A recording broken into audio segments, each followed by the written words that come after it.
Hello, everyone. Turn that down a little bit.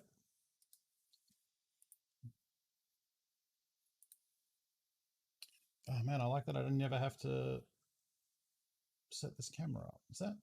Did that get turned? Am I showing more of that side than I usually am?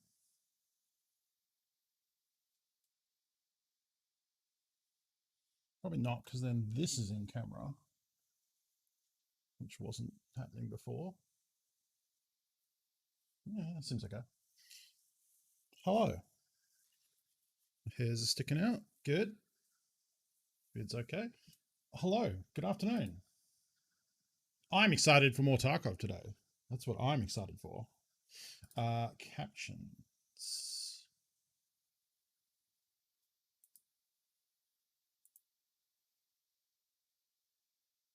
Captions do not appear in my list.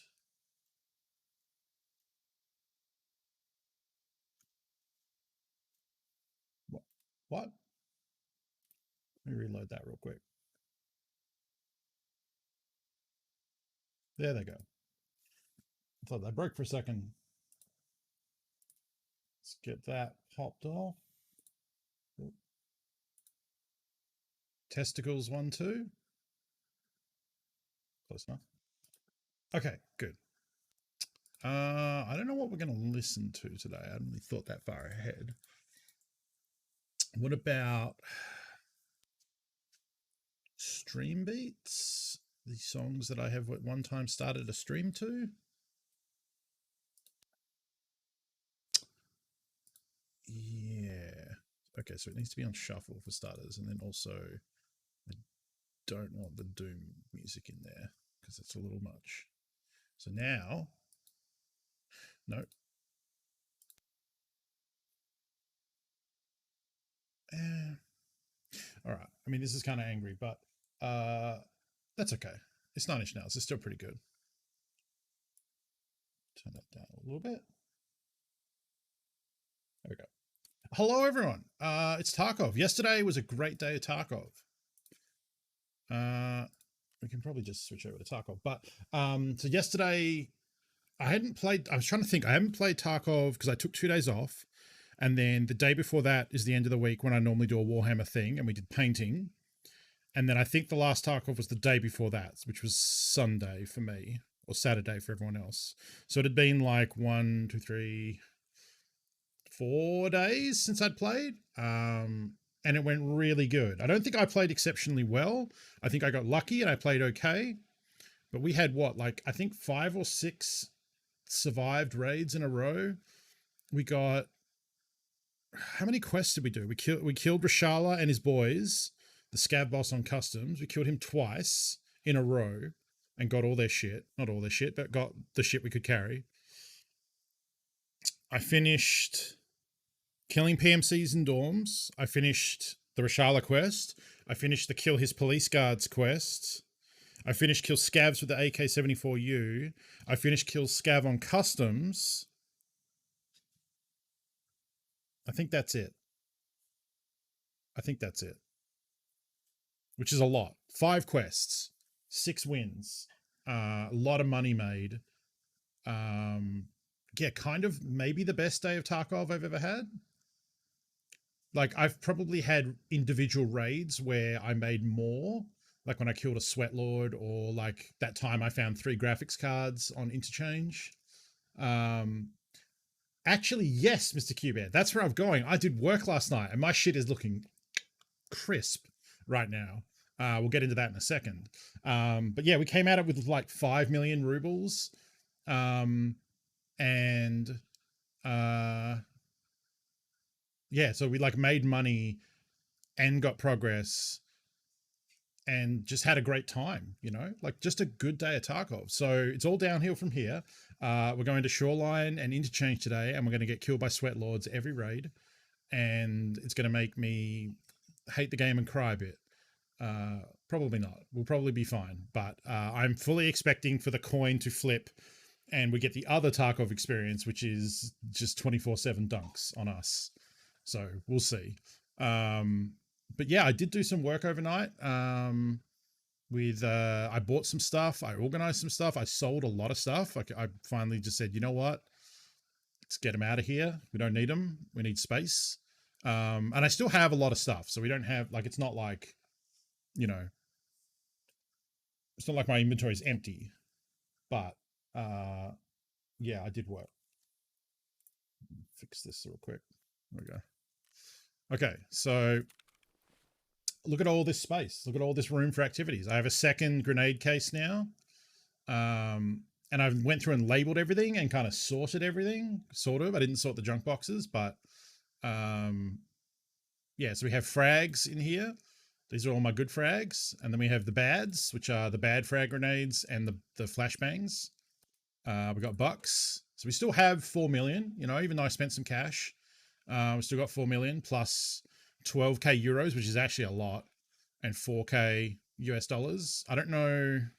I could work out what that's worth, but it's a bit. I got a second, well, sorry, a third med case. So now we have heals, peels, and feels. Heals is where all the healing stuff lives, and then except there's some overflow from the hemostats. Peels is all the stuff for fixing things because you peel off the splints. I couldn't really think of a name for this otherwise. So this is surgery, healing bleeds, and fixing fractures. And then feels is for the painkillers. So that's where all the painkillers live. Actually, that goes over there. So it's a lot of morphine. It's all my stims, and then painkillers, and also the LEDX and the optoscope that we're keeping, which could honestly go in the scav junk box, and actually might go in the scav junk box because there's way more space in here than there is in here, and then we can fit more meds. So I might do that later. I bought another ammo box and then kind of split up my stuff. The badge is for taking and throwing haphazardly to gain points. No, I mean, maybe. Like I'll probably at some point yeet a lot of these. You don't need to do that anymore. That was more of a thing in previous wipes. This wipe, your strength levels real quick. So before, in previous wipes, there's a hideout for, I think it's Vents 2 or Vents 3 that you need strength 2, I think it is, and that was always a chore to get to, and that's what led to me last wipe going into every grade with like smoke grenades and spare grenades and just throwing them a bunch, trying to get that leveled up. They changed the way you level strength, and so this time I blew right past that before I even got to vents. I think at the very least I didn't have to grind it. It just kind of happened. So yeah, I couldn't. These you can see there's actually a lot of space here. These all about fit into one, but there's a little bit of leftover. So I had some grenades like in vests and stuff around the place, and that sucked. So it's only 300k for another case. So it's actually less because I bought the items that you then trade for the case. So I think it worked out to about 250 or 200 or something. Anyway, so now we have frags and bads. Hey Hosk, can the Hosk family come live with you, please? You can, sure, if the immigration laws allow for it. My experience with looking at moving to other countries is it's very difficult. Yeah, today my state just announced that we are coming out of lockdown as of 6 p.m. I believe, because we've had no cases since we went into lockdown on Sunday, Monday. I can't remember. Start of this week, we were in lockdown until today, and no new cases appeared, despite having tested. I don't know how many people, but there was one day we tested like, I don't know if it was 1,700 or 17,000, and there's one day it must have been 1,700. I don't think we have that. We don't have that. We only have like 200,000 people in the state. Or do we have 2 million? Maybe we have 2 million. I can't remember, but we tested a whole bunch of people and no cases. So we are coming out of lockdown as of 6 p.m. I believe the rules are still gatherings over a certain size might be banned, and you still have to wear masks. I mean,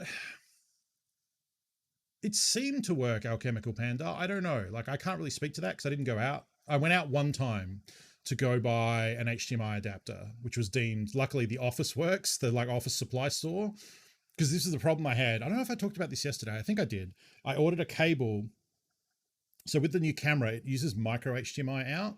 And that meant that I had to buy an adapter. So I bought this adapter, which is like the big side there is HDMI and the little one there is micro HDMI, but it is like So if you think of it like the camera is here and this big ass cable goes in here, all of that pressure is resting on this tiny little connector. And so now this connector is like completely like loose in here and I can feel it. So I think this just broke because it worked fine for the stream with James on Monday. And then the next day, I think I started trying to set it up as an overhead web hobby cam. Oh no, I remember what happened. The first cable arrived because this was coming from Amazon, and when I got the camera, it was still going to be a couple of days out. And the cable they had was like that hardware, electronic store thing where the cable's like, oh, it's $49.95. Like for an HDMI cable, get out of here. But they also sold this adapter for like $8. So I was like, okay, I'll just get this. This will let me use the camera until the cable arrives. No worries. Worked fine. Cable arrives. I disconnect everything, plug the cable in. It worked for like a second. It would have the image. And then as soon as I moved the camera anyway, it would freeze. And I was like, oh, that's not normal. And then was like, oh, I guess the cable's faulty. And then so took it out, went back to this one, and the black image, nothing would come out of the camera. I'm like, oh shit, did I just, have I like, because I knew this was bending, but I was like, oh, did I fuck up the micro port on the camera? Because that's a way bigger problem. I'm gonna have to send it back and get a replacement, and that's gonna take like weeks. And then so my thought process, so this is my tech troubleshooting process.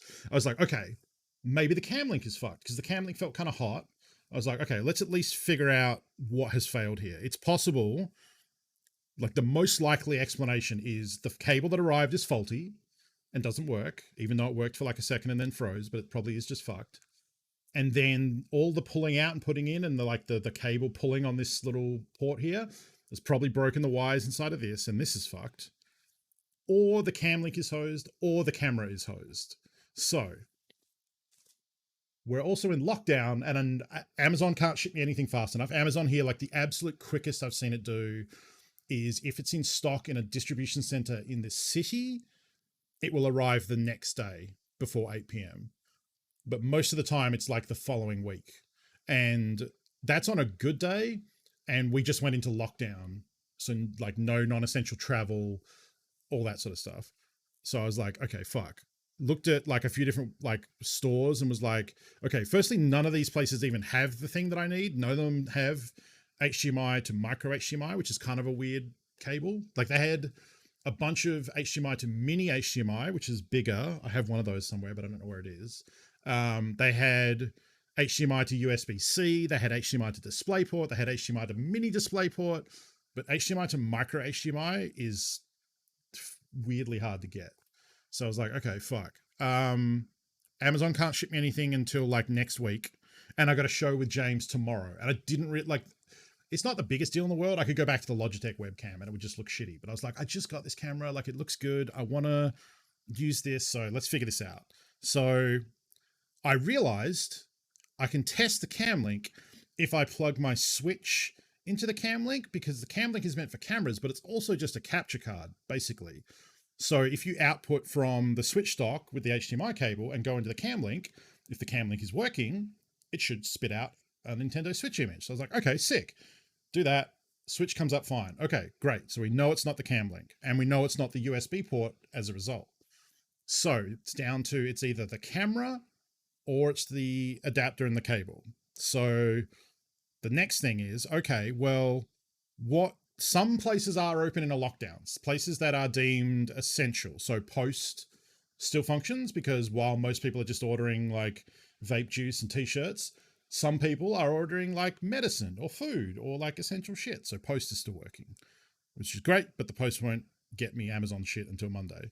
So what else is essential? It turns out office supplies are considered essential, which I guess makes sense because, you know, people need to do work. And in this instance, my work was going to be doing a Tarkov show with James. So I need a very specific HDMI cable in a hurry.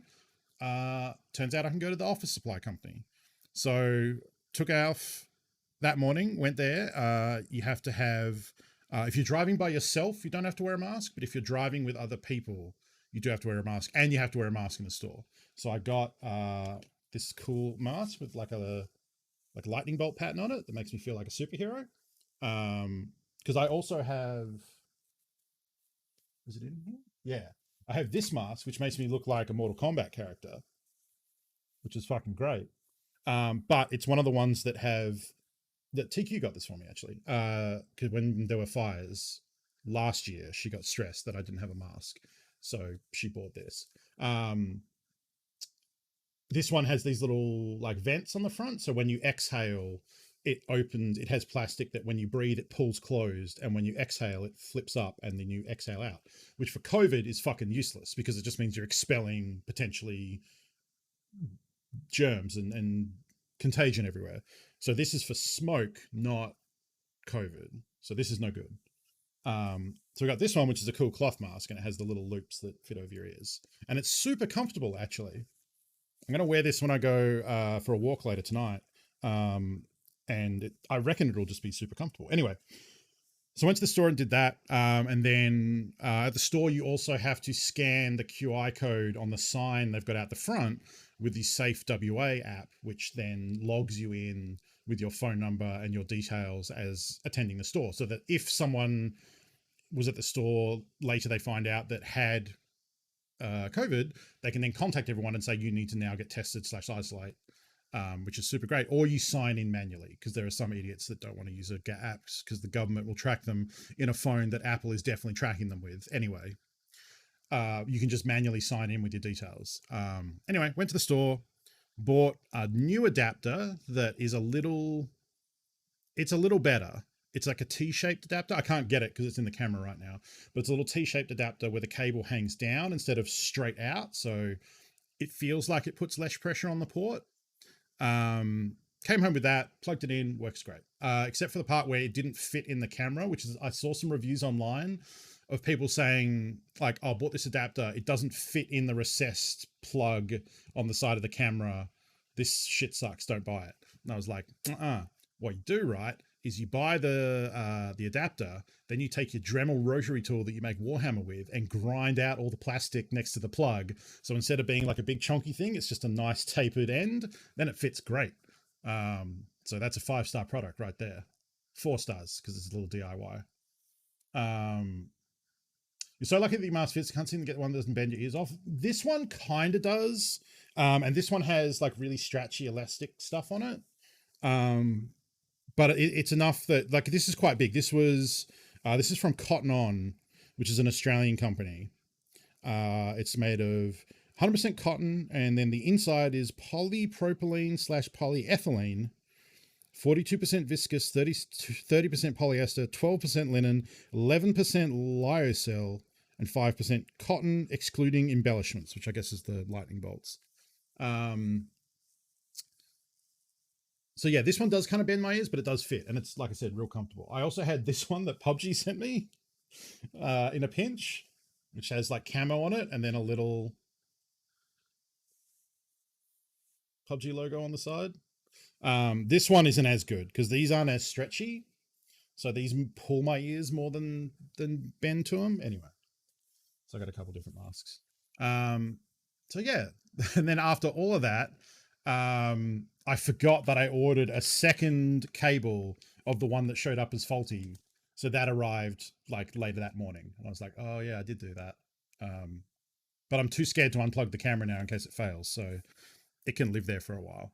I will eventually test it because I've got this new arm that will have the camera above the desk for hobby stuff. And I've got a second power supply already wound up, ready to go. So I do want to test that new HDMI cable at some point. How about the designs we tried? Haven't been saying all that well, although only been out once the last 2 or 3 weeks. Yeah. I mean, it's the sort of thing where like, I feel like only now companies are just starting to kind of get into like realizing that masks aren't, that we need non-disposable masks. Disposable masks are great for healthcare frontline workers, but for people at home, like now, I was just talking about this to someone the other day, it's going to become like hats. Like in Australia, you need a hat because in the sun, the top of your head gets sunburnt. You know, you get skin cancer if you don't wear a hat. So a hat is just a staple thing and no one thinks twice about it. Like I'm sure when people first started wearing hats, it's not that comfortable. I mean, it doesn't stop you from breathing, I guess, but you know, it's, I look at it the same way. Like, you go out in the sun, you need a hat, you need sunglasses. If you go outside, now you need a mask. So, you know, let's get washable, like reusable because you wash them, but permanent masks. And that's just a thing we do now. You know, it's not just for until the vaccine's over. Like, that's kind of going to be useful pretty much all the time. Um, you know, I don't like Razer, but I think them coming up with that smart mask that has, um, you know, the clear mouth thing, and, like, you know, is reusable in the sense that the container that you leave it in afterwards is, oh, what's that? The container that you put it in afterwards is UV light. So, um, when you finish wearing the mask, that's the biggest thing I thought of, was like, well, it's great that it's like material and all that stuff and it's cool, but how do you clean it? And they thought of that. The case cleans it. So number of colds and flu is way down this year. Yeah, exactly. Um, yeah, that's the thing. It's like, if you're creative in sewing and stuff, you can turn old t-shirts into masks and all sorts of stuff. Um, I'm sure I'm sure there is a wealth of YouTube information on. Oh, cool. Yeah. Bunny Fiend. Nasty, dude. Thank you for those gift subs. Congratulations to Dugma, Diamond MX, Gumby1, Myandra, and the Huckfo. Hope I'm pronouncing that correctly. Welcome to the Funky Bunch One Roll. Bunny Fiend, thank you so much. That's very generous of you. Let's get some hearts in chat, please. Did that work? Yeah, it worked. And Stothern, thank you for that Twitch Prime sub for 3 months in a row. Thank you so much, everyone. It's good to see you all. Let's continue with the Tarkov show and tell, because I am in the Tarkov category, so I can't just be sitting around talking about COVID all day. But yeah, my state is out of lockdown as tonight. I think with conditions, like, as I said, masks in public, gatherings of a certain size, etc. But yeah, that's good that we were able to hold that, and quickly too. That feels good.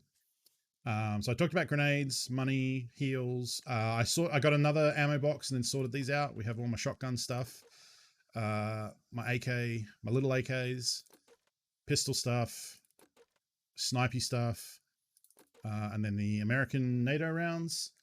So that's all nicely sorted out, which is good, with space too, because these were getting a bit full. So I bought an extra one. My snacks are still here. What did I trade? Oh, right. I traded moonshine yesterday for a weapons case, which is down here. So we were able to hide some of them away. There's still plenty of leftover guns there. I didn't buy this. Yeah, the mag case came from the dorms action yesterday. So now they're just sorted a little better. So I've got, what are these? These are my Western NATO mags. So like M4 stuff, MP5s, FALs up here, Russians, and then I had leftovers. I didn't really know what to call these. It's just MP7 mags and 5.7 mags, really. Do you generally find more good ammo than you use? Is that why there's so much of it? It's not. No, I mean, it depends. Like, what happens is you get ammo when you kill people, when you kill players. They'll usually have ammo on them, and I'll take that. You do find some around the place. I craft a lot of it. So I've crafted these AP20 rounds because they sell really well and they're pretty cheap to make. Ooh, they are actually selling real good right now. I want to liquidate a couple of stacks of these. So I don't use that much of it, so and I can craft more. So let's sell some of this.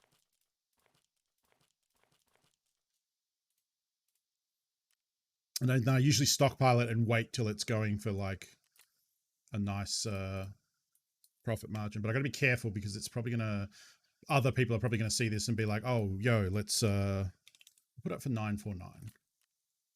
It's a little bit more than I would normally sell it for. Usually what happens is I'm either buying it, like as an example, the BS rounds that I was using yesterday in that AK are real good.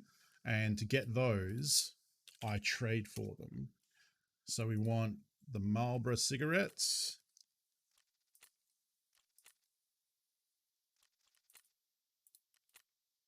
There we go. And then we want Hot Rod energy drinks.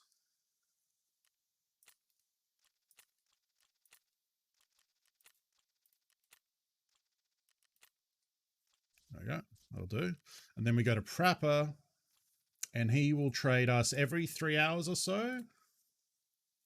He will trade us 3 boxes of the BS rounds for 2 hot rods and 2 cigarettes. So that works out to be, we were getting them for under 10 each. So it's basically like 40K for 90 rounds. And if I was to buy 90 rounds on the flea market, if I unbox these real quick, there you go, 90 rounds. They are currently going for $1,200 a bullet, or $1,100, but about $1,000 a bullet. So buying them straight up would cost me 90K, but trading for them every 3 hours only costs me 40K. So it's less than half price. So you're going to sell your BP rounds? I ended up, you mean these ones? I did. So I sold all the ones that were found in raid. These are the ones that aren't found in raid, and it's not worth vendoring them. At some point, I'll probably run a budget kind of AK that just uses the BP, and then if we die to someone, who cares? But I did sell the ones that were all found in raid because they sell okay on the flea market, but they're not worth vendoring. So that's all the ammo. Yeah, I crafted some of the Ilgolnik, so we have a little bit more of that. And then these are my BS rounds, so these can go in here. Yeah, I crafted a little bit of AP. That's why there's a lot of that.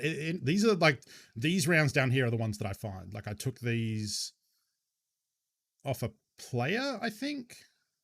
Yeah, I took these off a player. I took these off a player. That off a player. That I found. These are just rando rounds. So this is more like when you find bullets, you just kind of collect little stacks. These ones are ones that I crafted because I used the AP 9mm quite a lot. And then these ones, the same thing. You kind of just collect them as you find them, because a lot of scavs will have these Mosin rounds. I crafted some of these, and I crafted these, and these I had for a while because they came in the Christmas gift as well. Yeah, so that's ammo. My food is basically the same. I don't know if these energy drinks are selling for a bit. No, not really. And I think they count for the stimulants, so I'm going to hold on to them. I have these docs cases that right now just hold the spare keys that I have. That can actually go in there, because otherwise I'll forget that I have it.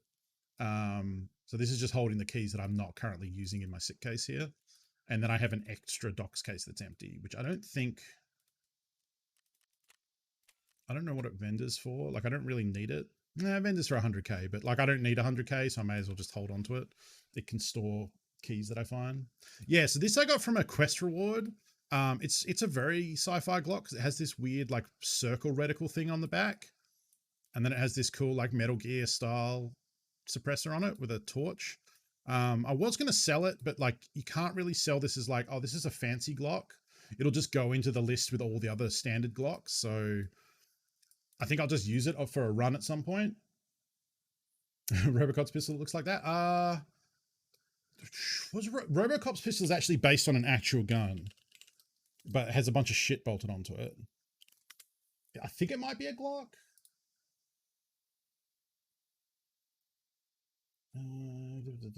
Behind the scenes. Oh, it's based on a Beretta 93R. Yeah, the Select Fire version, which is 3-round burst. Yeah.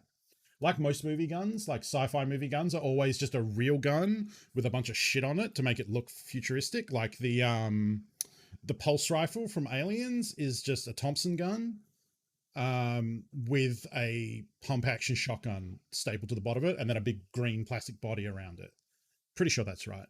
And the smart guns that Vasquez and Drake use are just an MG42 with a bunch of shit bolted onto it. So yeah. Right. Yep. So that was mags. We talked about that. The junk boxes, I didn't really sort these. I thought about trying to like make it so one was like quest items and one was like stuff for the hideout or whatever. That was too much effort. So I just kind of threw it all in here and then hit sort. And then I named them Hugs and Kisses. So yeah, I need the material for a quest coming up. We got our fuel here. A bunch of these are quest items, or like crafting, different things like that.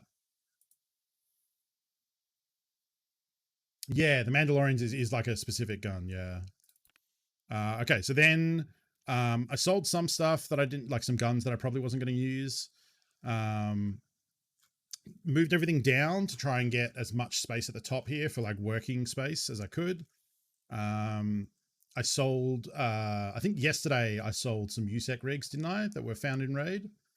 I think that's true. And then I took some of the stuff out of these rigs I had at the bottom and then just vended them because I was kind of just holding too much space. These are all my Kappa collector quest items, all the streamer items. That's Pestley's mask, Markstrom's Raven, Smoke's face cover, Smoke's balaclava, Shroud, Summit's 1G phone, Deadly Slob's beard oil, Dr. Lupo's coffee, Sacriel's tea. I don't know who the axe is. This is some old Tarkov streamer. I don't really remember. And then Veritas's guitar pick. So that's as far as we've got with that. Kept my Santa beards. Some of these are empty because I'll use them as armor at some point, and then just kind of threw stuff in as I could. So there's still a lot of empty space here, but it's because I'm keeping. Oh, I did put all my helmets in here. So this is where all my night vision and all my fancy helmets live now, in this big blackjack. Look at all those chickens. Not Kane nor Abel. Thank you for that brand new Twitch Prime sub. Welcome to the Funky Bunch. Let's get some hearts in chat. Thank you for the support. I'm glad everyone seems to be enjoying Tarkov and then the show James and I are doing, because I've been having a lot of fun. This is really like, this is the really good part of, like, there's two good parts of the wipe. The start of a wipe, when everyone's scrappy and using busted guns and everyone's ratchet, is my favorite, hands down. But the second best part of the wipe is that you start to get into mid to late game and like the hideout's pretty much done. We've got money, we got toys to play with. Like, this is the second good part of the wipe, because I don't feel like I have to use absolute crap and then can actually, oh, look at all that money we got. I think that might have been from some stuff. Was that all just from the slugs? Slug. Oh, no, one of them was the key that I sold. Yeah, okay. I did also get a Scav junk box this morning. Sorry, not a Scav case return that had a $200,000 key in it. So that is that. So half of this, some of this is from the key, but that's still like 300K from those shotgun shells that we sold. Enjoying the show with James? You so behind? I mean, yeah, it's 3 episodes a week, 3 hours each. So that's 9 hours of content. Like, that's a lot. That is a lot. All right, let's go in the hideout because I believe we have a scav case that should be finished by now. Oh, no, it's got 15 minutes left. Okay, we'll get that in a bit. We've got a Bitcoin done. Another one will be ready in 15 hours. I haven't bought any more graphics cards lately. We're at 11 of 25. I could buy some graphics cards. The problem is, last time I checked, there were 800,000 rubles, which is just fucking highway robbery. I mean, they do generate a 500,000 ruble Bitcoin every, at the moment, every 16 hours or something like that. And the more we get, the quicker that is. So it is like an investment that will pay for itself over time. It just feels so bad. Like 800, they used to be 200K. And I guess that is directly a result of how the Bitcoins went from 160K to 500. I understand, but it still feels bad. It's just, it's rough stuff. I don't know. I want to be able to craft this to make the green gunpowder, but I can't buy these grenades from Peacekeeper. I have to progress his quest, which is what we're going to do today. We're going to go to Shoreline and try and unlock the ability to buy these. The Bitcoin thing seems so incredibly weird, both in the fact that they chose to include it in the first place and that they have physical coins in the game. The physical coin thing, they've been there for a while, so the physical coins predate the rig. Usually, how it used to work was you would get some of them for quest rewards, and you could find them in world, but they were pretty rare. More commonly, you would find the Tetris, like Russian handheld game, in the tech stores, and then you would trade that to Mechanic, and he would give you a Bitcoin. So that was kind of how you generated them. And then you use them to either sell for money or at the time, because they weren't worth as much as they are now, more often you would hold on to them and trade them for either guns. There's a few different like fancy gun trades you can do with them, or trade them for weapon cases, item cases, things like that. That's true. I do have a Patreon. I don't really talk about it that much, and I kind of should. I'm bad at like, it's not as good as a lot of other people's Patreons where there's like reward tiers and like things to do each month, because I haven't come up with a thing to do there. But I do like having it, because if you want to support me and you're not interested in Twitch subs, or you want to support me for less than it costs for a Twitch sub, because obviously Twitch, a sub is $5 to $10 depending on what region you're in. And if you want to support me for like $1 or $3 or something less, you can't do that. So the Patreon lets you do that. So if you want to support me and you don't want to pay for a Twitch sub because you either don't care about emotes or whatever, or you want to support for less than $5, the Patreon is there for that.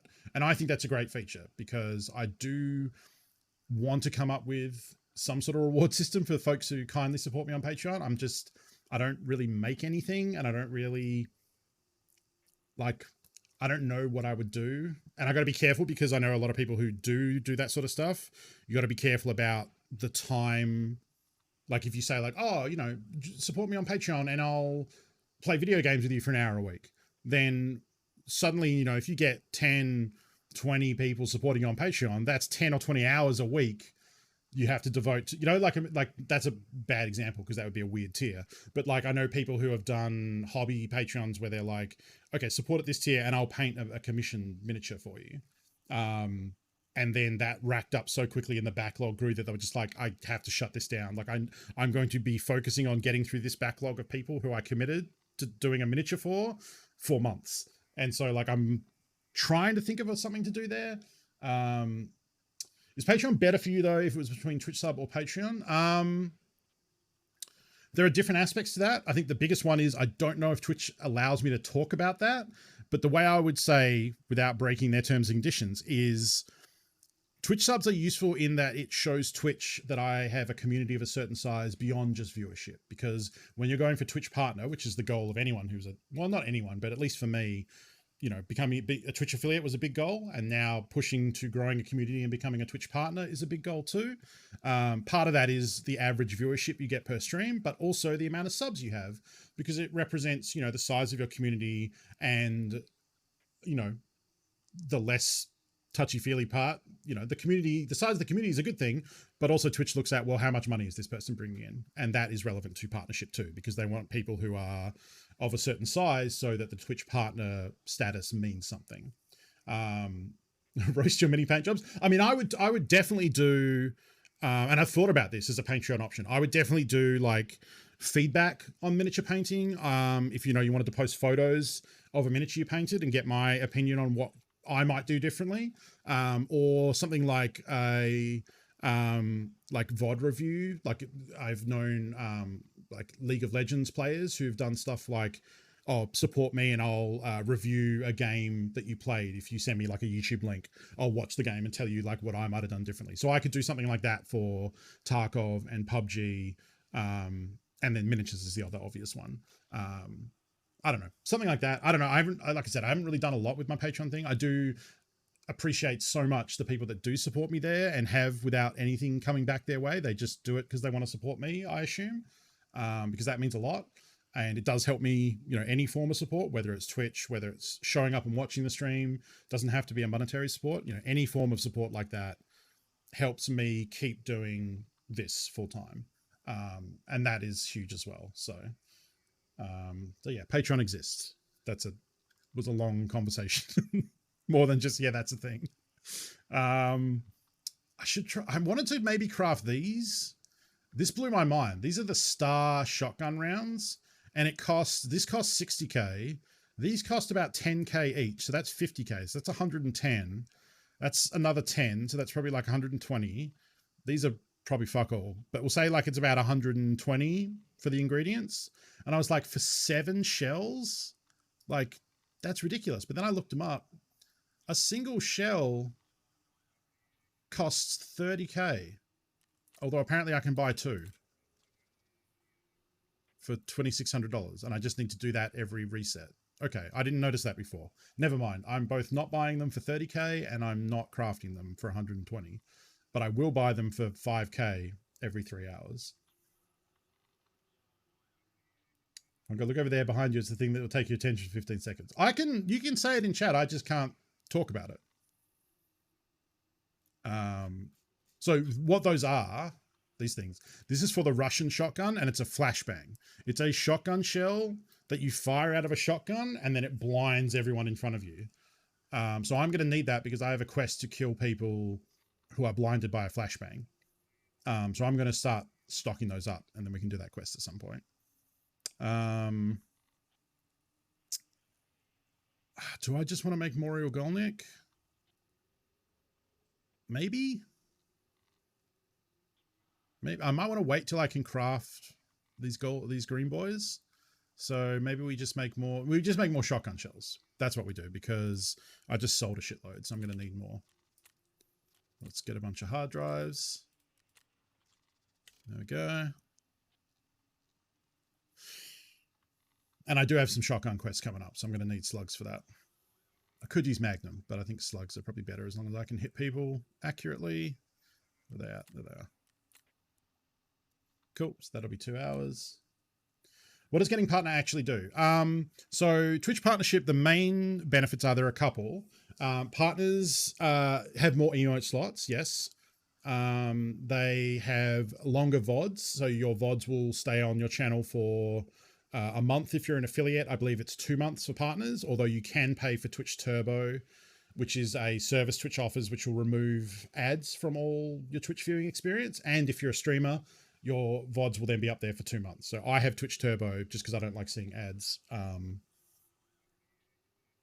then arguably I should remove that because ads help support people.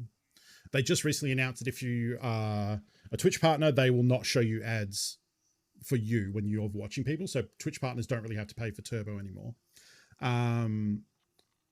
Ad revenue is a thing. Yeah, that's a pretty, like, unless you have a lot of viewers, like hundreds or thousands of viewers, I think it's more even the thousands of viewers, then I don't know that the ad revenue is really doing a lot, but yes, that is a thing.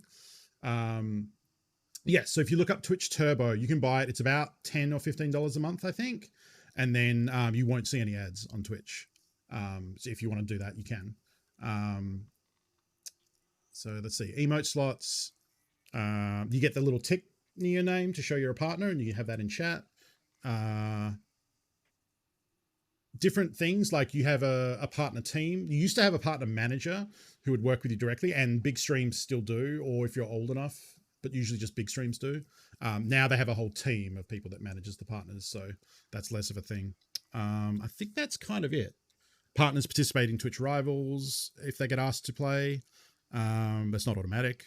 And it's just like, it's one of those things where, I mean, I don't want to say it's a special club, but it is a special club. So if you are dealing with companies that might want to, I thought of one more thing, but if you're dealing with companies that might want to, you know, work with you for either sponsorship or sponsored streams, things like that, saying you're a Twitch partner automatically in their mind tells them you're of a certain size and have a certain reach in terms of your community because of Twitch's requirements for how to apply for partner. You know, you have to average 75 viewers for a month, and have, you know, a certain number of subs and all these other things that kind of mean you're of a certain size.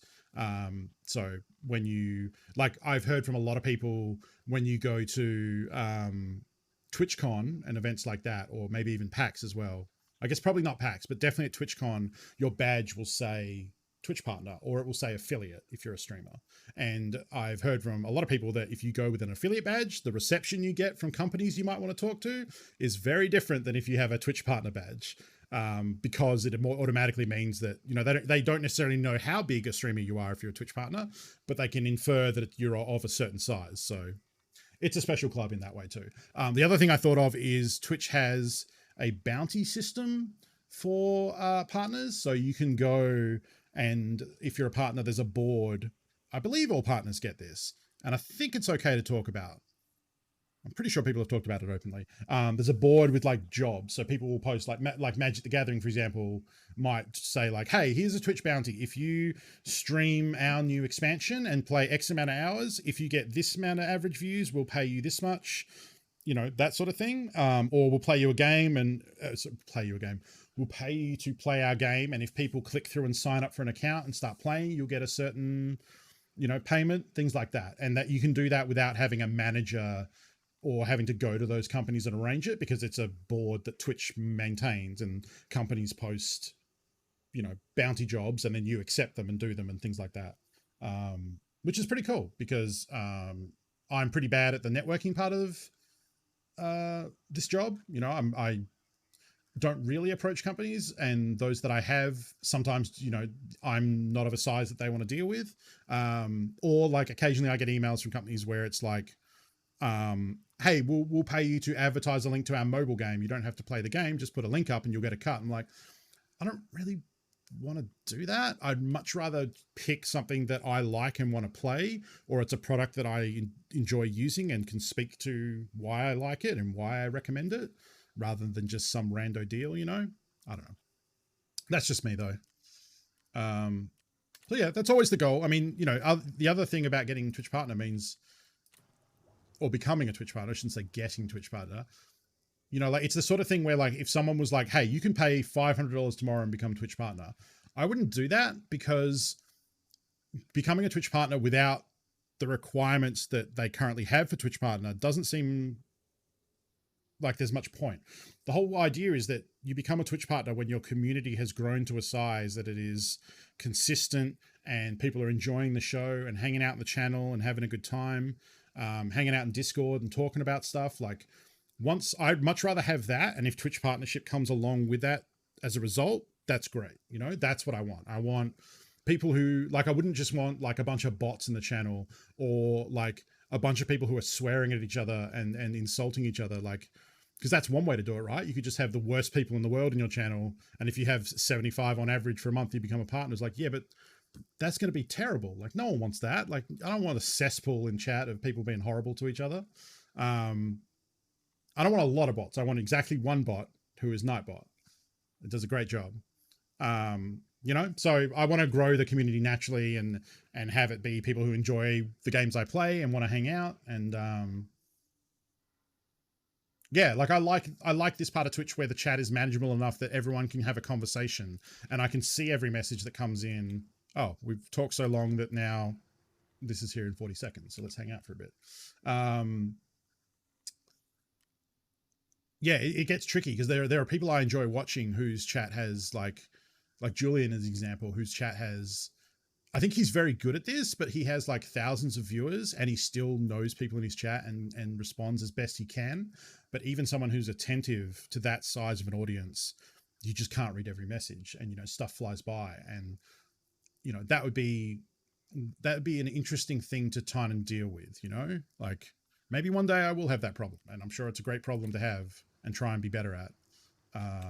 But I much prefer being able to see and know everyone in chat and welcome new people and get to know them and all that kind of jazz. Anyway, let's get this scav case, see what we gambled on. So this moonshine that I spent to get this costs, I think, about 220.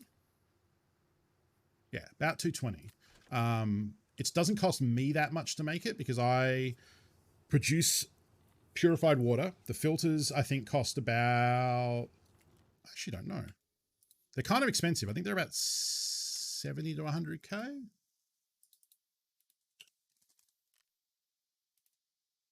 Nope. This one. 100K. Okay, so the filters cost 100K. Let's grab, I don't know, 4. Always use more because I always run out. Put them in there. And these are something that you just kind of want pretty consistently once you start making moonshine. All right, we got Bitcoin. Stump these in here. So yeah, water is 100K, and water will make, I think, about 1.5 jugs or something like that. It's 1 and some percentage. But these, I think you can sell them for about 100. Good job, mate. 120. El Diablo, thank you for the follow. Welcome. And then to make the booze, we combine the water with 2 sugars. Sugars are about 60k, 50 to 60k. So you're probably looking at about 150k to make a moonshine, or 220 if you buy it. Community is a large part of the reason I'm here. It's a great place to hang out. I'm very glad to hear that, Chekhov. That is all I want from being a streamer. So yeah, so this is costing us about 150, but we could sell, instead of paying for the scav case. Oh, true, plus fuel costs, but that's kind of negligible. I think of it as this is worth 220 because that's what I could sell it as. So instead of doing this hatchling moonshine, regardless of what it costs me, I could make, well, it's 220 minus the fee, so we'll say 200. It's about 200k for a moonshine if I was to sell it. So I want to get about 200k plus from these items. So we got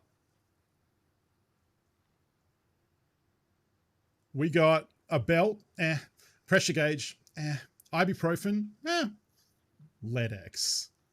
These have definitely come down in price, but yeah, they definitely come down in price, but still 700k. Righto. What's the time? Let's do another moonshine. All right, game. Man, if I didn't already have a Found in Raid LEDX, this would be fucking awesome, because you need one for the requests I have coming up soon. Do I still need gauges? I think I need them for the Bitcoin. Right? I need like 8 of them or something. Yeah, I need 8 for Bitcoin farm level 3. Okay. So we'll keep that. We can go in. I think I already have one that I'm keeping. Maybe? No? I guess I sold it. Oh, okay. Anyway, I'll start keeping that. Yeah, this rig is big and dumb. It's okay. I could sell it. Yeah, 30. So now I guess I have to think about, do I want to keep the LEDX, or do I want to sell it? Flight of the Conchords.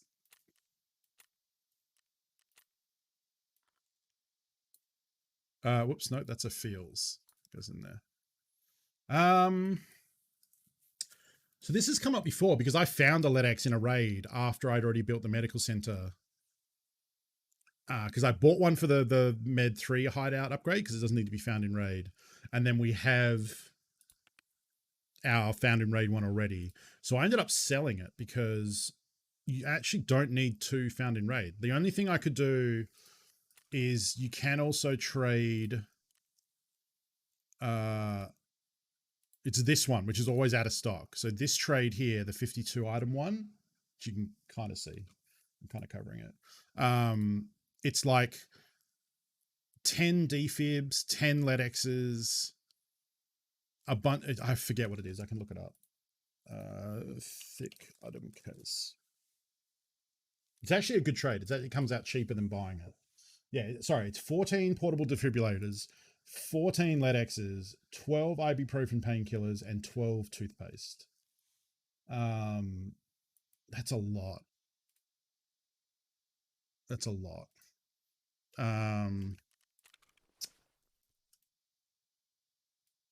It's a lot of LEDXs, and it's a lot of. But see, if you price it out, I think it actually works out. Okay, so we can do this. So I need to. Whoops! I just opened Premiere. Let me do this so I can still see the screen. Okay, so 14 LEDX, 700k. So what's that? 7 million. 13.8 million. Is my math right on that?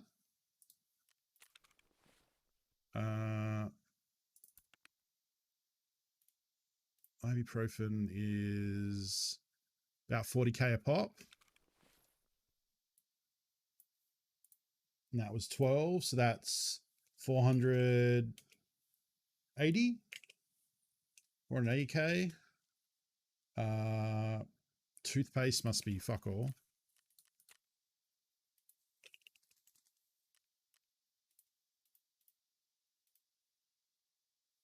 $10K, so it's $120K roughly. And then defib. This is basically what I did yesterday when I was buying the grenade case and the med case. Is I just sat down and worked out, okay, if I buy all these things to the trade, what does that work out to versus what they were selling for on the flea market? And it's almost always cheaper to do the barter because people don't want to bother doing it. And it's much easier just to click buy, and even if it costs you like 50% more, people will often do that. So these are about we'll say 215 because we wouldn't get that many for 210.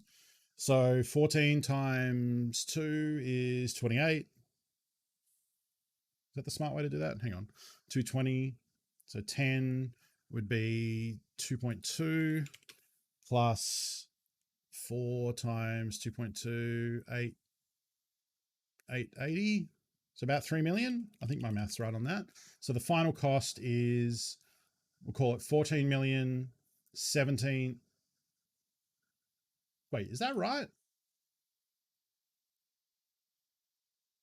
I must have fucked up the first one.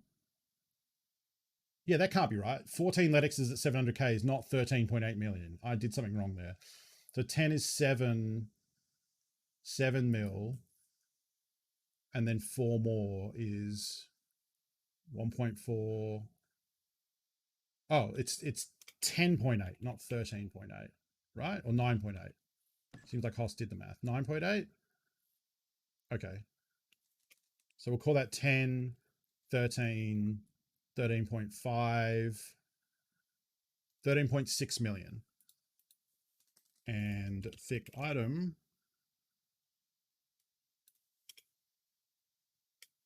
Does it really want me to do? Yep. Okay, so it's very marginally cheaper. Very marginally cheaper, but still cheaper. You know, it's $1 million cheaper, basically. Or 2 million. So I don't know. I mean, I don't really need 600K. You know, I have 4 million and we're getting money at a decent tip. I don't think there's any need to sell it. Obviously, that, you know, they will probably go slightly down in price over time. So that might be a mistake. But if I ever want to, you know, buy a bunch more LEDXs and do that trade, I have that option. So that's a pretty good scav case. I've been having pretty good luck with my scav cases this wipe. Oh, I did not check what graphics cards are going for. That is a good question. It's true. I could convert that LEDX into a graphics card. Oh, they've gone up. Oh, I almost bought one for 7,000. That guy, that person's pissed.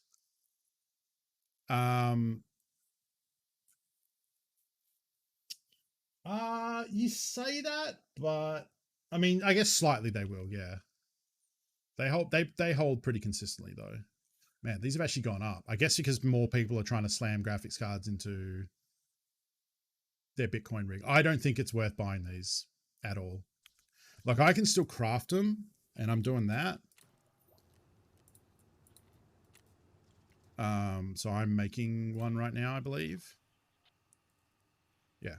So making the VPX modules and then turning those into graphics cards with these is thoroughly worth it right now. So I will just slowly make a graphics card every couple of days because I think I'm done crafting all the things I need for quest items from here.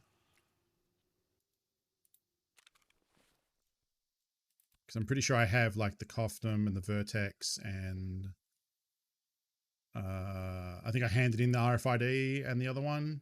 I have another Vertex, I have some VPXs. Yeah, I'm pretty sure I have all the stuff I need to craft out of the Intelligence Center ready to go.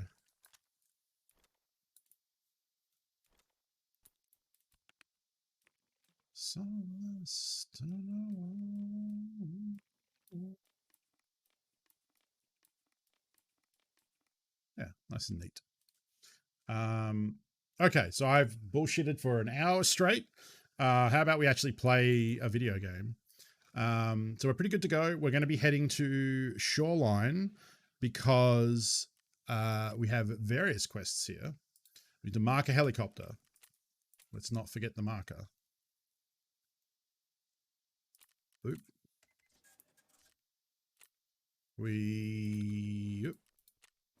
Actually, let's put that in there. We need to get the document out of the resort. We need respirators if we can kill scavs. That's just kind of an everything quest, but still, it's something to keep in mind. We need to level up sniping. So I could actually bring a little bolt action. But I need to kill scavs, so we won't do that. I need a teapot if we hit the safes. I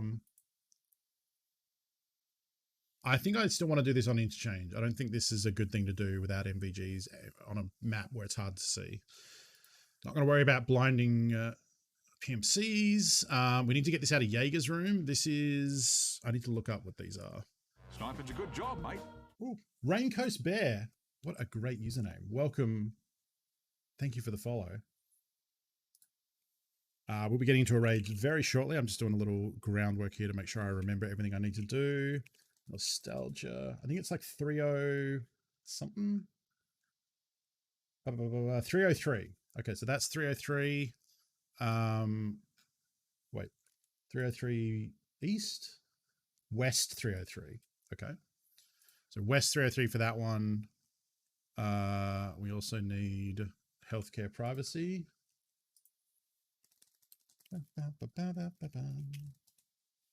Healthcare privacy. It was an interesting hour. I mean, I like just hanging out and talking with folks too. But I do promise we will get into some action in a little bit here. Healthcare privacy part 2 is in West 306. So they're right near each other. So that's good. So we'll probably target those first. And then if we can get the helicopter marked, that's good too.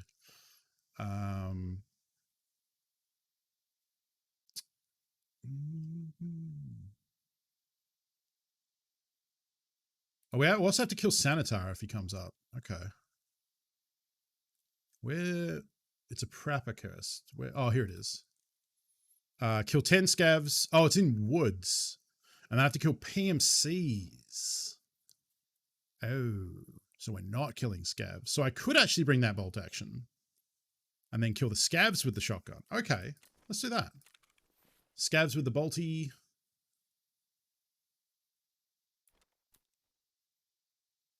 Righto, we can do that.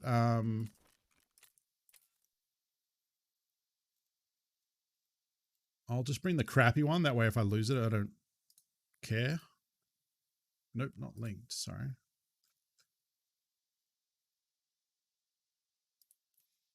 Filter. Can we get one that has... No, people are smart enough to take the scopes off them. That's fair. Maybe. It's on page 2. Oh, hello. Now we're talking. Linked.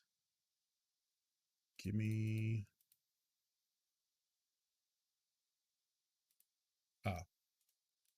to be linked off the barrel. Oh.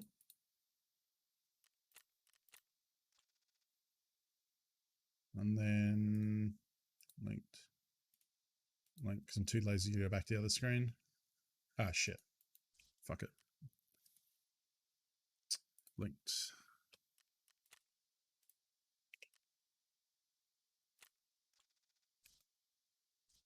Fine.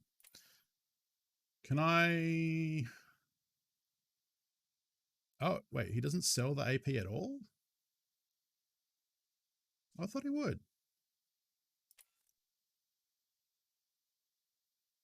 Huh. Okay. I mean, I have the AP rounds. I don't really want to use them because I'm just shooting scavs, so... Oh, I can never remember. Which is the good one? It's these ones that look like a crayon, right? Pretty sure this is right. What do they stack in? 50? probably.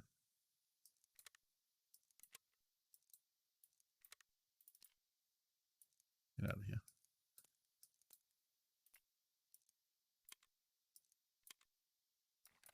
There we go. And then 21. I don't think I'm going to use more than 50 rounds, so take off the thread protector.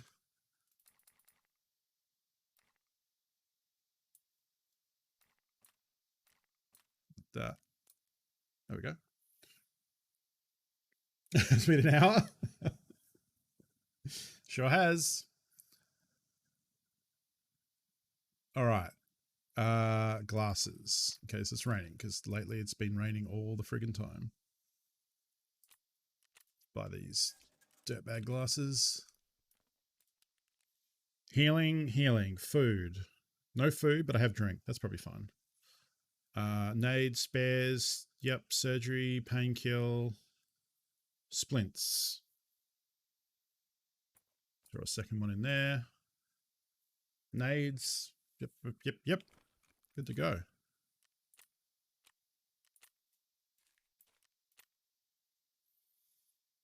Is it raining today in Tarkov? Good question. Oh, I need that. Okay, we're going to do this scav first.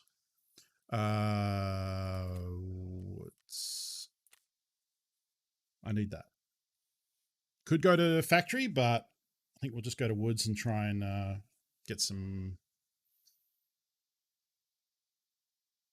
We'll see. Got a bag and a vest, and we need this found in raid, so this is a good opportunity to try and get out. Partly clouding, -16. Jeez, that's rough.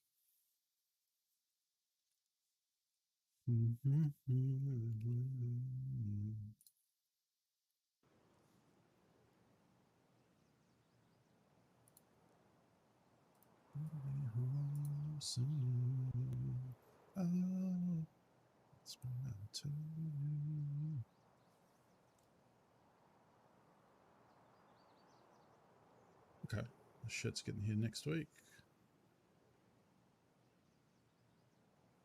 Oh, Mac, thank you for becoming a patron. Send me an update about that. Thank you so much. Yeah, I need to look at the tiers and stuff there. I think the hobby review idea is cool. I mean, the thing is, like, okay, here's the thing. And I thought about this for when I thought, like, oh, I could do like game review, like if you have a review of a PUBG match or like a Tarkov raid or whatever, and you wanted me to like give my thoughts on it. I would just do that. Like if you're like, hey, here's a raid I played, I put it on YouTube, do you want to watch it? I'd be like, yeah, sure. Like I would just do that for free. And the same with the hobby review thing. If you were like, hey, I painted this miniature, what do you think? What would you do different? I would just do that for free. So it felt kind of bad to be like, pay me to do that, you know, like just come into the Discord and put it there. Like I may not answer straight away because I might be sleeping or whatever, but like I will definitely answer at some point. So it felt bad to be like, that's a reward, you know? I don't know. Patreon's weird, man. I think it's a great thing to have though, like for the reasons I mentioned of like, if you're not a Twitch person or don't care about emotes. I want to go this way. Oh, look at that. We have some keys. I don't know if any of them are super worth money, but... Oh, we're actually really close to...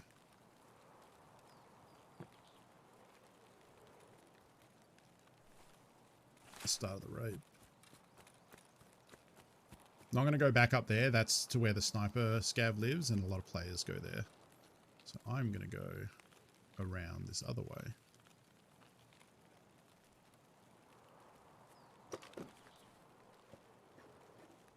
Gives you a structured way to do it. Yeah, I suppose. I don't really want that, but I'll take it in case I kill a scav that can use it. I mean, that has a gun that can use it.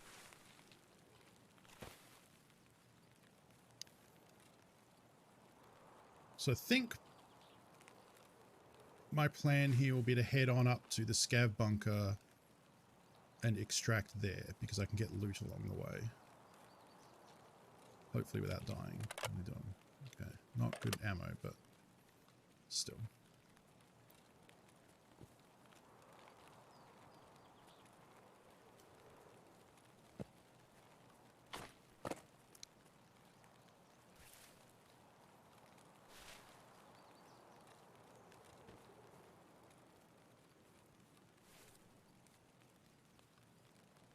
nice little relaxing pitter-patter of rain.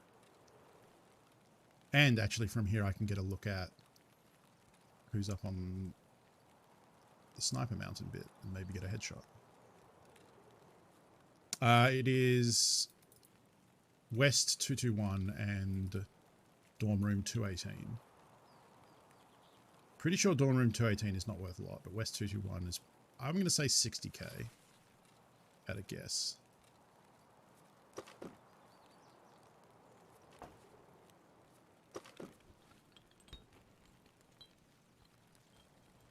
No, if there was red labs and purple labs, they would have a very different energy going on right now.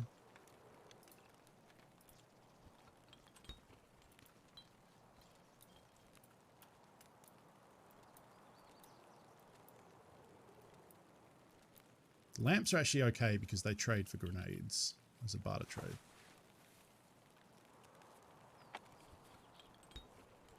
Correct on 221, nailed it. Yeah, no, wrench.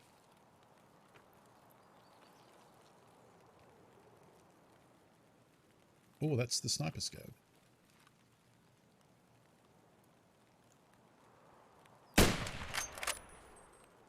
Seriously? That was like dead on.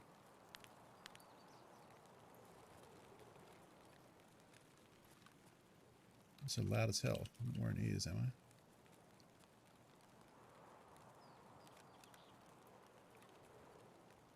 I don't want to go over there because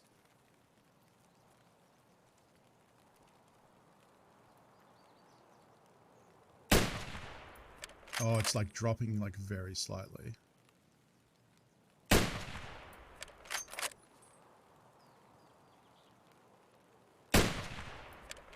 Fuck, just a little too high, too low.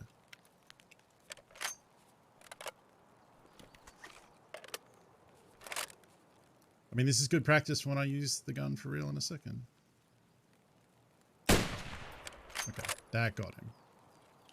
Now, I'm pretty sure you can... Hang on. I've seen Pestily, like, scale down here. Oh, no, it's not here. Or is it here? There's a way you can... Isn't it this bit here? Yeah, you can go like...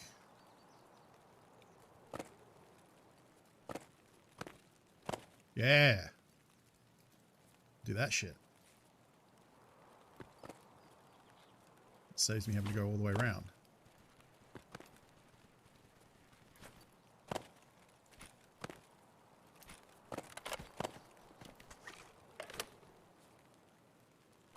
Okay, I just vibrated up the side there. Let's check the marked room. Oh, it's not the marked room. Check the circle. Big goose egg. Okay.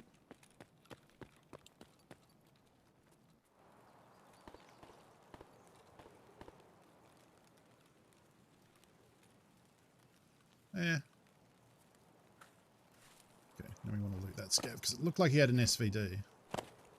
Which is going to be way more powerful than this crown gun. I wouldn't say, I mean, Mac, I appreciate the feedback. Or I appreciate the encouragement. That was not nicely done. It took me like, what, 8 shots to kill that dude?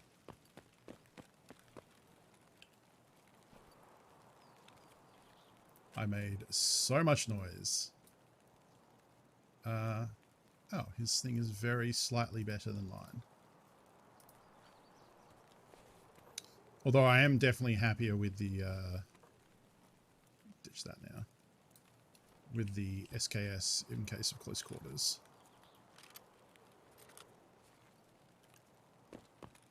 But I want to be clear, I wouldn't say of my reviewing my own work, that was very ratchet.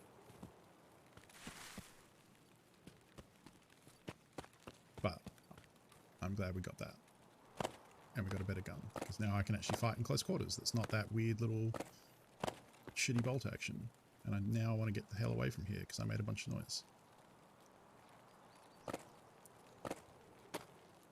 And we're kind of full. I don't think the sniper scavs ever spawn with backpacks. I was just thinking that because the backpack I have is kind of bad. But thinking about it, I don't think they spawn with backpacks. Which kind of makes sense. You know, they're there to be a sniper up high somewhere, so... You know, they're not there for looting. But I never really thought about that before.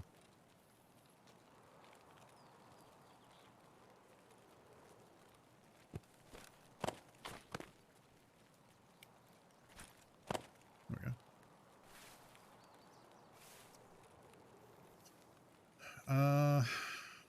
Yeah, let's move through the mountain because there's a couple other toolboxes and stuff we can loot.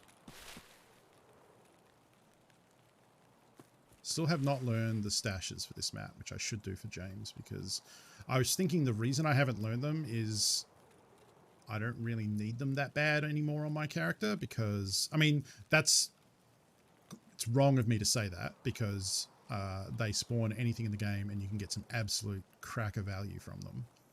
So everyone should loot them. So there's never a point where you're like, well, not never, but you really should always loot them. So me not learning them is bad. But that's why I haven't, is because I think also because this map is new that I was, you know, kind of just busy learning. Ooh, it's good ammo. I think I just unloaded that ammo out of existence. Let's not do that with this good ammo. Let's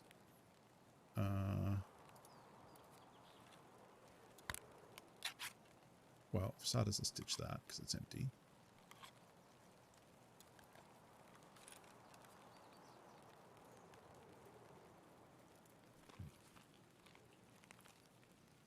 Yeah, I think that's a bug where if you unload ammo but don't have any space for it, I would assume it drops it, and it's probably just hard to see.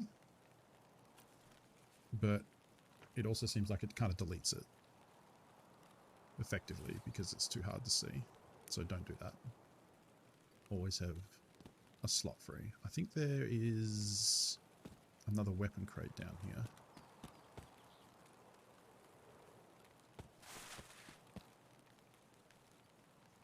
ERS, PST, PST.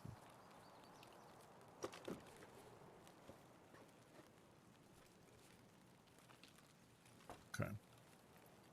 So I could actually go down to the outskirts down that way, or to Scav House, which is also my extract.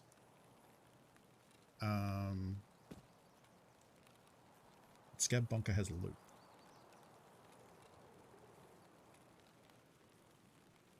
And probably less players.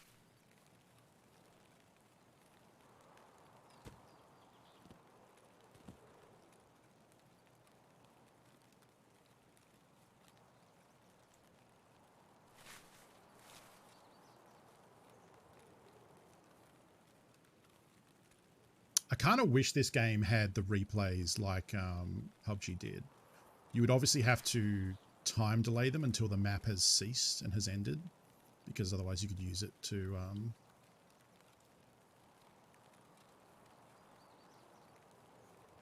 scope out where people are and stuff like that for teammates, etc.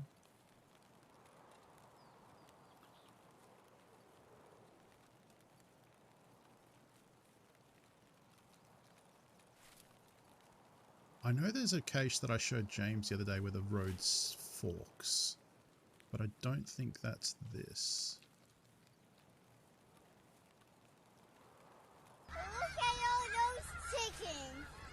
Shit, Pixie, that scared me. Hello. How are you doing? I done did a frighten. Thank you for that 8-month resub.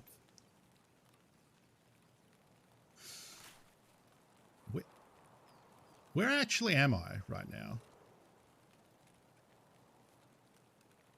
I follow this path. This path can't be that bad, right? Can't lead to landmines. It's a path.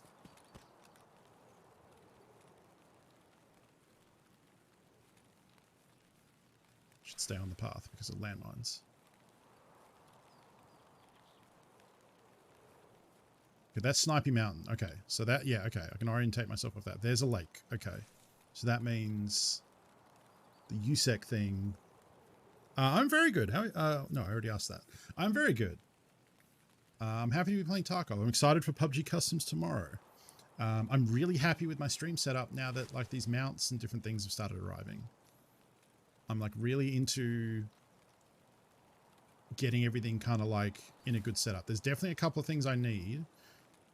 One thing I want now is I want a quick release system for the camera so that I can just clip it off from here when I'm doing regular streams and clip it on over there when I'm doing hobby streams.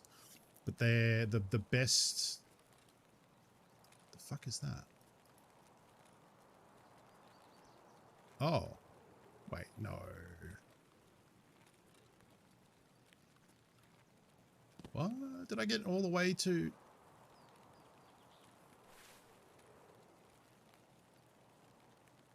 Is that the abandoned village? I've been completely turned around here.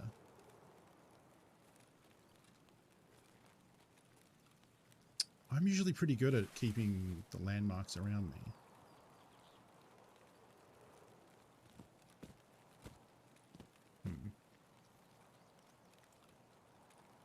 PUBG is hard. It's like any game, there's a lot to learn, and like at a battle royale, there's a lot to learn. Tarkov is obviously the most to learn, but the other thing with PUBG is the people who play it kind of like, it's like a lot of games. Like I think if you go back to any kind of old game that still has at least a competitive multiplayer game that still has people playing it, if you go back, people have gotten real good at it, you know, because they don't leave.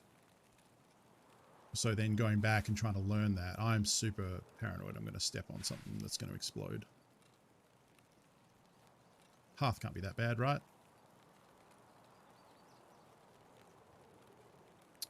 But customs are a good way to start. There are some straight murder folks in customs, but it's a good time at least, and there are goofy modes. It's a fun time with the community. There's a load up car. Okay. Thank you, Husk. That made... I don't know if did I visibly jump? I felt like I visibly jumped. Coming in on time. I've walked around for 15 minutes. Is Tyranid still around? I saw Tyranid in a lure chat the other day when we were playing Tarkov.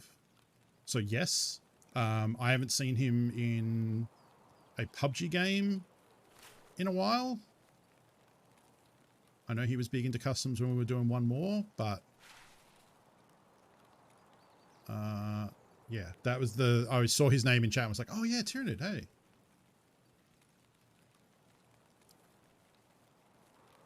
I'm worried that that's not the Sniper Mountain, and I'm like, oh wait, no, I kind of know where I am.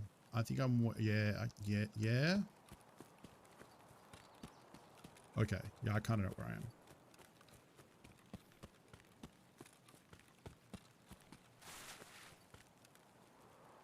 Yeah, but customs are great for joining up with community folks, and then at least playing in a squad is less scary than playing solo to a certain degree. Is there a thing here? No.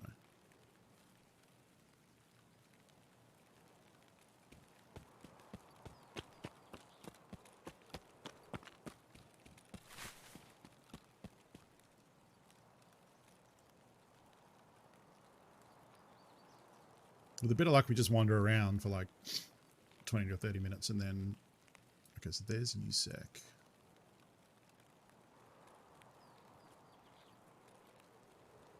And get to the extract and lead. I feel like Tyranid and I played together... Oh, I guess, yeah, sorry, you're talking about in general. Yeah, Tyranid is a very good PUBG player and would be frequently near the top or end of the match in one more. We used to play together a lot when Kate was doing customs. It was often me, Tyranid, Lammower, and Tai Cheney. We would often group up together, but that was before I was a streamer. And that was when Kate still did PUBG customs. I realized I did do a bit of a circle there. Yeah, I missed one more too. I mean, we basically took that show to the natural conclusion of it, because by the end, a lot of people had stopped. There weren't as many people coming by to play. And that makes it hard for a community customs. Oh, you know what? I do kind of need that, so.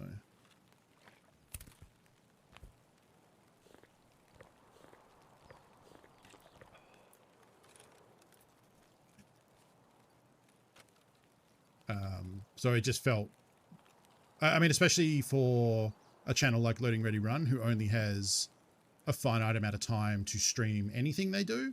So for something to be in the roster, in the rotation, in the schedule, etc.,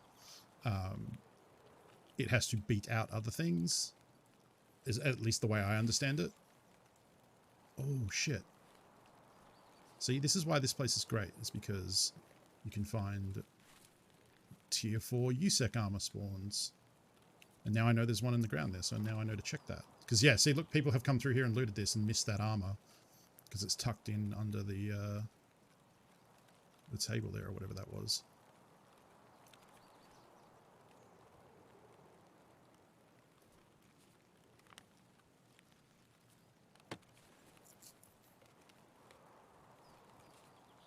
So yeah, it got down to where, like, I think we had dropped in, like, it was averaging, I think at its peak, it was getting like,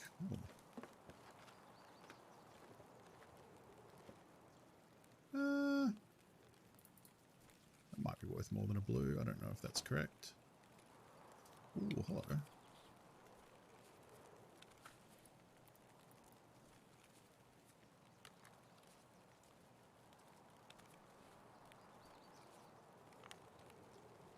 Okay, we now have enough stuff that I kind of just want to leave. I'm pretty sure the area between these two is not mined, but I might explode in a second. I'm sure no one's here.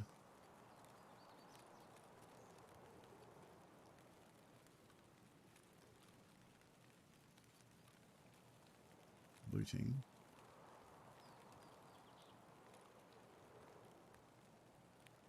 Blood set. I'm probably not going to shoot any of them, so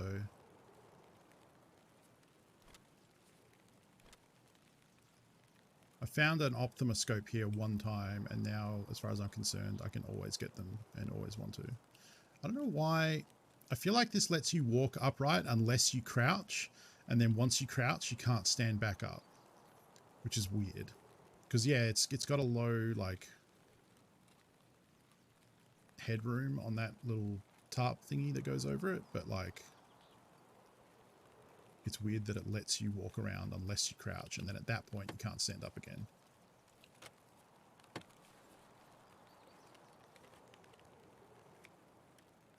Okay. Now, I don't want to explode, so I'm going to go back this way. And I don't think there are landmines down here, but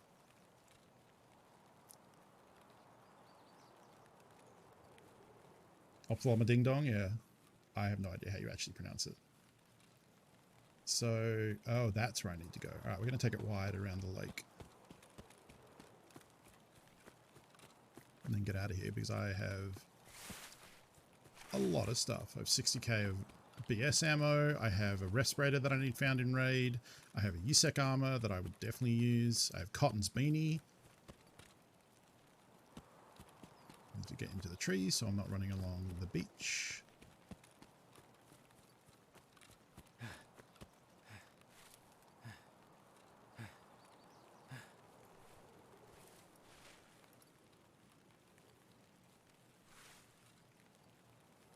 There it is. Okay. Don't want to loot the convoy because that's too exposed. I'm going to be taking James to that convoy very soon. It's a quest he needs to do. He needs to do the convoy and the 2 USEC camps that we just went to. And then he gets his compass. I mean, I guess if you were to say, for example, I miss one more because it means I miss the time that lots of my friends were playing PUBG and we were all playing together in customs and people were there to play customs together in the lure community, and that was a great time. Like, you know, TQ was playing PUBG and Surge, and Ben occasionally would get involved. Ben wasn't a super huge fan of it because it isn't great for his hearing because there's no damage indicators, which is very fair. Oh, fucking more BS. I don't think the key is worth a lot, but painkillers definitely aren't. So I'm just going to take that. I'm not going to unbox it because I don't have room for that anyway. Okay. Did anyone miss anything? Assume someone looted that, but maybe they can't see it. You can never really assume that someone knows how to loot a room correctly. Okay, let's see if we can... Sniping's a good job, mate. Oh, they did loot that. Gibson Cat, thank you for the follow. We're just going to leave because I have too much good stuff.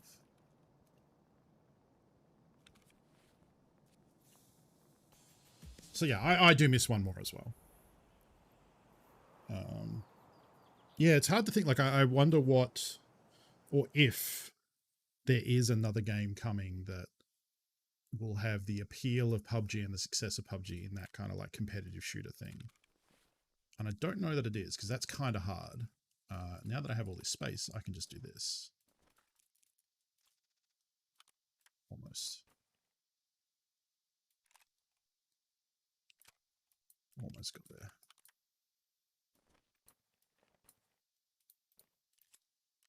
And sort it out later. TQ plays PUBG so differently than most people. That's true. TQ comes to that game for a different experience, which is, that's very TQ. And it's weird. That's what I mean, like, about that broad appeal, because you had people playing that game who weren't really like competitive shooter people, or at least not in that like realism sense. Like, they came from, like, a lot of people came from Overwatch into PUBG. I feel like Valorant faded a bit. Could just be me. Yeah. I was never a huge CS fan, like CSGO. Like, there are a lot of people who grew up playing Counter-Strike 1.6 and CSGO, and Valorant is very much a game for them. Like, James is someone who is very into Counter-Strike. And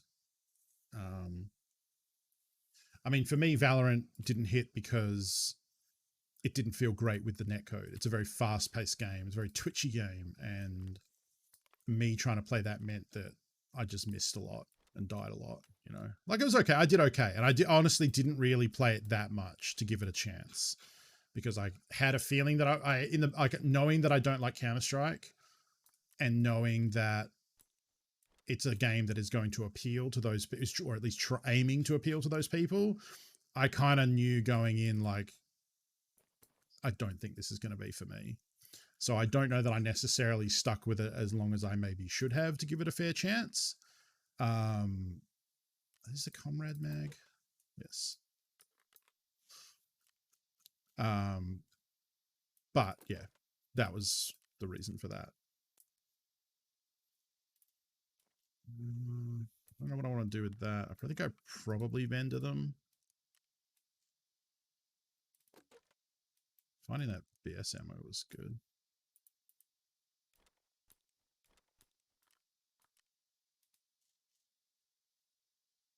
I'll just go hand.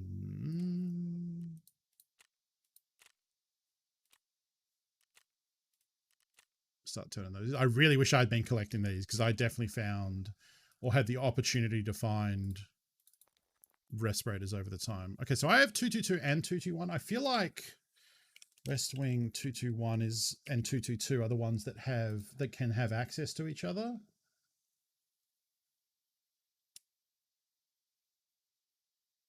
Oh, maybe not.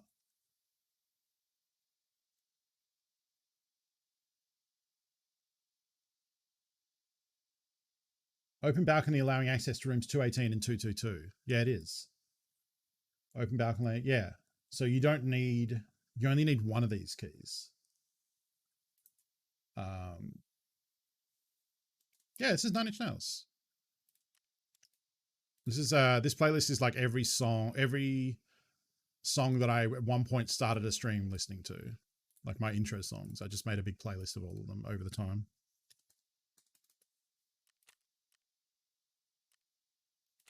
Sell it. I already have a 222 key, so I like, yeah, like I one of my best friends in high school was very into Nine Inch Nails, so as a result, I listened to a lot of Nine Inch Nails. I like them. I like different songs. I wouldn't say like I was a huge diehard Nine Inch Nails fan, but I respect Trent Reznor's abilities as a musician and a composer for sure. I do like more of his like. I mean, The Fragile is a fantastic album, but I liked a lot more of his earlier stuff that was a lot more rocky than the more experimental electronic stuff he got into later. But that's just because my personal preferences. But I've kind of always had Nine Inch Nails around me because of my best friend, his sister as well. They were super into it. My other really good friend in high school was like basically our group. Like when we were going up in high school, we were all musicians, and so we all were in this program where in year, I want to say year 11, which obviously probably doesn't translate to the US and the UK where the years are a bit different. But year 12 is our senior year of high school before university. And so year 11 is the year before that. Your Friday afternoon, you chose one of a few different things. So you could do cadets, and then that was basically like military training if you wanted to go off and do that. You could do art if you're an artist. If you're like an art student, you could go do art in the art place. You could do wood shop trade stuff, metalworking and plastic working and all that. And there was also a music program where you would go on Fridays to the music rooms where we would usually have lessons, which was under the chapel. And they had a couple of different drum kits and different like amps and all sorts of equipment, and do what was called rock workshops. You would split off into either people who did solo stuff or duets, or a lot of groups played together. And then you just jammed out and mucked around. And the end of the year, the idea was that for those that wanted to, if you had original material you had written as a group or a solo or whatever, they would help you record that. And Night Shatton, thanks for hanging out. Go through the process of learning what it's like to record, which was, multi-tracking, and we used trigger systems for the drums, and which actually wasn't great, and I grew to hate. But yeah, it was really fun. And then at the end, there was a CD that was put together, and it wasn't as good as I thought. You could tell. That a fucking boy. God damn you. Oh, hey. Thank you for that Humble Mumble Asmodee purchase. Digital Tabletop Together bundle was just purchased for $11. Hey, nice. Thank you. That helps support me because it's a purchase through Humble, and it helps support Child's Play because that is my chosen charity for Humble. Yeah, you could definitely tell while the teachers were recording the album, they were helping people record, because bear in mind, there was like everyone got one song on the album, and there were probably like 5 or 6 groups at least. So at the start, they were very into it. And then by the end, you could tell they had lost all enthusiasm of dealing with, and, like also everyone that had their track worked really hard to write it because they only got one, and had practiced it and wanted to get it perfect and wanted to do multiple takes if they messed up. And you could tell the teachers were like really at the end of their rope after a certain, and they also were on a deadline to get it done. Because they then had to get it like produced into CDs that people could buy and take home and show their parents. So I distinctly remember for our group, we had written this song, which was really not good. But when it came to recording it, also none of us wanted to sing it. That was the other thing, is we all played instruments, but no one ever wanted to be the vocalist, except for a couple of people, but they were usually assholes. But in our band, no one wanted to be the vocalist. So we recorded this song, and at the time, the teacher recording it told the person that we had made to do the vocals because no one else wanted to do it, and he was eventually like, "Fine, fuck it, I'll do it." Told him, "Okay, we're gonna do a take. This is a practice take just to get you warmed up. Go for it." So he did the lyrics and sang the song.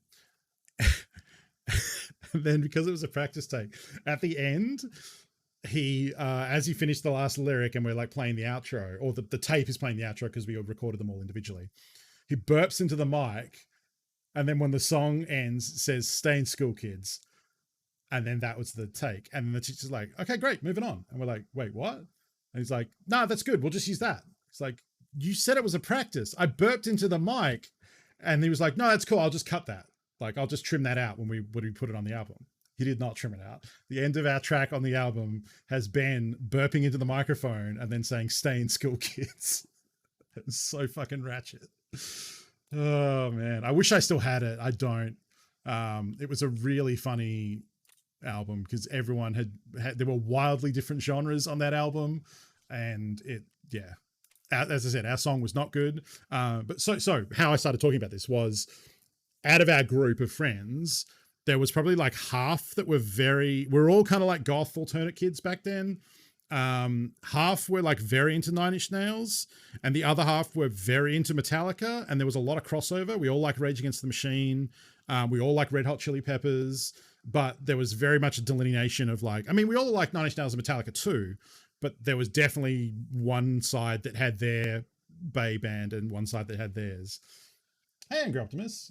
Pretty good. We've just done a scav run. I've been mostly dicking around and hanging out with chat and talking, so actually, I think I can sell that.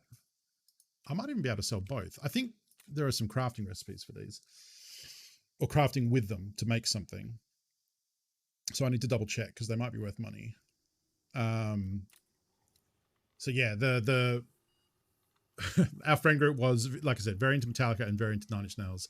So even if you didn't like one of them or preferred the other, you heard a lot of both over at parties and stuff we went to. Oh shit, I should put one of these in too. Fuck me, that's expensive. Jeez. Maybe I'll save it. Now that I bought it, maybe I'll save it for when I'm just going to go hardcore into raids and really get like a full 6 hours out of it. I might save it. Yeah, I might save it. Okay, so the Tarzan is used to craft a black rock, so that'll sell, but the bag probably won't.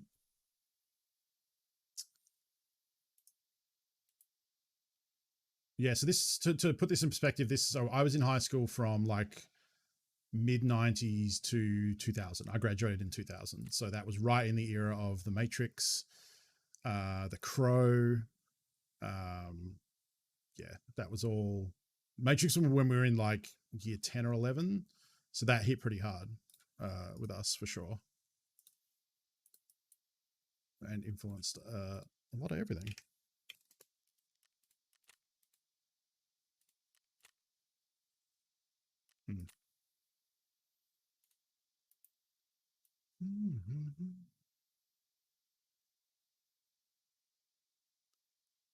Not worth it. Want to sell this or keep it? 80k. Probably keep it. See if I want to use it. See if I die with it. To use it. What about you? I sell you.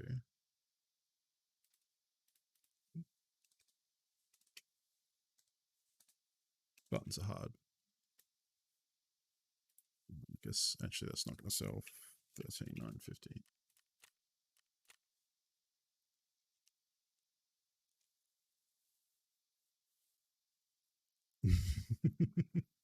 Yeah, I haven't watched The Crow in quite a while.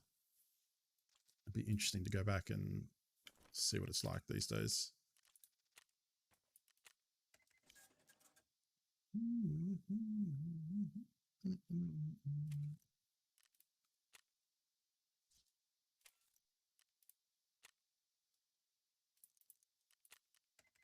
All right, let's get into an actual.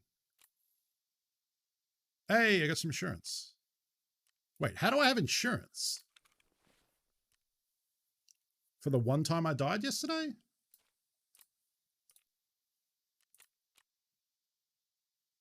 Oh, right. No, this is for the one where I dropped a mag and I dropped my contacts. So that means I did lose my helmet. Yeah, I should have ditched that a bit better. I think. Yeah, I think that's correct. I did just leave it in the middle of dorms. That was dumb. I should have gone off to like a side room and dropped it somewhere.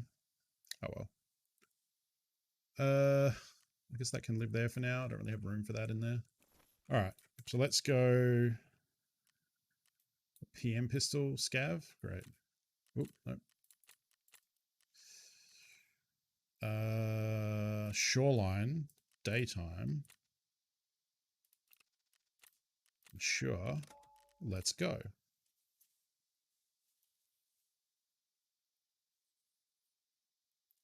Yeah, I wonder how well it holds up. I know there were like a bunch of like sequels they made with without Brandon Lee. Brandon Lee? I think that's his name, right? I mean, obviously, because he died while making the first one. Another one I want to really go back from that era is Dark City. I have not watched that in ages, and that was an awesome film. Filmed in Australia too, I think. I think that's why it stood out for us, other than just being rad.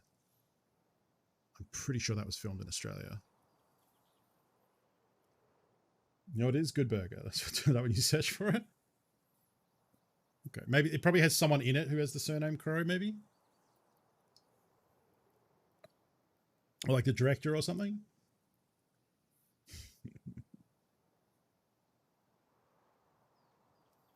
Yeah, so we're going in a bit cheap with this one. We might just cop a shot to the face and die. But this is to kill PMCs, to kill scavs. Well, not really to kill scavs, but to get sniper hits on scavs, because that will give us sniper experience, which I also need, because I need to get snipers to level 3. Yeah, Dark City is a cool film. It has a few different versions, I think, from memory.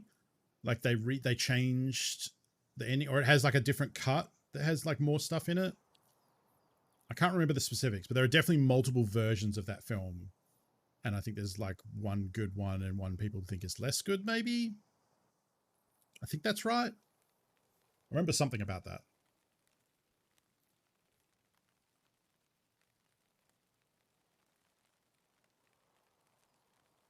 Night Jet PC, thank you for hanging out. Have a good sleep.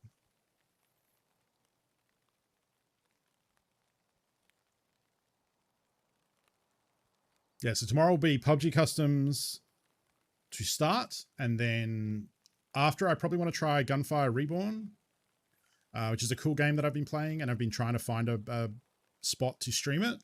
But I've been playing Tarkov today and yesterday because I'm on the Tarkov train with James right now, and I was excited to play.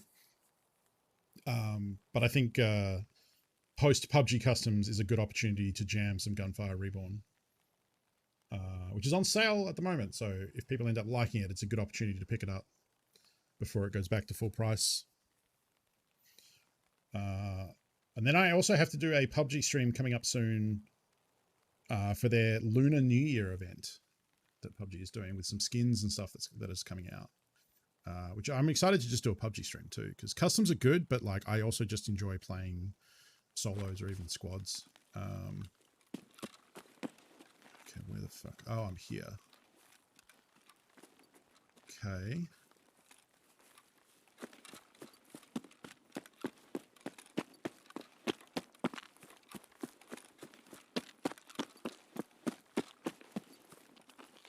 Shotty is loaded. This could be Scav Boss. I don't know if regular Scav just boot the door open like that.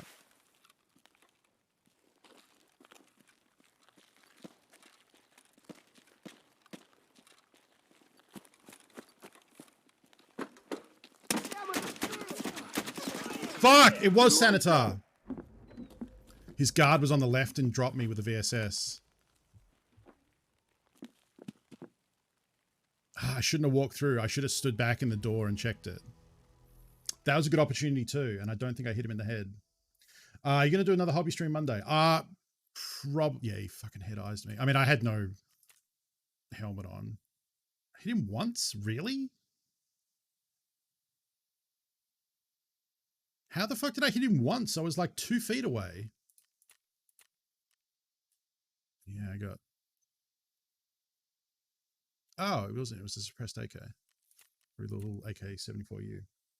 Well, so much for the never die streak.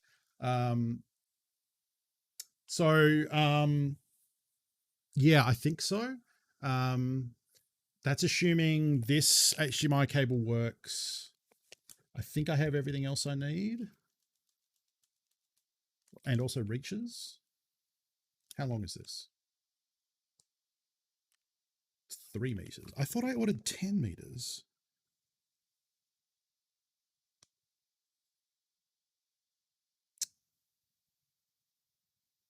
Okay. So I think what I'm going to have to do is okay, so maybe. Oh wait, is 3 meters 10 feet? Oh, that's what it is. Okay, yeah, that's what it is. Yeah, I'm also definitely not getting my stuff back because I died in the middle of a building that people check. All right, well, that's okay. That's all right. Hey, look, here's one I prepared earlier. So now I just need... okay, so we need...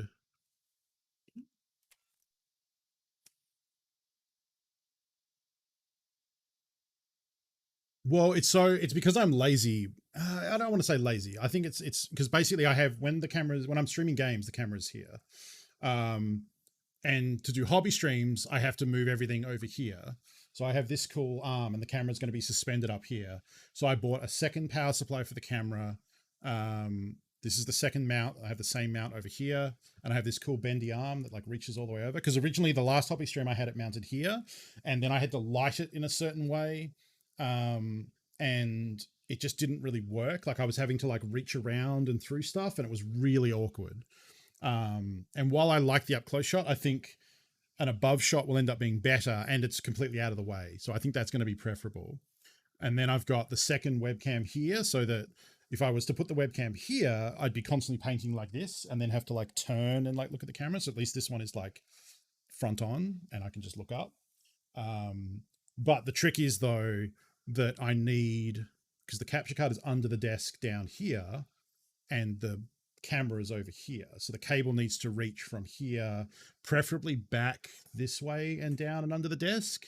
But what might end up happening is it might come across here, like off camera right here, and then go down because I don't know if it'll reach otherwise.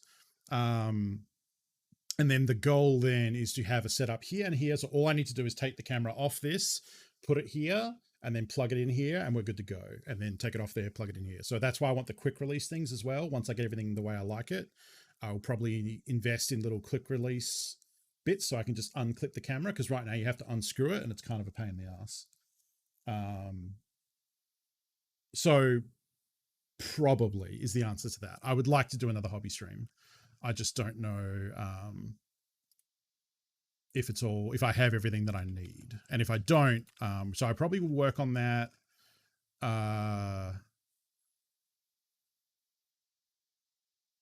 Probably tonight. I'll probably shift the camera over and see if I can get it up and set up and working because yeah, I think that's what will happen. So I will probably know by tomorrow if that's going to happen. God, that's annoying. That was a really good opportunity to kill Sanitar too and get some good shit. It's really lucky when you spawn like that and he's right there. I guess bringing the shotgun party meant it didn't work out too great.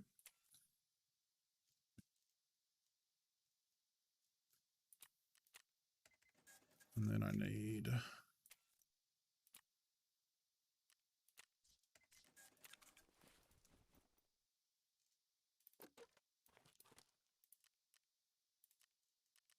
Actually, I think I have a non-found in raid stack. There we go. I'll bring bad grenades.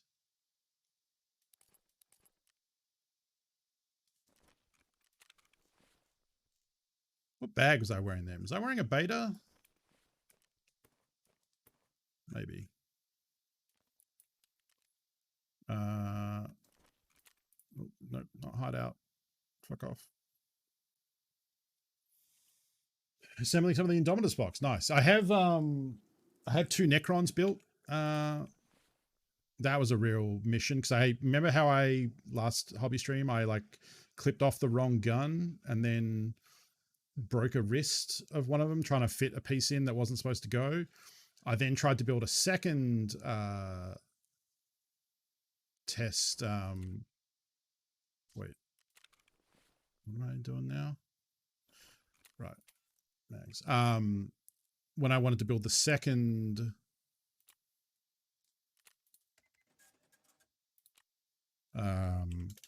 Necron, I had to go back and figure out like which gun did I cut off and now which arm goes with it, and it was a whole thing.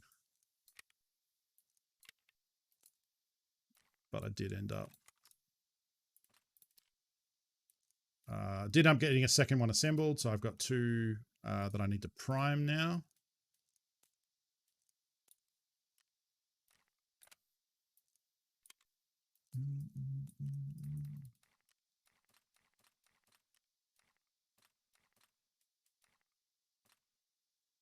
It's probably overkill, but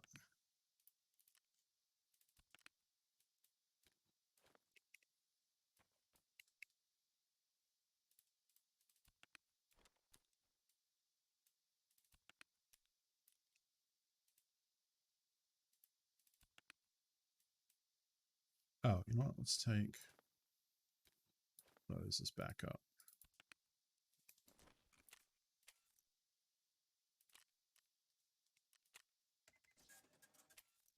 Can you reset yet? What else was I buying? Have you reset? Stars. Not in the hobby, but I like to look at pictures from time to time. I like the new Necrons. Yeah, they are. They're really cool. All the sculpts in that Indominus box are absolutely fantastic. Really well made too. Like the way they push together, they're really dynamic. The poses are really good. I don't really not have. Okay, apparently I don't have another shotgun.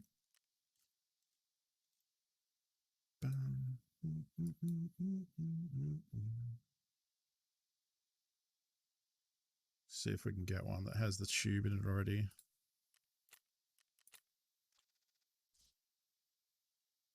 Nice.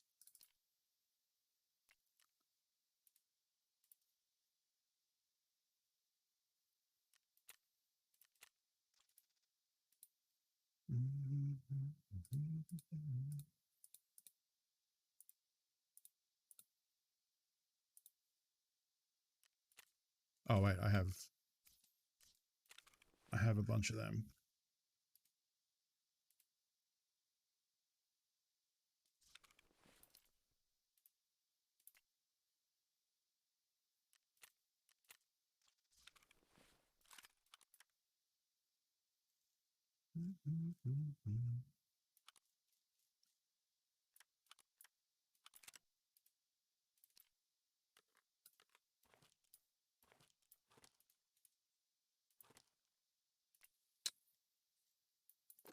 Okay.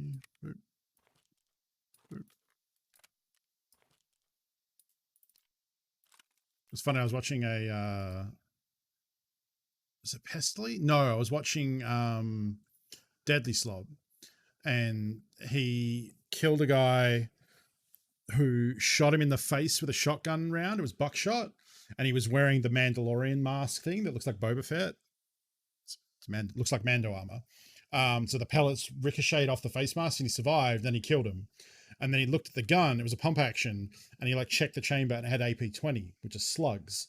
So what had happened was the guy bought the gun on the flea market, took the magazine out like you do with this, loaded the shells in here, but didn't notice the one in the chamber was like shitty buckshot like this.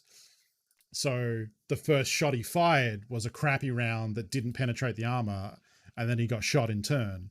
And it's an easy mistake to make of not checking the gun to see what was loaded in it. And he was laughing, going, "Oh, it sucks for him." You know, he obviously survived, so it's great for him. But for the person that's not right. There we go. All right, another 50K on insurance. Let's go. Yeah, the AP20 would have punched straight through that. Sniping's a good job, mate.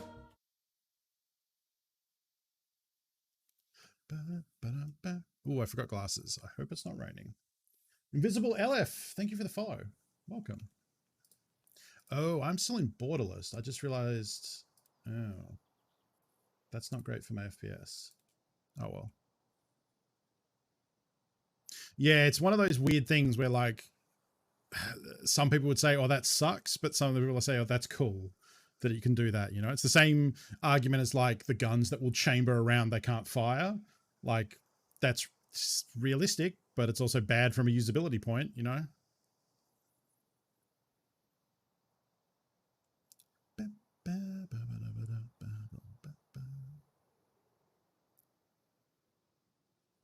Seemed to come out right.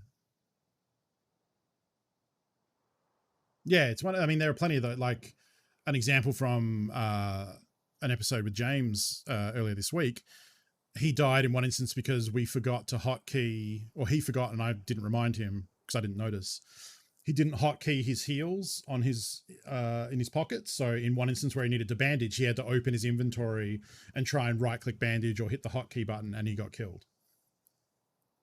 You know, that's why I make sure to, or try and remember to assign my hotkeys before I go into a raid, so that 4 is heavy bleed, 5 is heal / light bleed, and 6 is painkiller. Because if you get like legged in the open, you want to be able to jam that morphine into your arm, get the painkiller, and be able to sprint to cover, not have to stop, open up your inventory, right click, use. You know, the whole point of morphine is that it's quick to rip it out and inject yourself, as opposed to taking a painkiller pill or any of the other options. Hey Funko, I've been watching your streams with James. It's going to be nice to see you play as well. Awesome. I'm glad, hopefully you're enjoying the show. So far today, I have played a scav run that went okay. And then I just did a PMC raid where I died to the scav boss in like the first 2 minutes. So maybe, hopefully I live longer here and I actually get to play one. It was a good opportunity. I just made a mistake. I heard them kick open a door. Like, you can breach doors where you boot them open, and it makes a very distinct sound. Because I spawned right next to one of the areas they can inhabit, because the scav bosses on certain maps will spawn at different areas. And I spawned right next to one of the houses they sometimes are at, and heard them boot open the door. So I was like, okay, that's probably, it could be a regular scav. I don't know if they do that, but I haven't heard regular scavs do that. And I know the scav boss does go into that house. So I was like, okay, this could be him. And I have a quest to kill him. So I was like, let's get in there. And instead of having an idea where they were, I pushed in a little too far. I walked past a fence, like through a choke point, and got clapped by his guard from the flank. Whereas I could have hung back and shot through the door. This is actually the exact same spawn. So let's go for round 2. How funny would it be if the same fucking thing happens?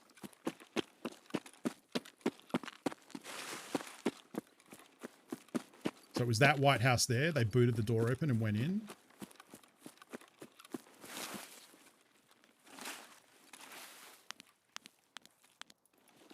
Oops, I walked a little too close there.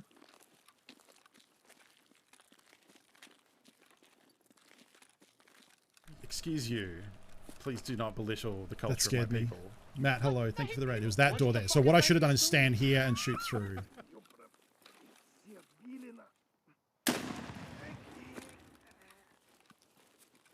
But instead, I stepped through like this and then started firing, and I got shot from here. So that was dumb with me. That was just a regular scav that I killed. Welcome, Raiders. Hello. How was the stream? What are you... Oh, Breath of the Wild. Oh, yeah, I was watching you play that the other day. You were blowing up trees. For wood, presumably. Or just because you hate trees. Jury's still out.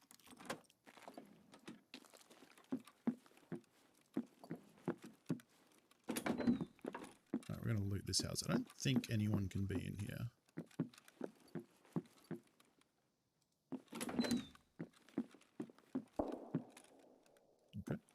a junk closet.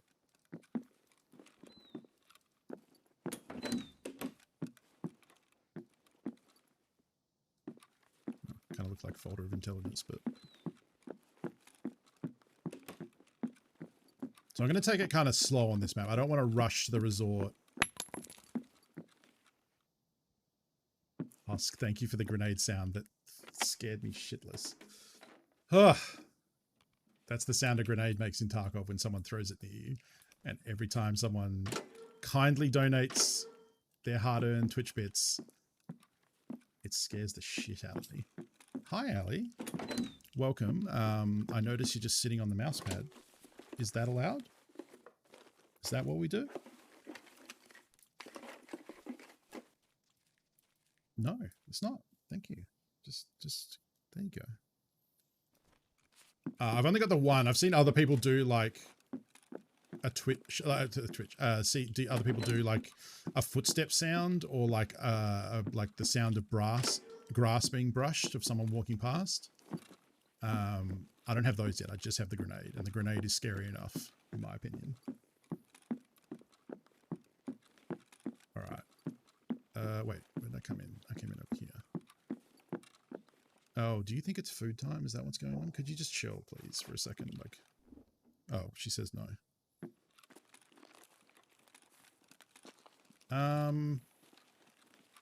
So I need to kill players. I need to mark the resort. I think I just have to go to the resort, as much as I fucking hate it.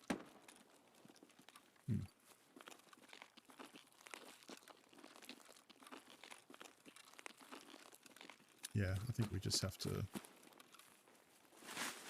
Oh, I could check for the cottage key. Oh, actually, that's not that far away.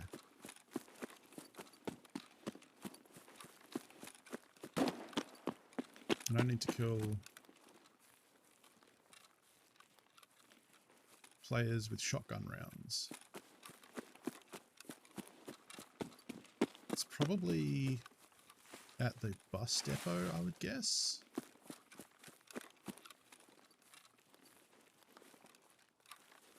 This is really not a good site.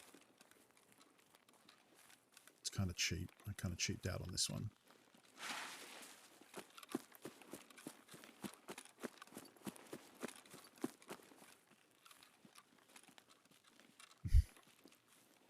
She's been fed, so I don't know what her deal is. She seems content to sleep in her deathbed though, so...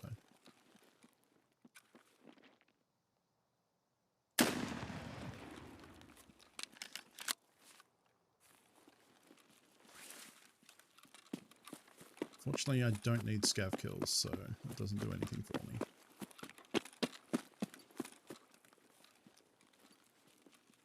You cannot relock doors, no. Otherwise, yeah, that would be a thing. I would totally lock myself in.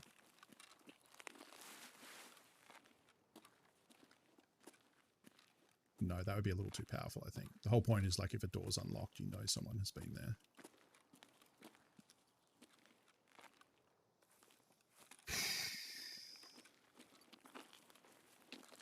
Alright, we're probably going to die. This place is sweaty as fuck.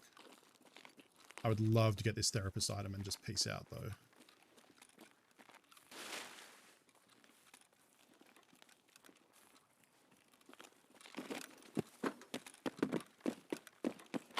Oh.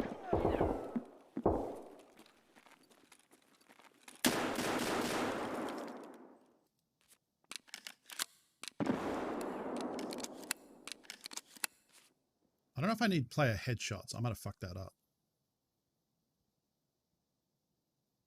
Also don't know if I can get to the item from this side. I might have to be... Because they're 306 and 303.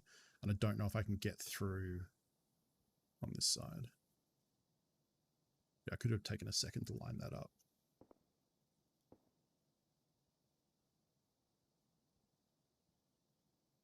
So basically now, that person was obviously shooting someone else who then threw a nade. And then they saw them like... Well, the body is like lying out in the hallway. So they know that I just murked them.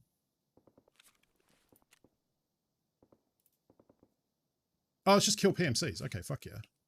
Thought it was headshots, which would be very harsh. Hey. No. Please not now. Like I will give you pats. That not in the middle of resort.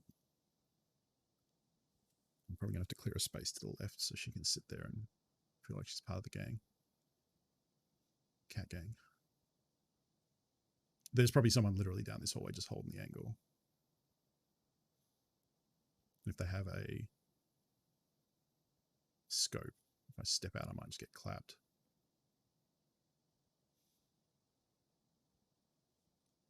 Allie, thank you.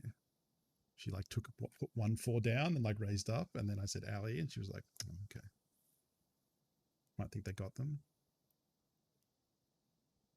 I don't think so.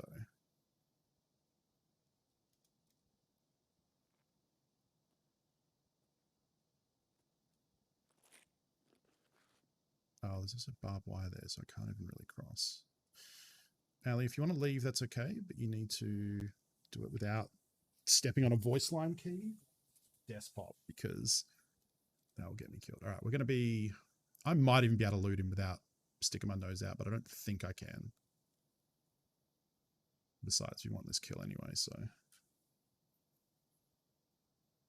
You say that, Hosp, but people are very patient in this game.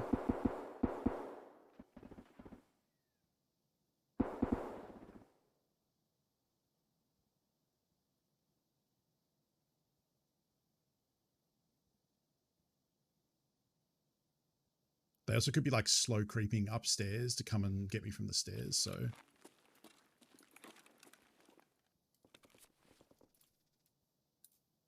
Oh, right, I forgot that. No, I can't, unfortunately cannot wear the mustache.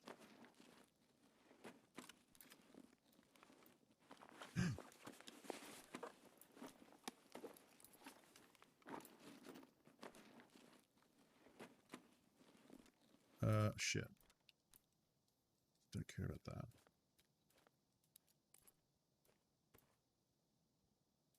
Uh-oh.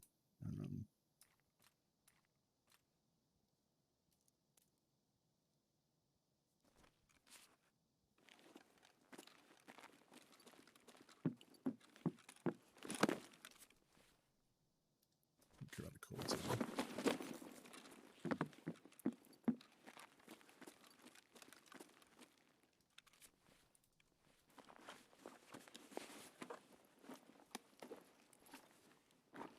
Having to wear this scav vest means I'm so hard up for space.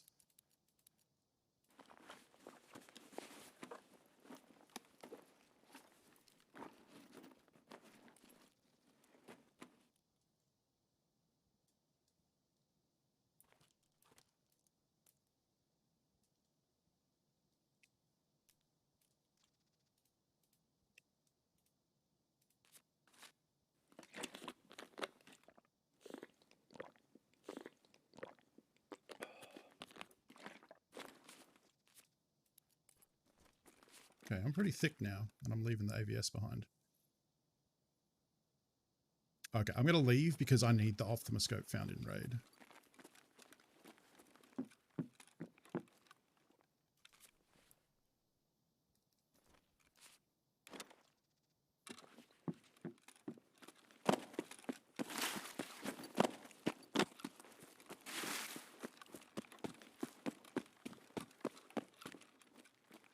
Now, boy, do I hope no one's camping this back extract.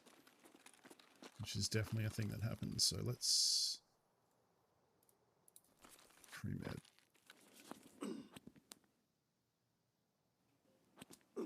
We have value and a quest I need for a very... Oh, an item I need for a very important quest. That's kind of hard to get. So I'm just going to take this opportunity to dip and reset.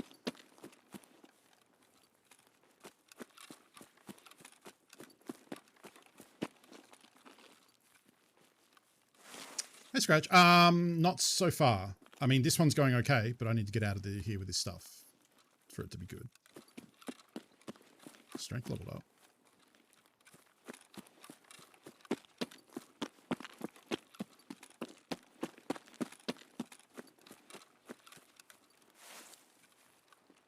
I don't know if this is open.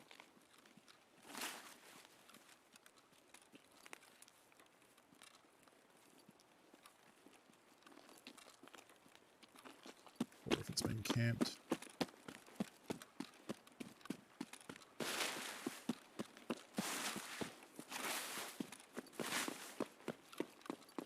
Probably not going to get that backpack back. I don't think it's open. Nope. Okay. But we've kind of passed the imminent danger. We're at a resort. No one was seemingly camping this. And now we can just take the long way out. And hopefully we're okay. We're actually not that overweight either. I guess because I didn't pick up any armor.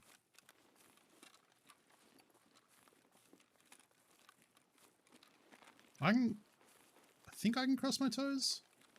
Not all of them, but I have that thing which I think a lot of people have, where my second toe on each foot is longer than my big toe.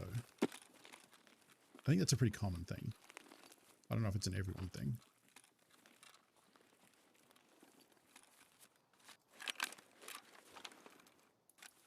Sniper scout was up.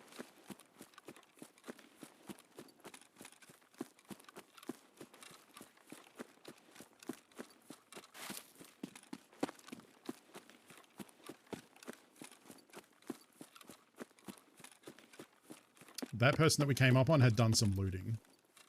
They had hit. I don't know how they didn't hear me. I guess because, was there gunshots going on when I pushed them? I don't remember. Because like I came right up next to him at the stairs and I sprinted in, I'm pretty sure. So like I feel like they really should have heard me.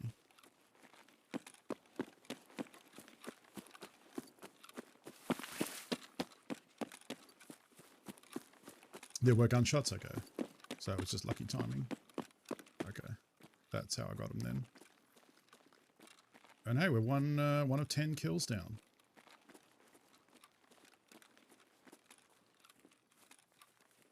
Yeah, boy, would I love to get this optoscope out. That takes care of healthcare privacy. Now we still need to go back in and in a subsequent raid and get the item out of the therapist thing, but I don't, that's fine. As long as I'm not, I don't want to do that while I'm carrying all this value, that's all.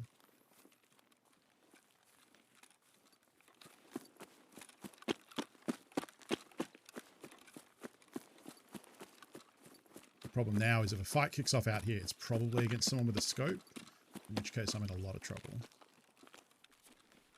Yeah, their gun doesn't have a scope either. Wait, what? How did the sandals conversation come up?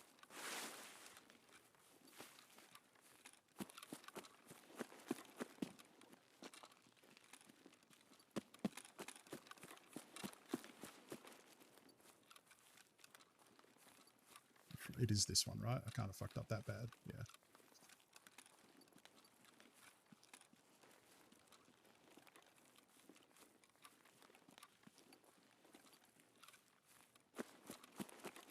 I'm going to go against my normal recommendation and I'm going to follow the wall.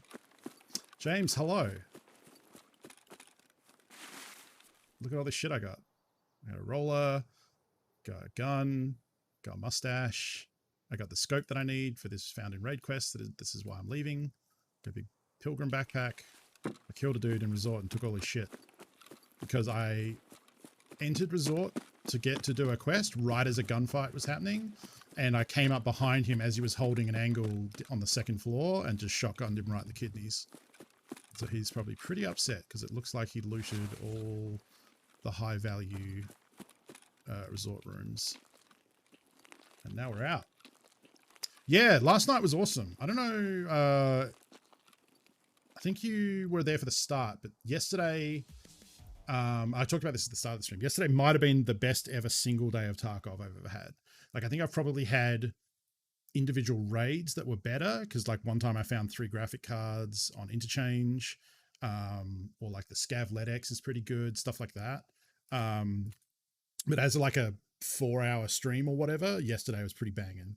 I was focusing on customs because after watching you play customs a lot, I was like, oh, you know what? I've got a bunch of customs quests and I've been watching James do it. So it'd be good for me to do it so that I know, you know, get my customs muscles back in order or whatever the fuck. So went to dorms and we had kill scavs with the AK-74U. So I made up a little AK-74 with quite a lot of good attachments, because that gun kind of sucks. It's a real short barrel AK, so the recoil's kind of all over the place. So I put a bunch of stuff on it. And then the first run into dorms, we ran into Rashala and the boys, the scav boss and his 4 heavily armored scav minions. And luckily, like, ran into one and shot him in the face, and then the others were just kind of on the stairs. So I just managed to murder them all without them really fucking with me. And I had a quest to kill him and recover his golden pistol, which I've never completed before. In all the other raids I've tried, it's super hard to get him, and I hate customs. So I end up never doing it. So I got that done, got that quest completed, which was rad. And then I was also there to fight PMCs. I have kill 5 PMCs in the dorms. Oh, he had 60. Is this all Ilgolnik? Oh, okay. He's doing that. So he did. I mean, I guess this is kind of smart. I don't really like doing this.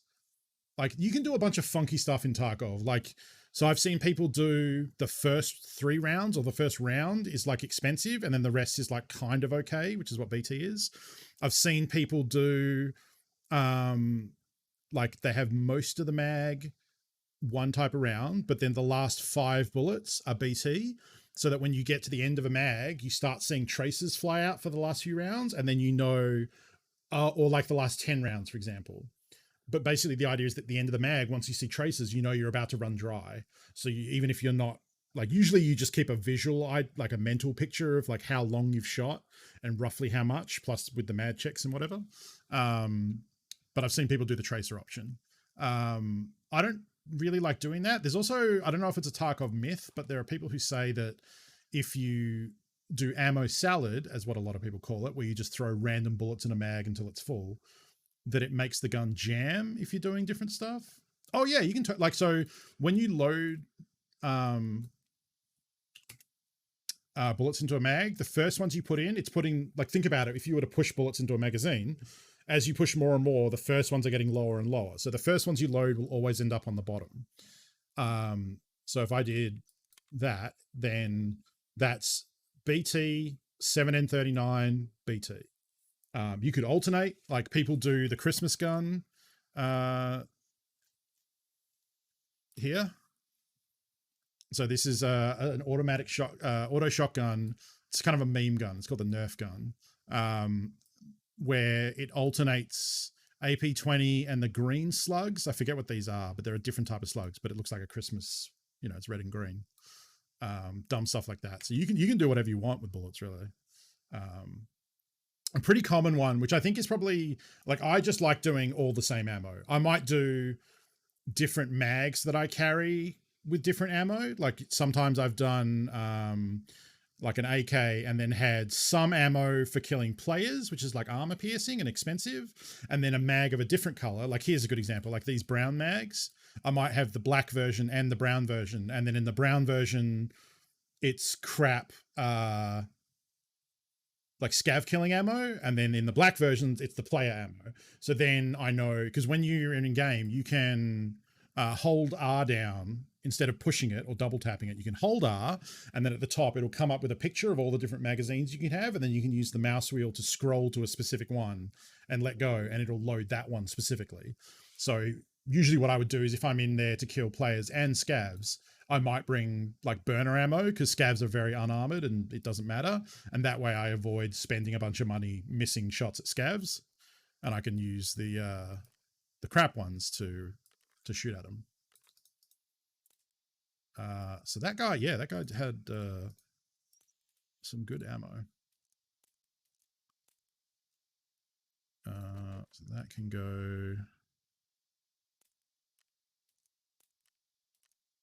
down there. Keep them. I'll sell that. I'll keep that. There we go. That we vendor. That will keep. That keep. That keep. Vog. So we got a found in raid roller, which is really nice. We need that for a quest coming up. I forgot I also had this stack that I took off him. There we go. Yeah, that's fine. I got Propatal, which is nice. Might take that there like that. Top that up and then put that in there. Oh, it's probably more in this cell. Okay. Wow, yeah. That is a lot of expensive ammo we got off that boy. Because I think these are these 1K as well? Yeah, they're about $1,000 a bullet. So we had what? He had a stack of 30 plus 30 in the gun, plus that was like 50, like $100,000 worth of ammo. Or rubles, not dollars.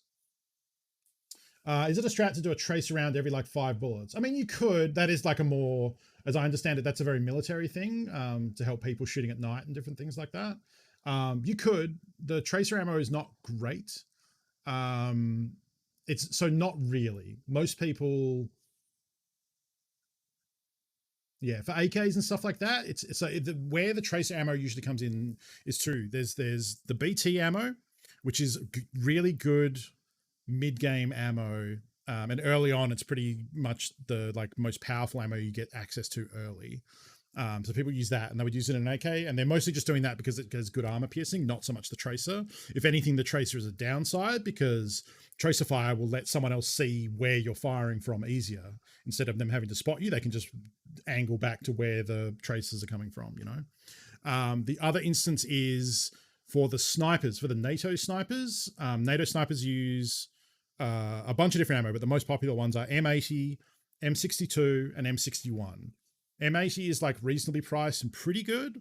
M62 is more powerful and is a tracer round, and M61 is the most powerful and the most armor piercing, but isn't a tracer round. So a lot of people, when they're sniping, they'll either use M61 because they want as much power and penetration as possible, or what a lot of people do, especially if they're sniping long range for the Shooter Born in Heaven quest, which is where you need 3-player headshots over 100 meters on 4 different maps in the game. For that one, a lot of people will use M62 because it's still pretty powerful, but also it's a tracer round. So as you're sniping, you can see where the bullet's landing and you can try and judge it and adjust your how much you're raising off the target to get the curve in and all that.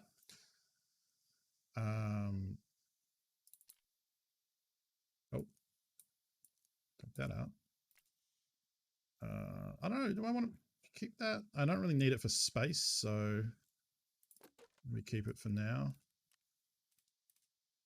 Sell this.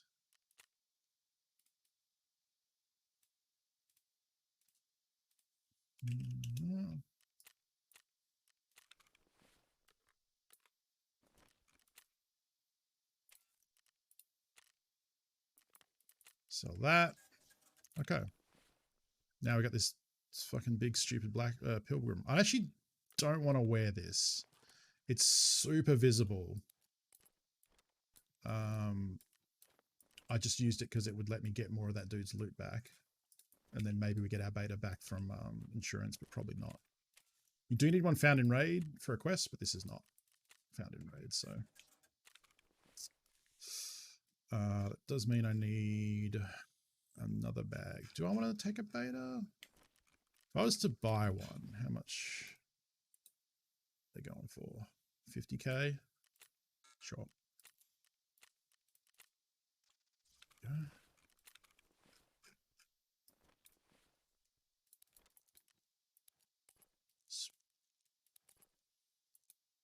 Don't need that. I can go in pills. Let's grab 2 more of them.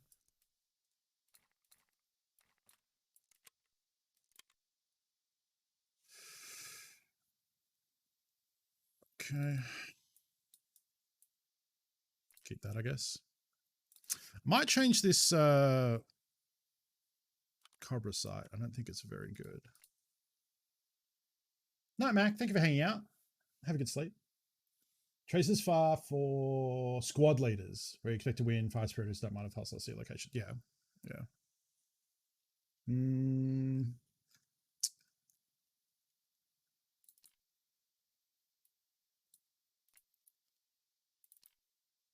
How much are the little PK6s going for?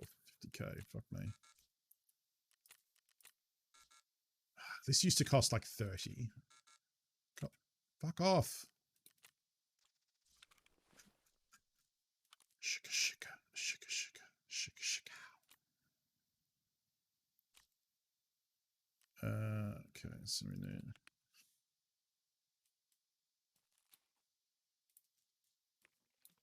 Okay.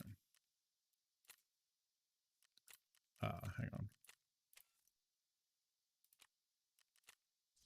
Wear some dirtbag glasses in case it's raining. Wait. Dog tag, don't need that. Or that. There we go.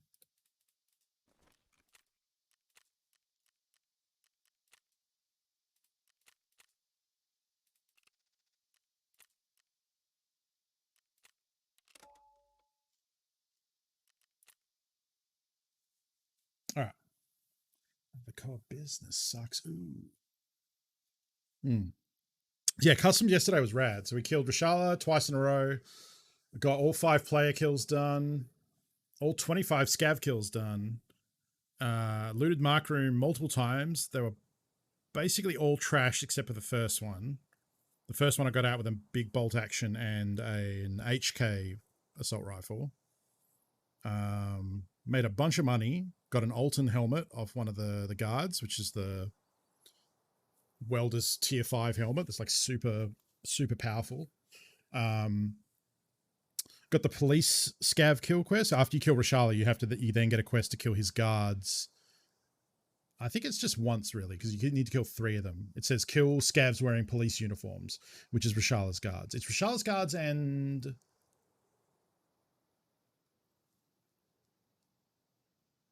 somewhere else you can find them. Is it Raiders? I don't think it's Raiders. I think it's very specifically Rashala's guards, but they are somewhere else. Tarkov scav police uniform. The guards wearing police uniform over Rashala's bodyguards. Oh, no, apparently that's it. Okay. So you got to kill his bodyguard. So yeah, we got 2 raids in a row where they showed up, so that was rad. And then it was basically good. We basically won every raid yesterday, except for the final one where I went into dorms to get the last PMC kill. I killed a duo. Then there was a 3rd guy with a shotgun that I ended up fighting for like a minute or 2. And by that time, with all the grenades and the action going off, another duo who was sweaty as fuck had heard it and made their way to dorms. And so what ended up happening was the shotgun guy, I think what happened in that section was I threw a nade down a hallway because I thought I heard someone. And I think the nade hit him and really messed him up, because then I could hear him like going, and then got pushed by 2 others, killed them. And then like even before I had a chance to loot, that dude then popped out and came at me. And I was like, oh, fuck. Started fighting that guy. He went into a side room and closed the door. So I opened the door. I think I hit him again. He had like finished healing as best he could by that stage. I popped him again, hit him a couple times, and then he ducked back into a room and shut the door to heal. I opened the door, popped a nade in, and then backed up. And then I think that killed him. Or did he survive that? And then I shot him in the room. I can't remember, but eventually I ended up killing that guy somehow. Shut the door for me to heal because I was pretty messed up. And then I heard 2 dudes arrive. We are very far from resort. Guess I could check the village here for Sanitar. Let's do that, I guess.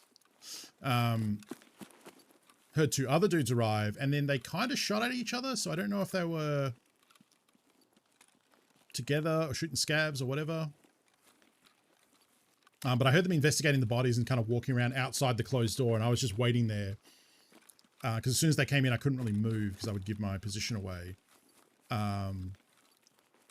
Waiting there for them to open the door. They opened the door. I tried to get them, but they had, I think, a vector. Something very, very high rate of fire that just lit me up super quick. Because I was already pretty messed up. I think I just saw someone. Or I saw a scav.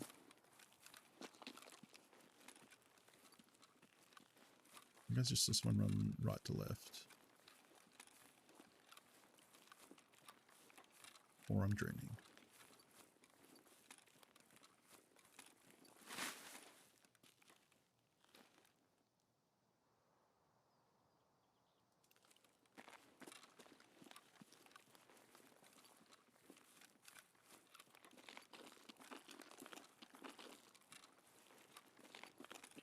Might be dreaming.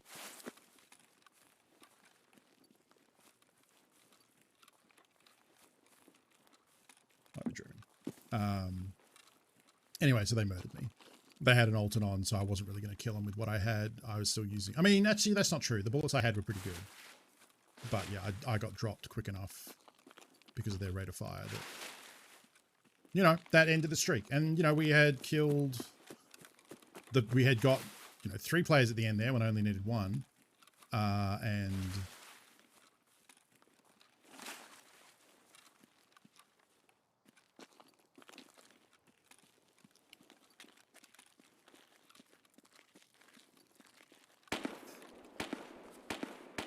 enough to finish the quest, even though we did lose the loadout, but it had got us through.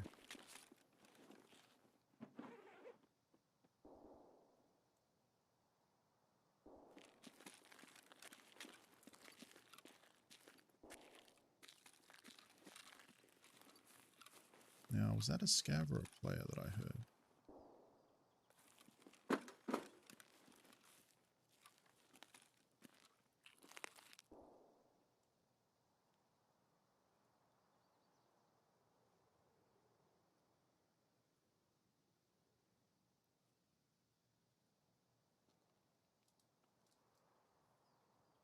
One with this gun is the barrel is so long that...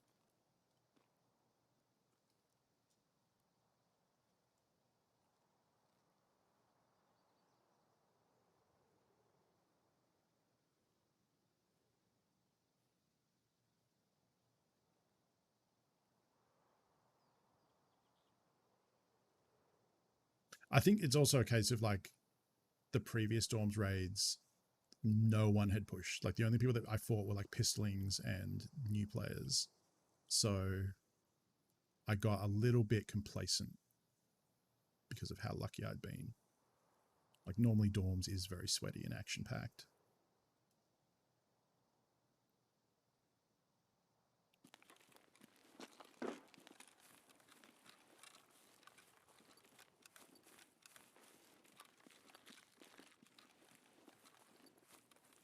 Right, I want to loot the safe here because I'm still after teapots.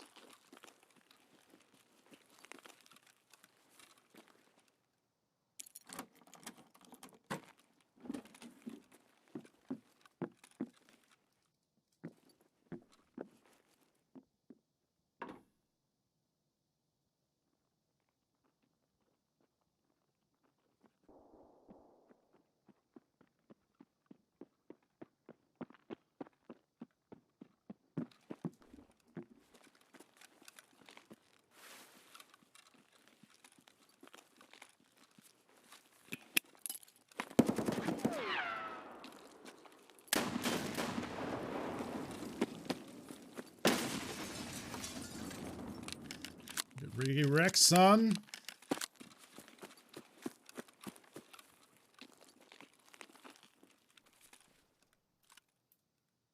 Right, I keep forgetting I'm carrying this fucking...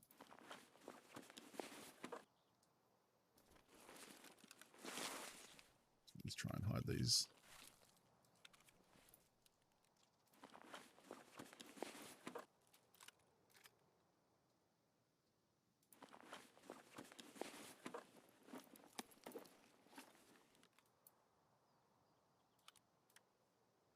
Done talking about how expensive those things are, so...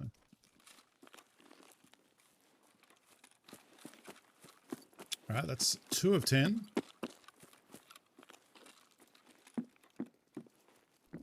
Back to looting this safe.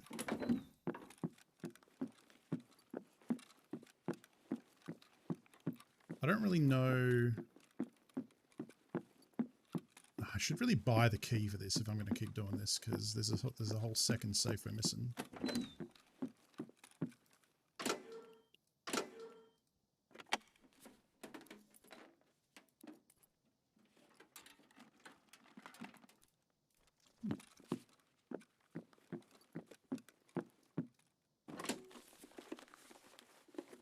I should be able to fold this. I don't know why I'm not. Stupid horse.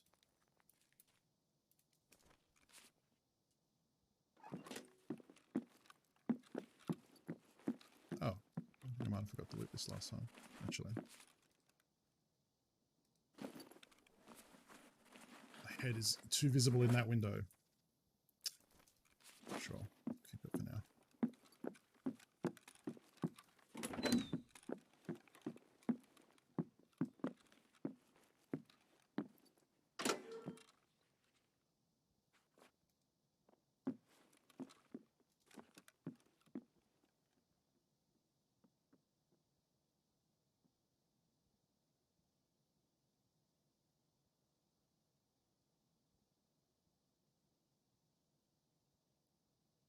I heard someone jumping out there.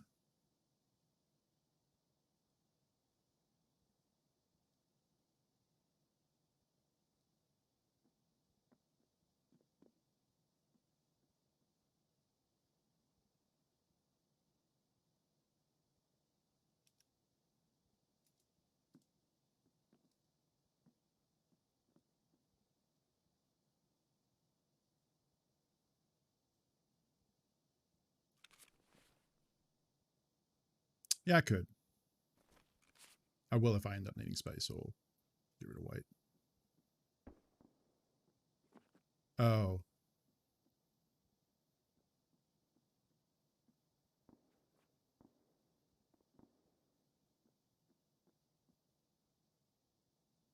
I might be hearing gunshots, not footsteps.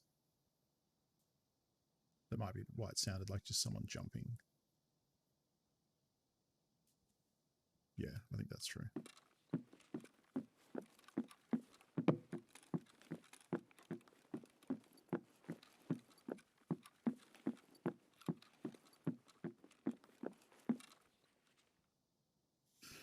Okay, so I guess we go off to resort. No, that's definitely footsteps.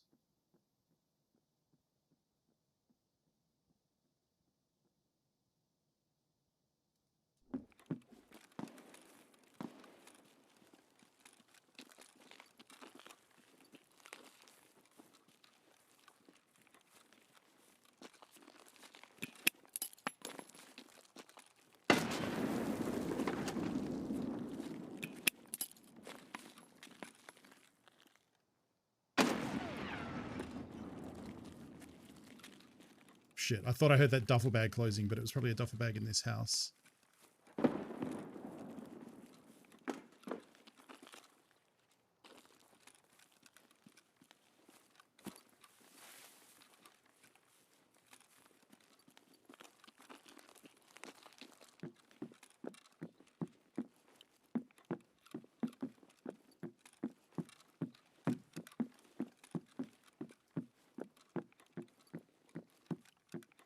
Okay, do I still have any nades left? That's a question. Nope. Nope.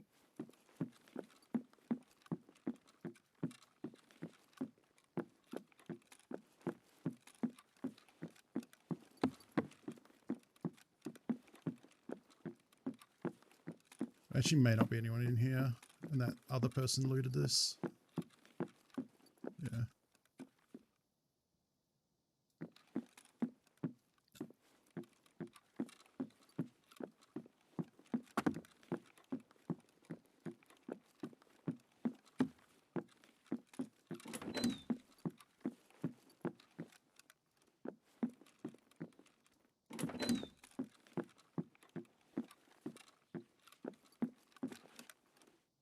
Huh. I guess they had just left.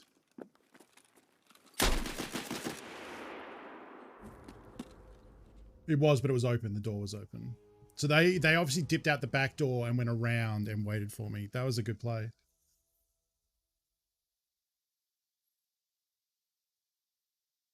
Good play. SKS, I think. Probably BP. Yep. Yeah, SKS and BP. Dang.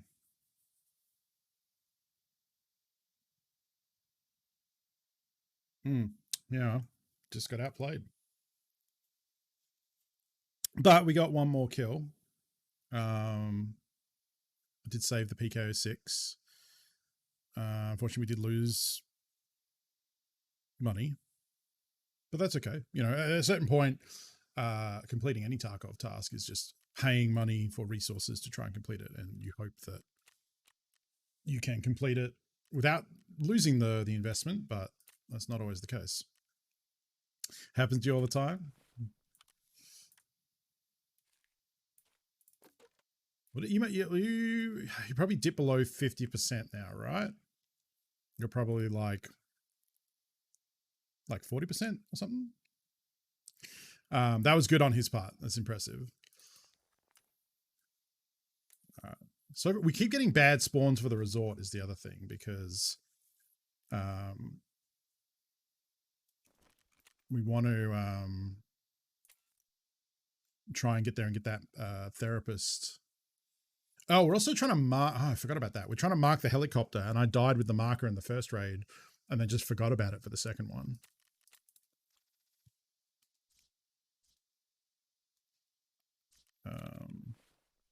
So we should also be bringing a marker to try and get the chopper marked. Rip ammo. Okay. Luckily, we are making more shotgun rounds because we're starting to run low.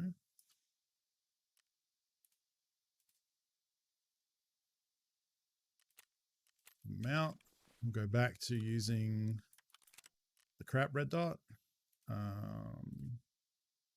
Actually, that's not what I want to do. I want to go linked, choke.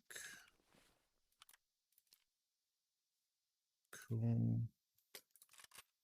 We need balaclava. We need scav vest. And equipment wise,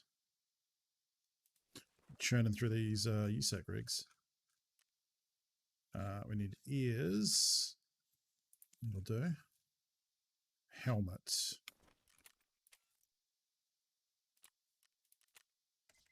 Ooh. Tin pot penis hat. We're going to want a bag. I think I might just go back to hoping someone else has a good bag and just use these crappy ones. We want some bads. We want a stack. We want a heal. We want that.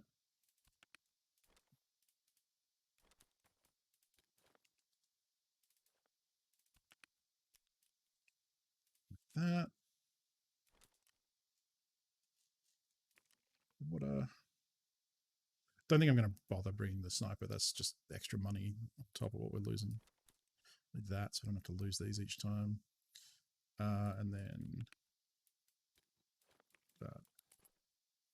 Ooh, we are actually a little low on food and drink. All right.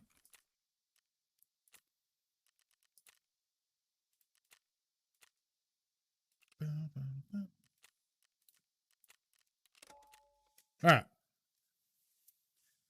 You're 20% now, I think. We'll get back up on Saturday. I also wonder if maybe I should be doing daily scav run just to top up. Just quick insane run, nothing fancy. Might help us falling too far behind if it's bad luck. Yeah, I mean, honestly, actually, factory is good for that because it's super easy to just run out of factory if you get the camera bunker door exit. Because you can basically go through the undercroft and you rarely ever see anyone, and then I would just get out and then vendor my gear. Through my first wipe, I would do that a lot in the evening. I would just do a scav run straight to the exit, and then vendor all the gear because you don't need to worry about found in raid. You don't need to worry about found in raid because you don't have access to the flea market yet. But you could also do that on a map that you know, like Interchange or Customs or whatever. But yes, very valid, because even just running out and then vendoring a scav loadout, that's probably 50 to 100k minimum and probably more. And that would start you maybe getting the idea of what factory's like too. Especially if you come across any bodies along the way in a safe spot, you can just open them up, grab the gun if people haven't looted it, and that's another, you know, little bit of money. That is a very valid way of making money early on. If you get the office window extract, it's kind of fucked because that's in a hot spot where a lot of players go. So then it becomes a little less likely to succeed. But is this song something to do with the holiday special? No. When I don't know if this in particular is it, but when Star Wars hit big in '77, everything was Star Wars for a while, and you know, disco being big at the time, there were a lot of Star Wars Discord tracks. You could even record them that way. Something cool happens, we can show it during the show. Yeah, for sure. And we could even like, I could talk about, you know, like I mentioned this earlier because I said like I don't really know what I would do for Patreon rewards, but reviewing either PUBG or Tarkov matches and saying like, here's what I think you should have done, etc., like my thoughts on it, is something I maybe want to start doing. And so we could do something like that too. If you had a good one where you got into a fight with someone, we could watch it and then play and pause, and I could talk about, you know, how you might have done things differently and things like that. That could be interesting. Yeah, and the more you can play, the you know, better you'll get. Obviously, it's all good practice. But then the scav run is good because it's, you're not investing anything, and you know, it's unlikely that that's going to be anything too wild, or you know, complete a quest that we didn't know about or anything like that, you know? Yeah.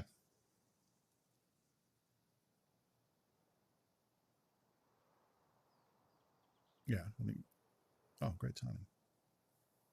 I don't think there's anything wrong with that. I think that's a good idea.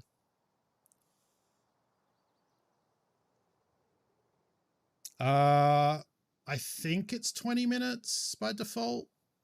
I don't know. I can't really check because my character has reductions in that from the Intel. The same spawn 3 times in a row. Oh, wait, that's not true. The last spawn was different, wasn't it?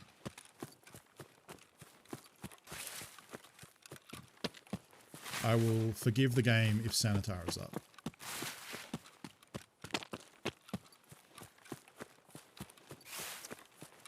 And I kill him. If I die to Sanitar, then I'm still mad.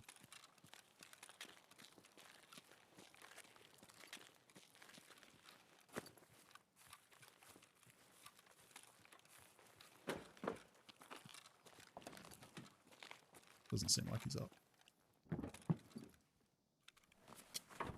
Hi, Ali. Are you mad about food? Is that what this protest is about?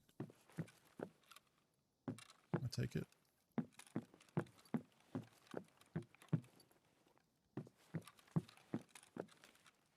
Oh, that's not a jacket I can loot.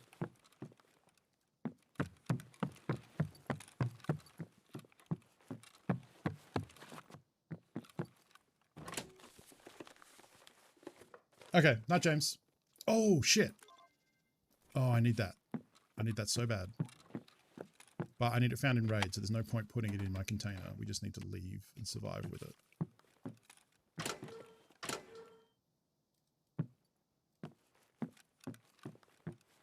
Allie. You can sit there if you stay exactly there. If you move any close, she can't see her. She's off. Oh yeah, that's her head. She's just invisible on my shirt.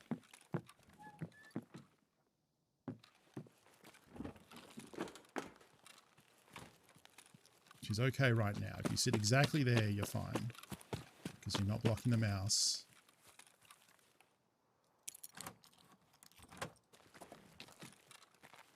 And I can still play, and you feel like you're included. Resort is popping off.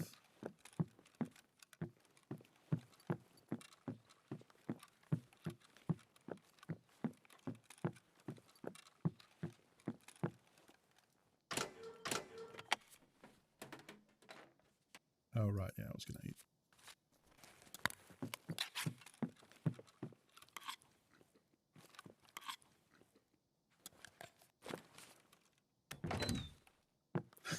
Hey, Joe.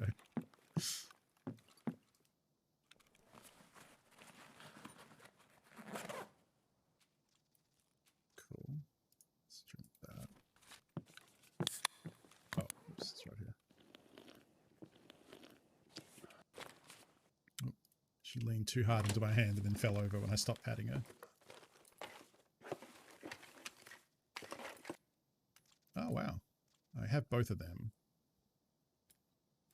But I might want to sell them. I don't know what they sell for. I don't know if that's a dumb idea or not. Whatever. I'm doing it now. Okay, so...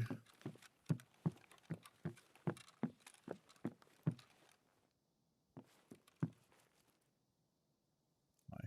How can I help you?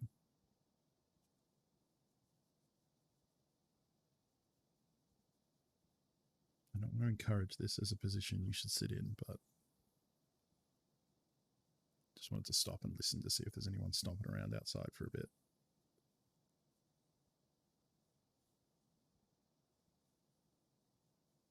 Okay, so probably what we'll try and do... Fuck, I forgot the marker. Okay, never mind. We're not going to try and mark the helicopter. I guess we just run in and try and get... That's interesting. It's pretty far away though.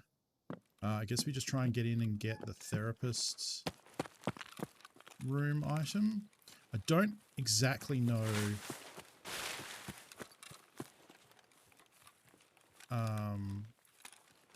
where is best to enter for that. I feel like it's actually in the middle of the resort, not the west edge that I keep entering on. Because I don't think I can push through to that room unless I go in closer. Because it's 306 and 303 are the two rooms I need to get to. And I believe I kind of want to do that from the front of the resort. I'm very worried about Ali sitting here. She is very patient and good. She will start poking me in a bit. I don't know. I feel like if I'm talking, she's okay because she thinks I'm like talking at her. It's one of two things. Either the talking relaxes her because I'm talking and she's like, okay, cool, humans here. Or she gets annoyed because I'm talking because I'm not paying attention to her and feeding her. I don't know. I feel like she's just going to be here for a little bit until she gets annoyed and then starts poking me a lot.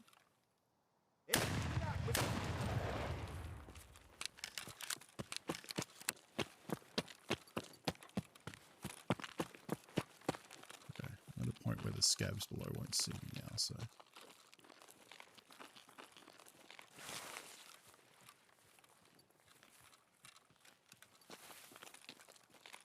Can also be shot from the balcony, from someone on the balcony there, so I'm worried. I think what we're going to do is we're just going to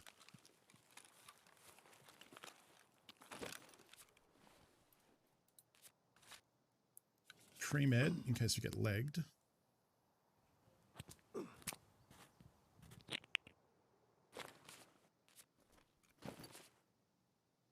And then we're going to run in and try and do this. I think we want to go in there. I might need you to move, Ali. If we get into a fight and I need to whip around quickly, you're really blocking my arm. I might die to cat aggro here.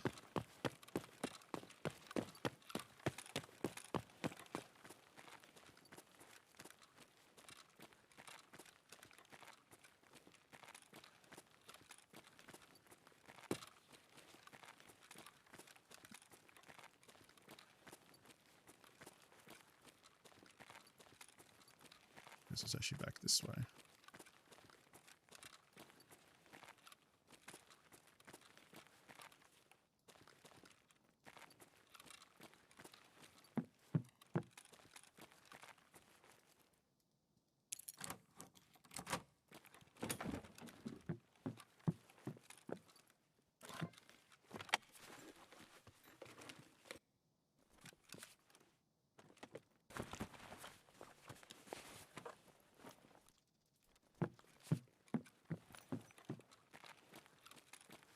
Five, 304, 303.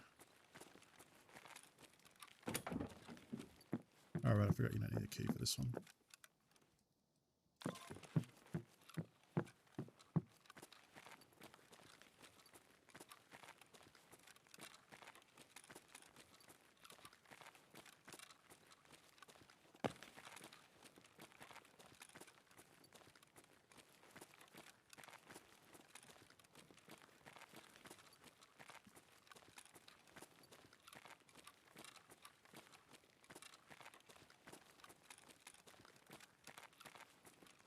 on the right way here? Yeah.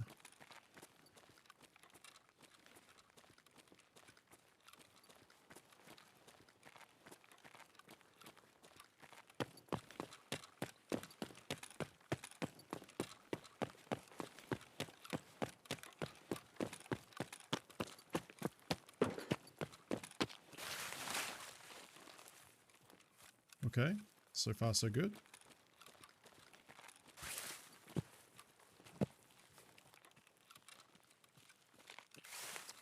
If you're getting bored and want to leave, Ali, that's okay.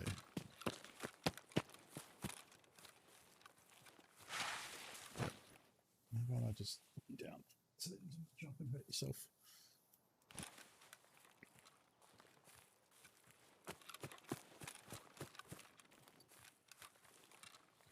Alright, now we're going to try and leave because this is 2 quests that I need to do that are bottlenecking me. And also, just as a general rule, fuck this place. I don't know, I'm getting, like, I'm more comfortable. It's not so much that I like, I don't know, like, I don't really hate any one map. I think they are all kind of good at having a different visual style and, like, the way, like, Customs has action at dorms and, like, Interchange is a shopping mall, and that's cool, and Shoreline has the resort as well as being a big open area, and Woods is like a big forest, and like I like the style of all the maps. The problem is I think the way the game forces you to go places or go specific maps and do things, and it's hard. I guess that's why, is because some quests are easy to do and some are hard and fucked up. Like anything going into the resort is hard and fucked up, and I hate it. Because you get so many, because there's so much money in there, and because people are being sent there for quests. You know, if you need PMC kills on Shoreline, go to Resort. You know, you'll get PMC kills, or at least you'll get into fights with PMCs. So I think that's why I find it so demoralizing.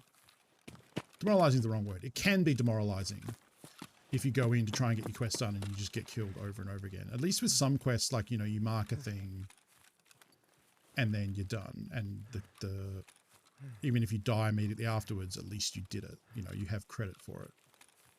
The problem is Shoreline has a bunch of like go get a thing and extract with it quests. And those are rough because you can get in, get the thing, and then get murked on the way out. And you have to do it again. You know, all those sort of quests are the rough ones where you're like, oh, I was so close. I got in, I got out.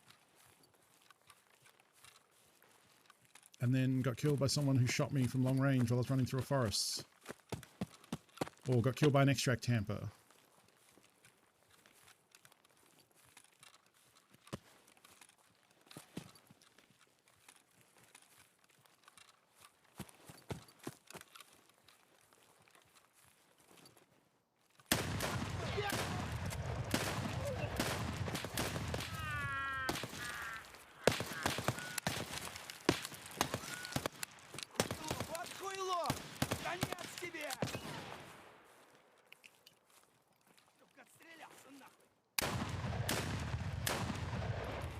Or scavs.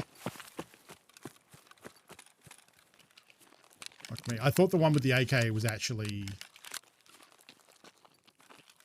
I'm not even going to loot them. Fuck it. Do those quests still count if you do the murking and then get the thing you need to play? No, because you can't loot quest items from players. Your quest inventory, like where I'm carrying those 2 documents or whatever the fuck, that's not available to players to loot. The game knows I have it, and if I die with it, I lose it. But it's not something that players can get. The way quest items work, though, it's not like if someone, it would be way worse. Holy shit, did this suck? Is if there was only one instance of the quest item there and whoever got it first got it, and then anyone else who came afterward didn't get it. That would be fucking terrible. At that point, you would have to be allowed to loot it. But it would be a terrible system. So how it works now is any quest item like that, if you go to the place, even if someone else has looted it, it's still there for you and you can loot it. It's personal loot, if to use a WoW term. It's not group loot. So yeah, that would blow if you had to be the first one to get there, because it would mean that every time you needed to do a quest, you needed to jam a stim which costs like 50k or something, and then haul ass to the quest item, that would be absolutely horrible. I wouldn't be surprised if that was like that at some point, and then they realize that actually sucks. You would never be able to get quests done. It would be so difficult, and they would be camped to hell. Oof. Yeah, that would be atrocious. So that was good. We got the Jaeger one done, and we got the therapist one done. We have a series of quests now on Shoreline, because I've been basically avoiding doing them, that we need to go to the resort and get a thing and then hand the thing in, and then it leads to a chain of quests of getting things in the resort and handing them in, or like exploring to a different room, like going to a specific room and then getting credit for it and things like that. Thank you. Finally.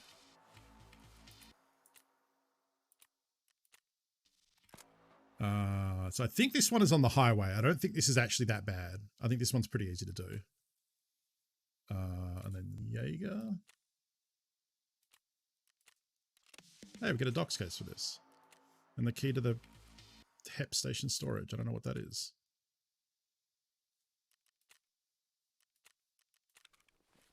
But that was 2 quests handed in, so we got some XP for that as well. How is my survival rate doing? 40%? It's about right. I think I would average about 40% survival for Tarkov.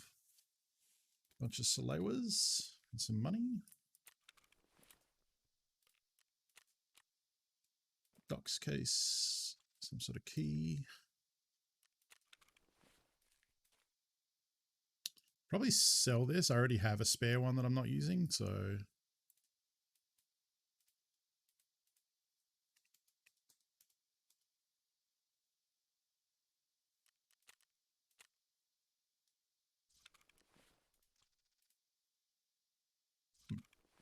key to HEP station. Key to HEP station storage. Key to the hydroelectric power station storage on Shoreline. Oh, okay. 1 weapon box, 1 small weapon box, 1 medium weapon box, 1 large weapon box, 1 folder with intelligence spawn on the desk, loose weapon mods. Okay, that seems all right.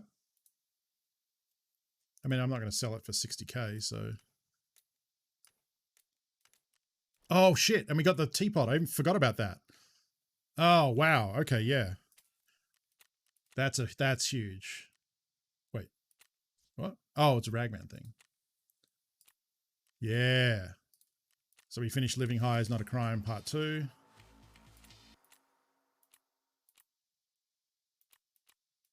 Wait, when do we get the next one? Oh, it must be one of these previous ones. Must be a requirement for it.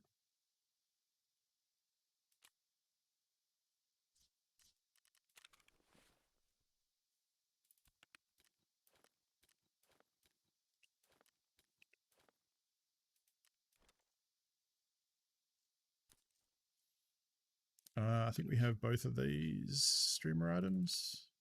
Yep. Just sell them.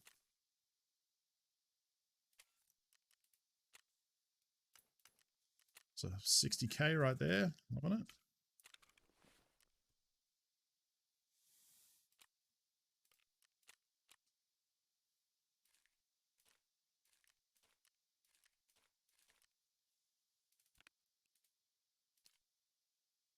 Tier 5 rigs. That's nice. I don't remember. Oh, these are new, so I don't. Oh, and we got 2 Altons? Really? Fuck yeah.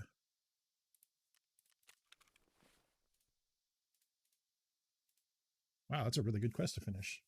Does that 1 bit of ammo in your stash have RIP in the name? Yes. It's radically invasive projectile. I don't know if this is a Tarkov thing or if this is a real thing. It's devastatingly effective choice for anti-personnel. This 12 cal ammo features a precision machined solid copper lead-free projectile designed to produce huge damage to the body. Yeah, so this is flesh damage ammo. It's for shooting people in the leg because there's no leg armor in Tarkov. Generally the way, or the strat for a lot of armor is either you want it to do good armor penetration to get through. It is real? Oh, okay. You want to do good penetration to get through like high tier armor, like these helmets and these armored rigs, or you want it to do like basically no penetration and do pure flesh damage. So that's things like the this shotgun ammo, this 45 rip hollow point with these like jagged sharded teeth that like create 6 separate wound channels that shred soft targets. And then the idea is that you just dump the bullets into their legs until they die from the bleed out. From a Gizmodo article, watch how the rip bullet makes your vital organs explode. I've seen people do that, like Mythbusters and different like YouTube series do the like the gel, the ballistic gel that's supposed to mimic the density of flesh, and then shoot it with like hollow points and stuff, like that rip armor that has the teeth that like fold out and then break off, and then you see it in super high speed how these tiny little shards like split off and then just go and just like carve off inside and just fuck everything up. That's bad news. Yeah, okay. Guess we just do that. We have room for these. Otherwise, I don't think. Sort that out later. So I guess we just keep going to Shoreline because now we need to get that blood sample from the car, and we need to mark the helicopter. So let's remember to bring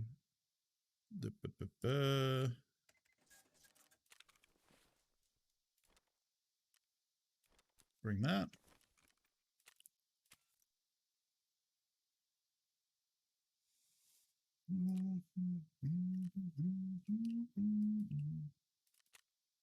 Buy my ammo stock, buy star bullets.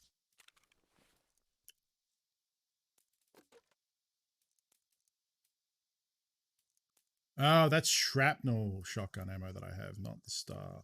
Okay.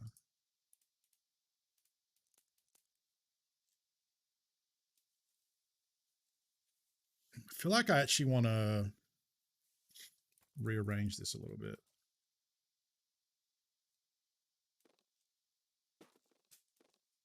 Oh, right, Ali. Yes, I should feed you, shouldn't I?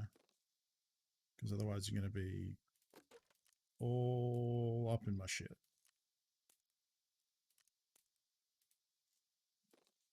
Uno momento. I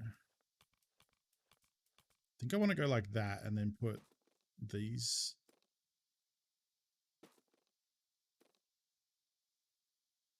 Here. Oh, yeah, that's the one I'm missing. So go like that. And then when I'm at the top of the screen, I can put money away and I can put ammo, and then I just go down for the rest. And I think that works out pretty good. Yeah, she be hungry. I guess it is 3 o'clock, so that is fair. Like you haven't. I fed you when I started, so. Wait, that should be 4. That should be 5. Oh, that would have been bad. I would have been mashing 4, trying to heal a heavy bleed, and it wouldn't have been working. Or actually, it would have. It would have used 210 of 300 of this healing. Yeah, no, she tried to poke me. Okay. I will go feed you. I'll take a quick break. And I'll be back in a couple minutes. You can look at my good character until then and my stats and stuff. All right.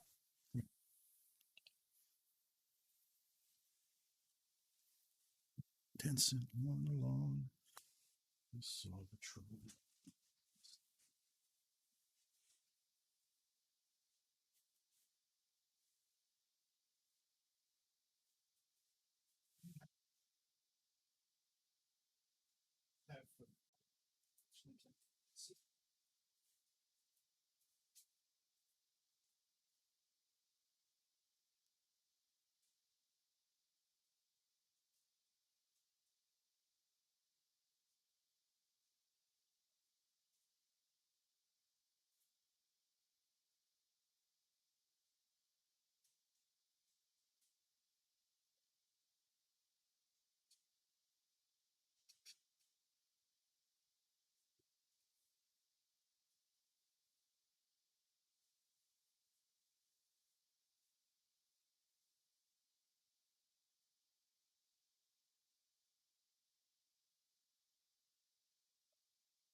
She totally had food on her plate. She had just licked all the tuna juice off it. So I just spread a little bit of new food on top. And now she thinks it's new food because she's dumb.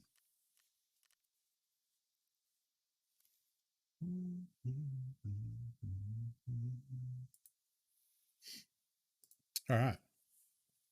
Oh, you know what? There's probably a new outfit we can buy too. Nope. Ragman. Let's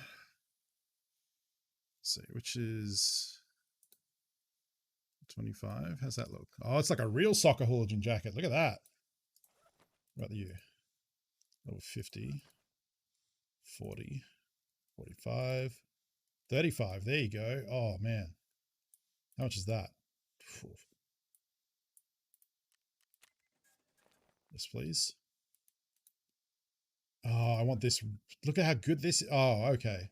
So, okay. So this is real good. I love this look.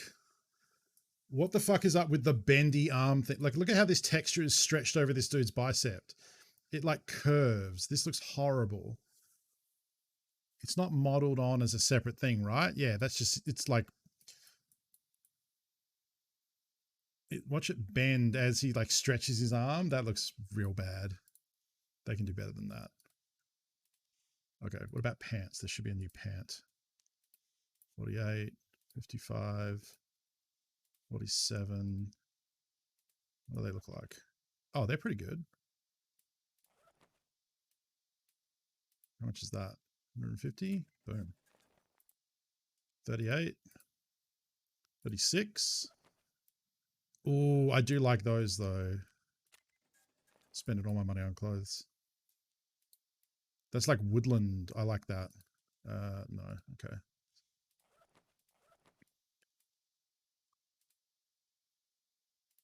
Wait, did I not buy that? Oh. I like that, actually. It's pretty good. I spent like $500,000 on clothing. Ba, ba, ba. Ba, ba, ba, ba. How is my character doing on memory? I've been waiting to hit level 8 memory for fucking ever. God, it's taking so long. Got level 7 strength. Vitality and health are good. All right, so let's go. I was considering going to woods because we do need to kill scavs on woods for this quest, but big you up, mate, energy. I think we'll push on with shoreline though. We still need PMC kills and we need to go get a couple of different things here. That's our shotgun ammo done. Hello? The hideout frame rate has been garbage for weeks now.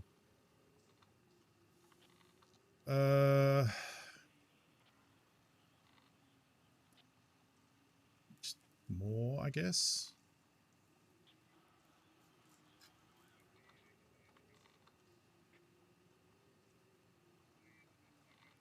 Wait, where'd it go?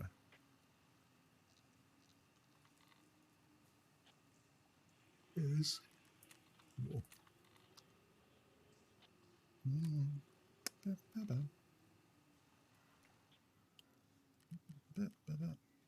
Oh.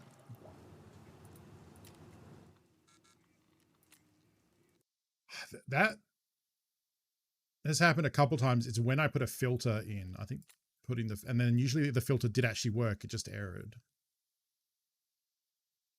So if we come in here, I believe the filter will be going.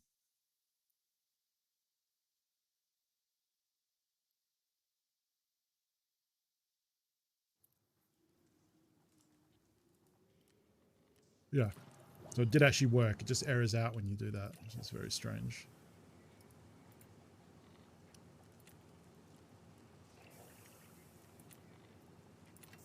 Not making moonshine. Hey, crazy style. Let's make.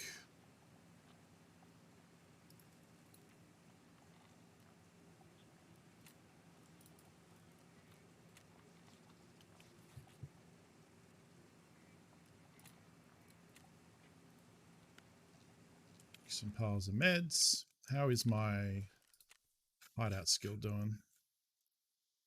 Almost level 16 crafting, and I just hit level 22. You can't see it because it's behind here. Level 22 hydrant management, which equates to 1% of increased bonus per level. So I have 22% bonuses to passives and 11% reduction in fuel, air, and water filter consumption. And then for crafting, I have 11% reduction in craft time and 11%. So I don't know what 11% of the time of cyclical production of all cyclic except for the Bitcoin farm.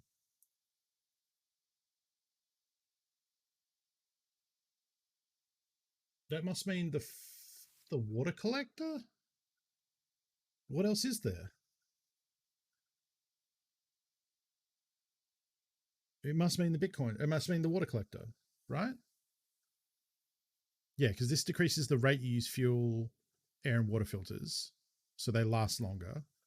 And then this must reduce the time it takes to produce a purified water, because that's the only other cyclic thing other than Bitcoin, right? I think that's correct. I can't imagine, like, what else would it be? Nothing else produces things cyclically.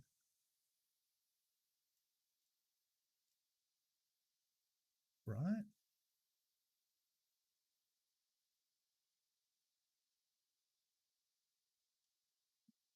I don't know. Tarkov's weird.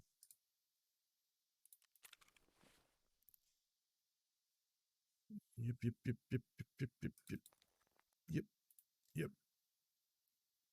All right, let's ride. Oh, let's look up. Sorry, one thing. Health Care Privacy Part 3. The car. Oh, it's on Woods. Oh, we're going to Woods. Righto. I forgot about that. I do have the marker, but I don't need it because we're going to Woods. Because I want to get this. The priority is the therapist quest line and progressing that. And so she wants us to go to Woods, and in which case, oh wait, don't I need to kill scavs with a shotgun? Yeah, okay. So we still need to kill scavs. So we are taking the same loadout.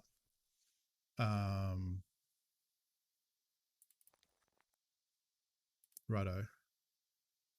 But we also need to kill scavs while under the influence of stimulants. So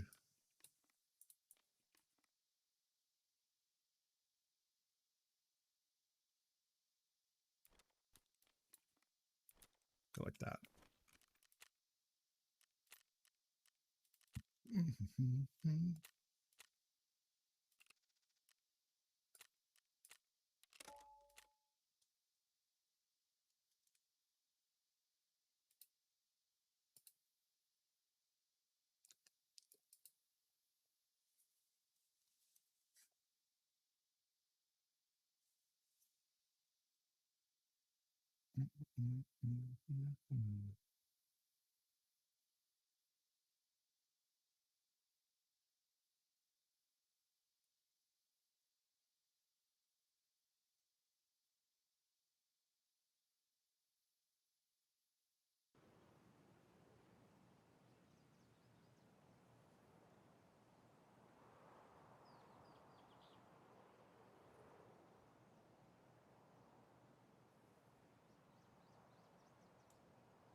Couple blocks down the road, there's a house with a decorative cannon out front. Every time it's... Oh, there's one near me too. Wait. Is there? No, that was a Hitman level I played. Fuck. I remember recently thinking, like, I definitely walked past somewhere that had a cannon out the front and thought, that's cool. Like, no, that was a Hitman level that I played. that wasn't real life. Because I thought about firing that at a target. Yeah, I remember that now. That's cool though. Cannons are cool. Fuck.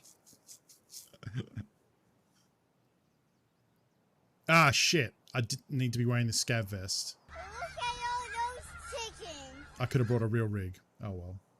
Craziest Owl, thank you for 5 months. Thank you for that resub. Let's get some hearts in chat.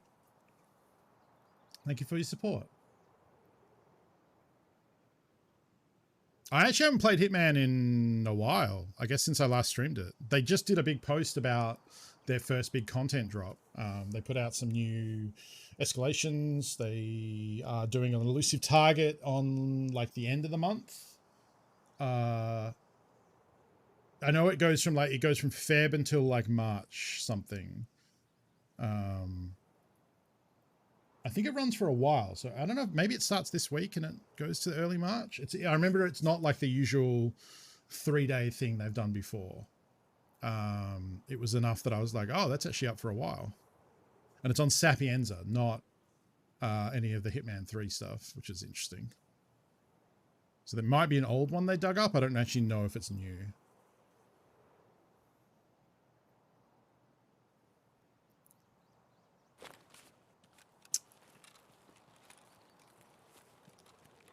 Okay. Right. I don't really want to fight anyone, so why am I running towards this spawn? I think just to keep it covered. And I gotta go to the truck to the right. Actually, this is pretty good. Assuming we don't die to the player that spawned over here. Assuming someone spawned over here.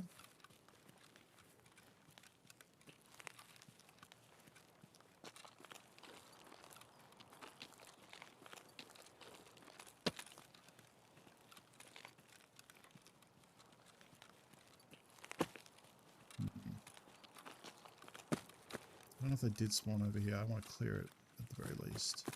We spawned pretty close. I'd be kind of surprised if they spawned me back there and then someone here. But that also means that someone from behind me might be coming to check this spawn too, so we can't really stick around here too long. No, it's not worth looting. I could loot the forward operating base. I don't really want to. I think I just want to grab this this quest item here, and then get the fuck out. So we need to, our extract is over the opposite side, which means we could push through logging camp, but that's a bad thing. That's rough right now. With people coming to kill Sturman.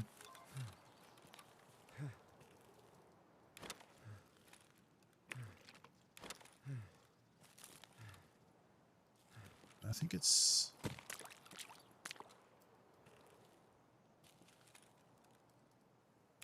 We go.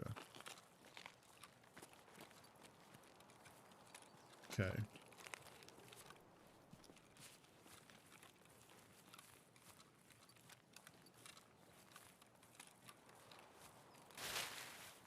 That would be the easiest way to do it though, just carve across the bottom of the camp and head out. The other option is to go this way all the way to Bridge Extract and take that. But the problem is if we do that and then we can't take it, we've got to hike all the way back. I think I might just get spicy and cut this bottom part. Because it's early enough that maybe people aren't here yet.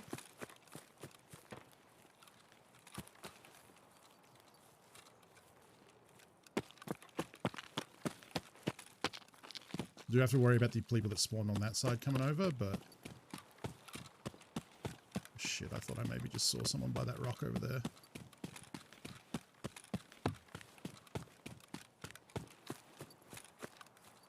I'll try and preserve my stam here.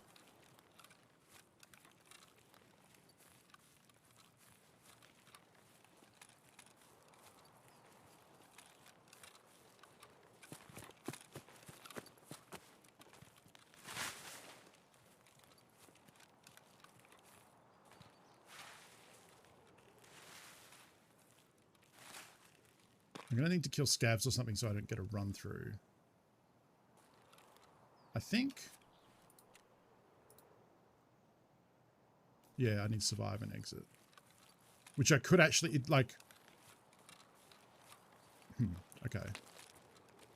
So there's a kind of cheesy way to do it, which is just to run to the extract now and get a run through and leave.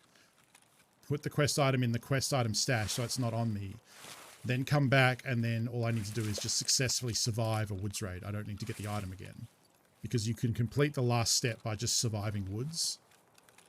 Like, for example, if I did woods, didn't pick up the item, but survived and left, I would get credit for that last step having been completed. And then at that point, I would just need to collect the item and leave in a future raid. Because I've already got credit for surviving woods. It's a weird thing. It doesn't mean you need to survive on the raid that you get the item. It just means at some point, you need to have survived a woods raid. And that will check it off. Which seems silly because, you know, you need to survive to get the item out. But it means I can do this. I could grab it and just get a run through.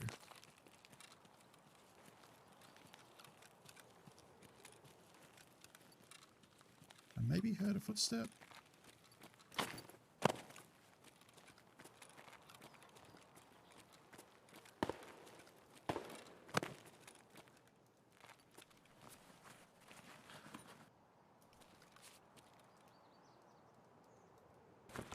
The other thing is I could just try and kill a scav and then get it done in one go.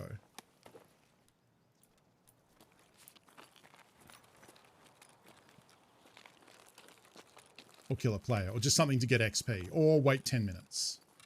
But I don't really want to do that on a stream of just me hiding somewhere for 10 minutes. It's like kind of a crap way to do it, you know. Imagine you've got enough XP. I mean, maybe. Like, it's a pretty... it's pretty... The amount of XP you need now is pretty small.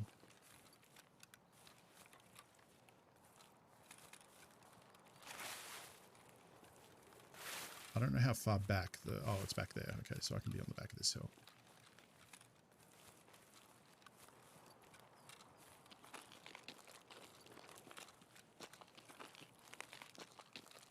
Worried about players who might have spawned over here, that's all. I mean, like I said, if we get a run through, it's not a huge deal. And arguably it's the safer way to do it, because then I can just come back and just...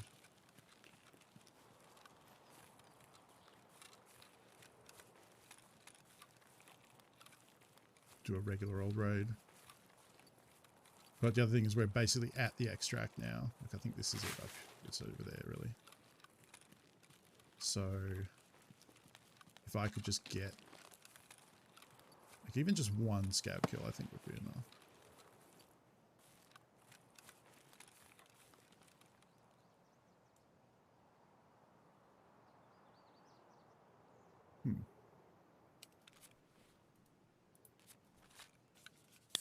I'll drink this so I am considered stimulated.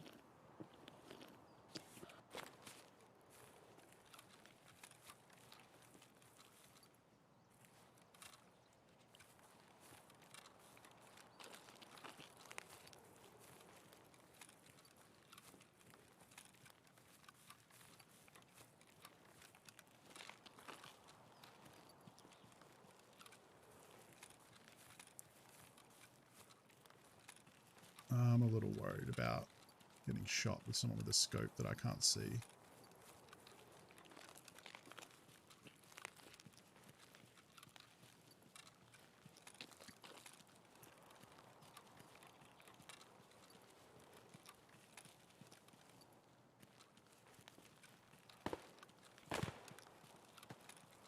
Fuck this, I'm just gonna leave.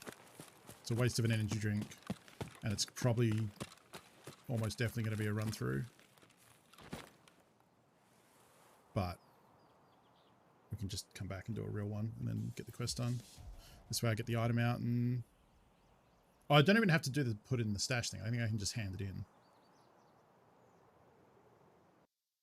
I'd be genuinely surprised if this is not a run through. Oh shit. Wow.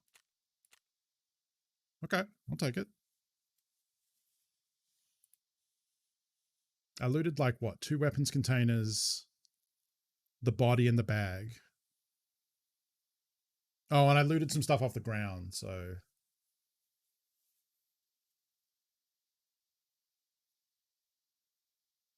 cool. I think there's still one step I need to do to get to the quest I'm trying to get to.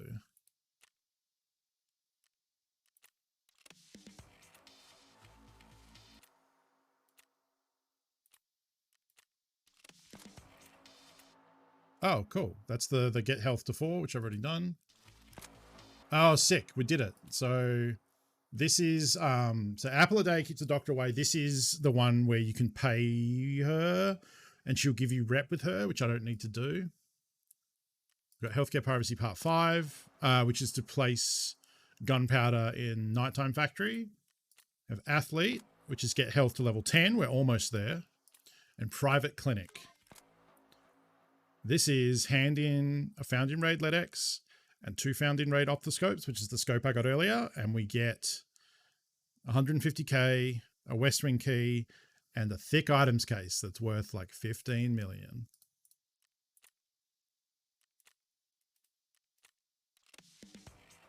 Oh, yeah. 7 minutes or 200 XP. Yeah, I know it's very low now. I always think like I did nothing in this raid. Like surely that should have been a run through. I think under the old system that probably would have been a run through. I think it was 600 was the minimum. But clearly under this system that was okay. Now let's make some room here.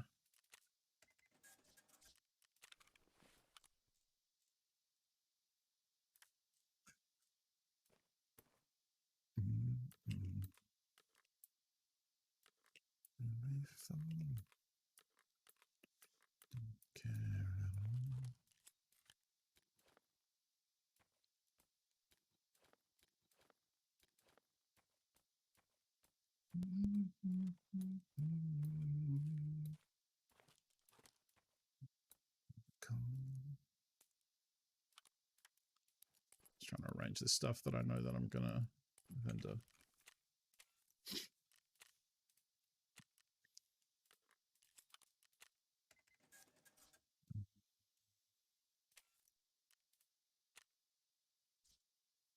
Salt's a peacekeeper. It won't be worth it. You won't get as much money, but at least he will pretty much take everything.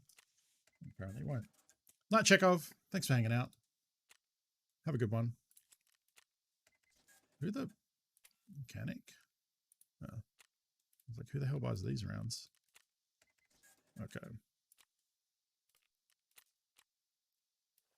Yeah.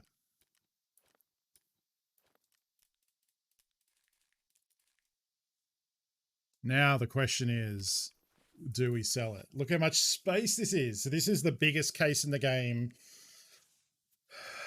I think it is actually the biggest case of the game because even the scav junk box, is it the same size? Yes, it is. But the scav junk box can only take junk. It can take barter items, basically, and things that you use for quests or hideout, but it's can't take guns, it can't take armor, it can't take meds, ammo. There's a bunch of stuff that cannot go in the scav junk box, but literally everything can go in here. Although apparently not junk boxes, but I could put all this in there. I could put all my guns in here. I could put all my bags in here.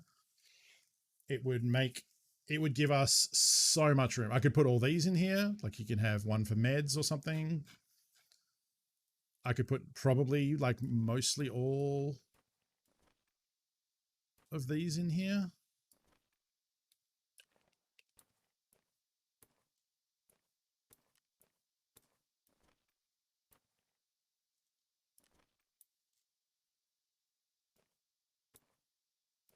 You know?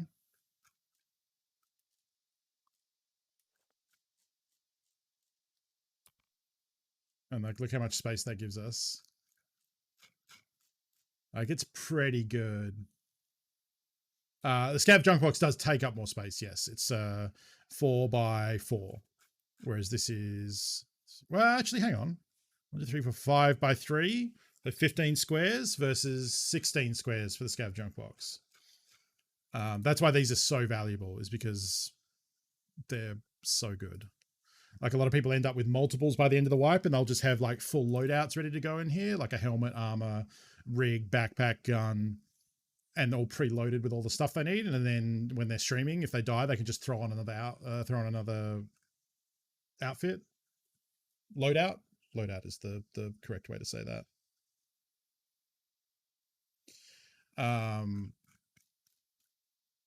Yeah. So I think at the very least, I'll probably not sell it immediately. Last wipe, I sold it immediately. But I feel like we have money. Last wipe, I sold it immediately because I put all that money straight into graphics cards. We can sell this because we have West Wing 306 already. I don't think it sells for much because it comes from the quest. Yeah. Which actually might be what it vendors for. Nope, it vendors for 20k. So we will put it up for...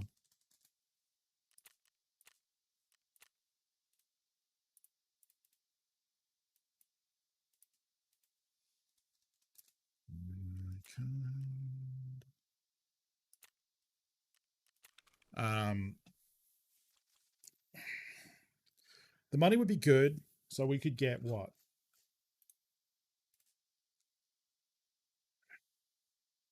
$17 million. It would cost us, I think, probably about $2 million in fees to list it.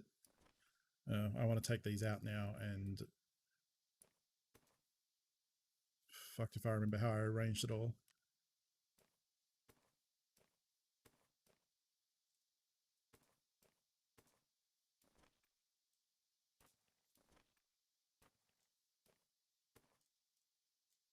Nope, that's not right.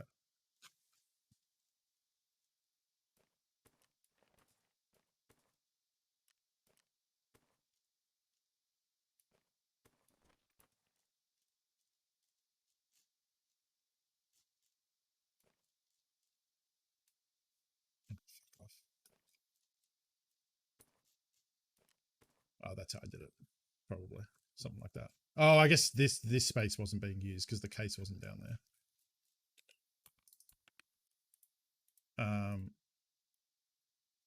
I can't believe his name. I thought it was something you changed it to. No, that's there. There's thick weapon case and thick item case.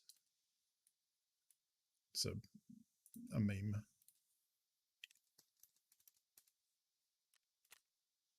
$16.75. So it would cost me 1.4 million just to list it, but then that would take me to over 20 million in rubles. And so I guess the thing you want to like, the question is, are we better off with the case giving us all this extra space? Definitely yes. Or are we better off with the money? Now, last wipe, I think the money was the right choice because that 15 million bought a full Bitcoin rig. I spent not even all of it. It was like a third or a half or something on graphics cards, filled out the Bitcoin rig and had Bitcoins coming in as fast as possible. Because the thing is, when you do that, it will just keep, as long as you keep it fueled, it will keep generating money forever. And I think back then, graphics cards were cheaper, but Bitcoins were giving less money. And I think it worked out as once you filled it, the Bitcoin rig will have paid back itself after 1 month of full real time, you know, of it running 24/7 generating Bitcoins. I don't know if that's still the case because I don't want to accidentally sell it. Obviously the price of Bitcoin has changed and the price of graphics cards has changed as a result. So if we go to hideout to Bitcoin farm, there's a table which tells us. To be noted, the pay time table below is not assuming the cost of fuel for running the Bitcoin farm. Okay, that's fine. The cost of fuel can be calculated, yeah.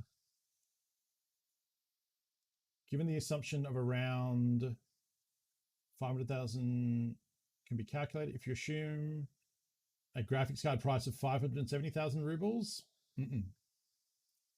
nope, that's not what they cost.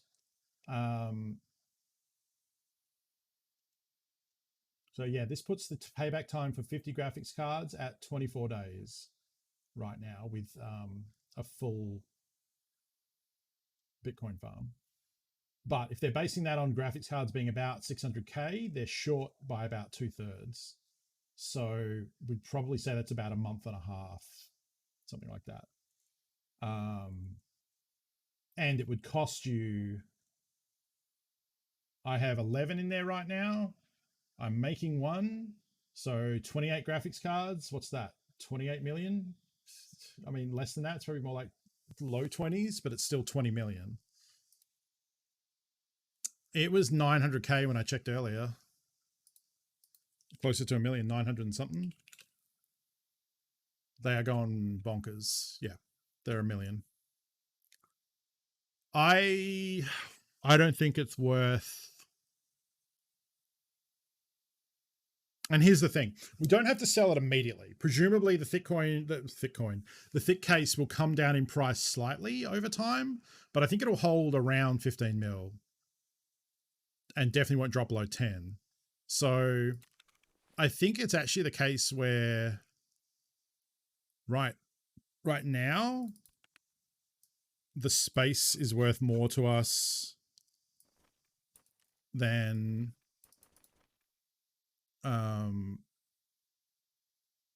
graphics card a day. Less, because I'm making one every 16 hours.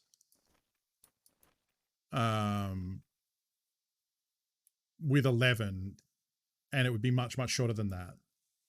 I think at the top end it was making 3 a day, but I think they've made them longer now, so you're probably right. It's probably making about a graphics card worth of money a day in Bitcoins. So yeah, I don't know.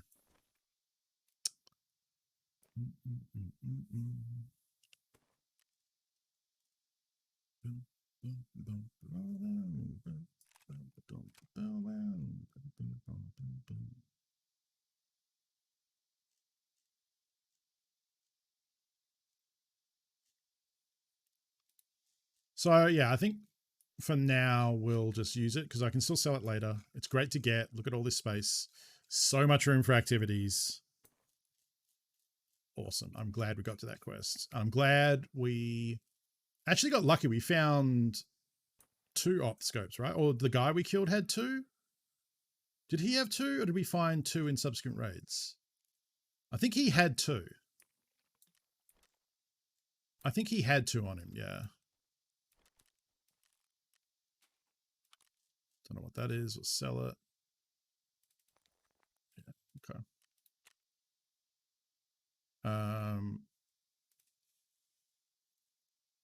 So we still need to progress Peacekeeper as well.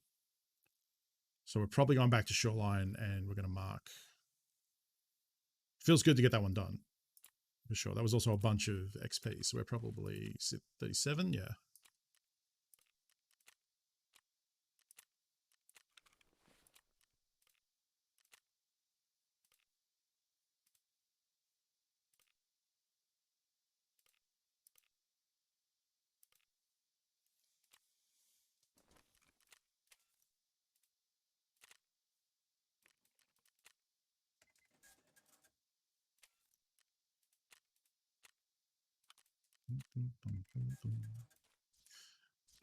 Yeah, let's go back to Shoreline.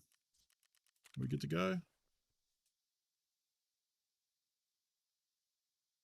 Don't need that because that was for woods. Need that. Cool. Picked up yesterday, so your hideout leveling ground to a hole. Oh.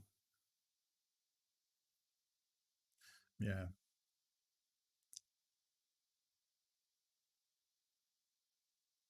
I mean, that is one thing to do, would be to every time you get a couple of Bitcoins, is buy a graphics card, and then slowly that would speed up over time. I think for me, I might end up doing that if I end up getting like kind of more money. Because I mean, I don't really have anything. So what am I spending money on right now? I'm spending money crafting stuff pretty slowly, but most of those are kind of making me money. I'm spending money producing Scav Moonshine to get the Scav case. And then I'm spending money crafting graphics cards. So every couple of days, I mean, I have to craft VPXs, so it's more like a few a week. Probably like 2 to 3 graphics cards a week. 2 graphics cards a week.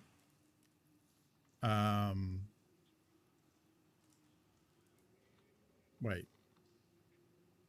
You're at negative skier rep? How does that work?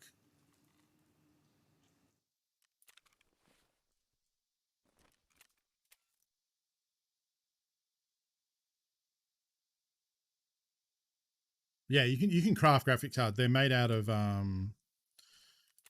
VPX flash storage, a CPU, some CPU fans, and a circuit board. And then you make a graphics card.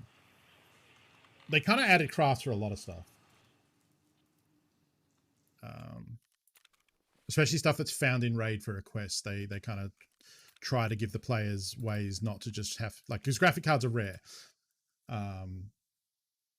So they have gone over the last year or two, they have added progressively more and more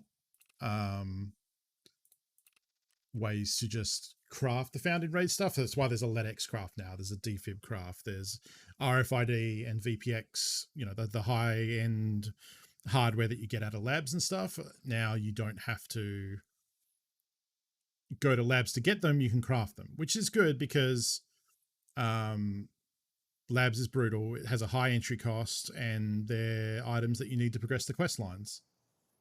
The Sawmill.quest actually handed it to therapist instead of skier, so he just went, oh, I don't think it sets it to negative though. It just, it reduces some of the rep, right? And there's a quest you can make up for that. If you do that, then he will have another quest available, I believe, where you can pay him 1,000,000 rubles and you get the rep back to like make up for it. I'm pretty sure that's the case because I have that quest and I'm just not turning it in because thankfully, because I have Edge of Darkness, the loyalty modifier means that my rep with him isn't too bad. Yeah, reduces it by, yeah. So I did that too because you should hand it into skier because it's better for, you want that helmet that unlocks that you can buy for cheap versus getting a med case from therapist, which isn't nearly as good.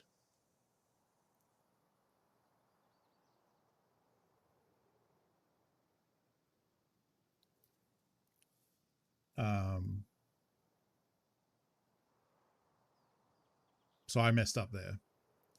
But thankfully, with all the other quests I've done, that I already have max skier loyalty, so that wasn't really ever a problem. I think this wipe Jaeger was the only one where I hit the level and the money spent, but didn't have the loyalty until I did a few more quests. Everyone else was kind of ready to go once I hit the level requirement.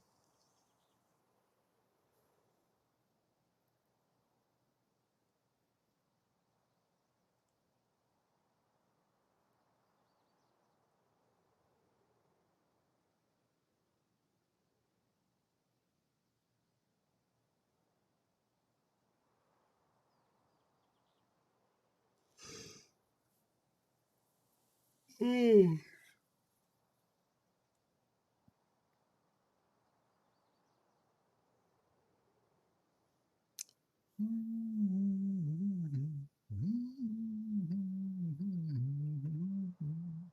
Oh, not the chem one. Supply pan's kind of sabotage. It has no regain. Oh. Have I done that already?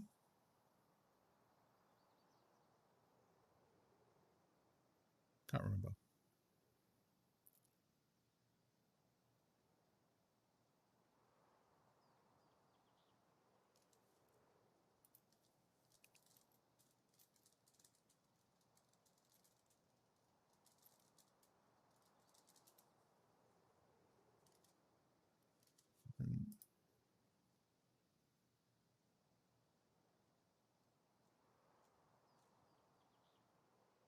Oh, that one.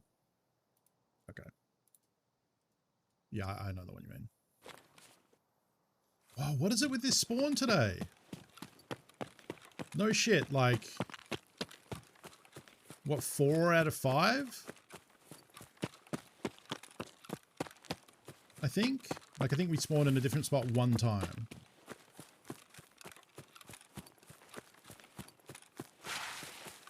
Well, if I can get a Sani kill, that'd be good.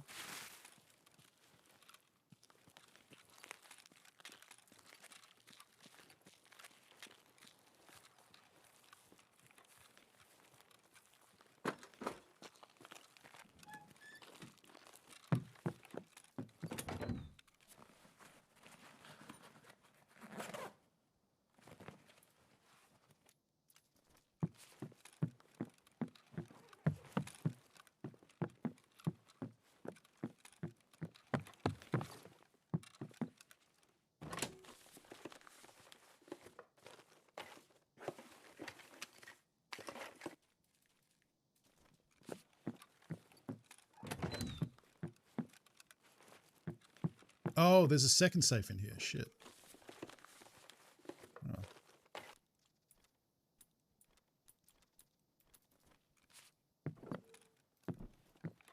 Should have been looting that those other times.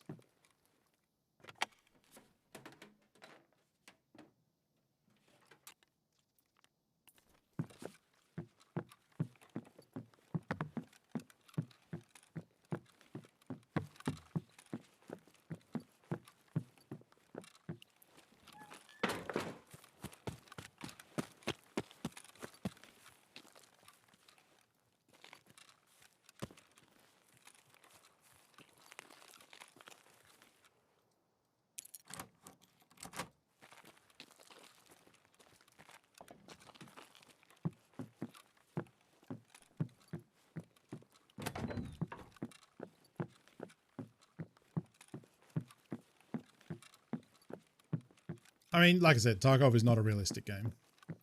In the same way that you can staple your stomach closed and go for a run, you can craft a graphics card.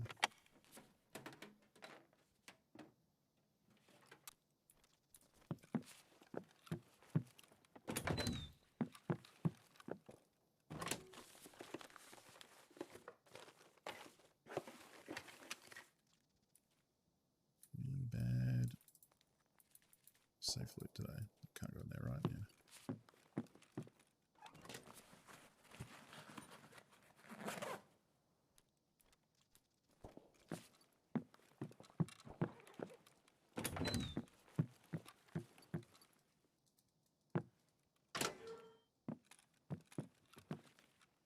Yeah, I keep saying I should buy that key, but I should buy that key. I didn't know there were 3 safes here. That's a really good spot to hit quickly. Oh, and I should be looting this jacket each time too.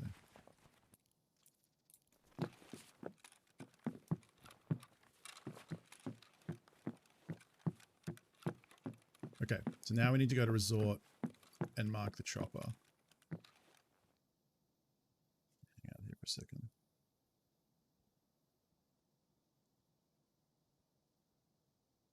I mean, the Vaseline changes was probably needed. Like, it's worse than the Golden Star with the Hydro loss, but it was still 10 uses, so it was like objectively better than the other painkiller options, I think. So 6 now is rough, but I think it brings it in line.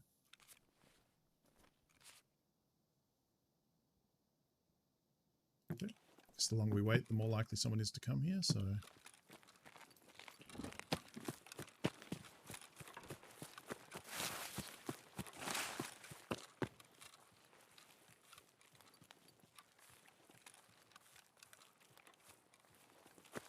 Eku, you seem familiar enough with the game. Do you remember with the Peacekeeper wet job quest, where it's not wet job, sorry, it's Spa Tour, that I'm on now, where I have to mark the chopper?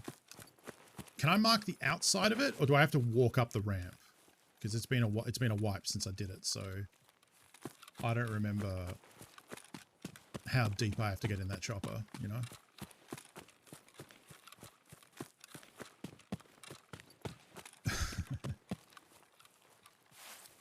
Well, it's because Tarkov is sealed off, and it's a,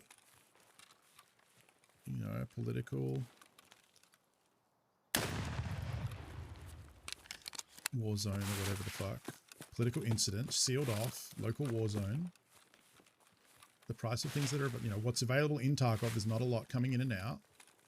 So what is available in here can be worth more than other things, like fresh water, toilet paper, or containers. I mean, that's more of a game thing than a lore thing. It doesn't make a lot of lore sense that a big container would be worth a lot. That's the part where Tarkov is like a game first, and they put lore in it. Not necessarily a gripping story setting.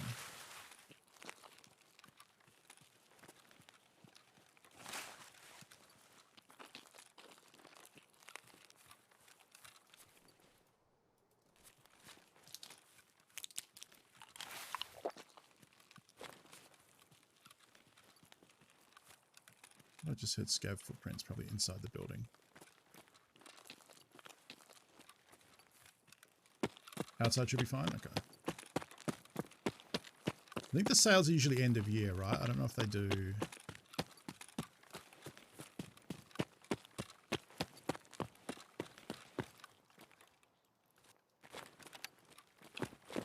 Oh shit, I think I also need to mark this thing here. I think I fucked up. I think it's the chopper and that pathway. Thank you, Hawk Matter. You done scared me.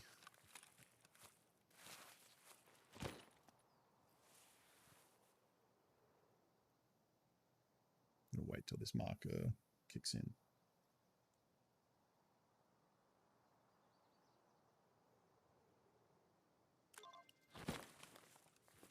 The container thing is pretty cool. It's a fun milestone. There's various milestones in the game that feel great. Level 30 is one because that's when you get mechanic level 2, I think, or 3, but it lets you build a bunch of hideout shit. So there's like a choke point at the first one's level 10. That's when you get the flea market. That's big.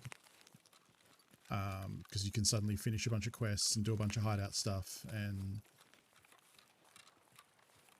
just generally buy what you need. You know, it costs you money and you can make more money. You know, you can do runs where you get stuff found in raid and then sell it for what the community wants to pay for it. Ah, fuck.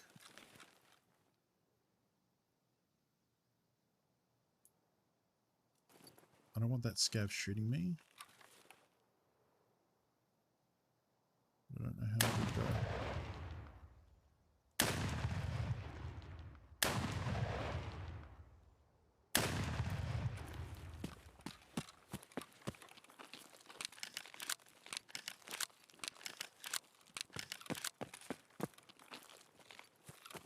Don't shoot me, you fucker. Let's get closer. I know you can kind of snipe with slugs, but I don't know what the drop-off is like. Clearly it's enough that... It's the scav shooting me.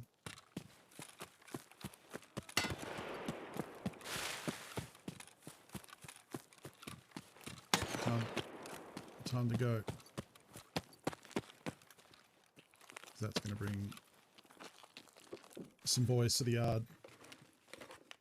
Stash upgrade for standard is broken. I would kind of agree with that. I think it's good that they have it because they do need an option to make it so that the EOD is not pay to win, which is not, it's just pay for an advantage, which is arguably the same thing. Like, it doesn't make you kill people better, but it makes you, it gives you more stuff to work with, which is not great, you know? Yeah.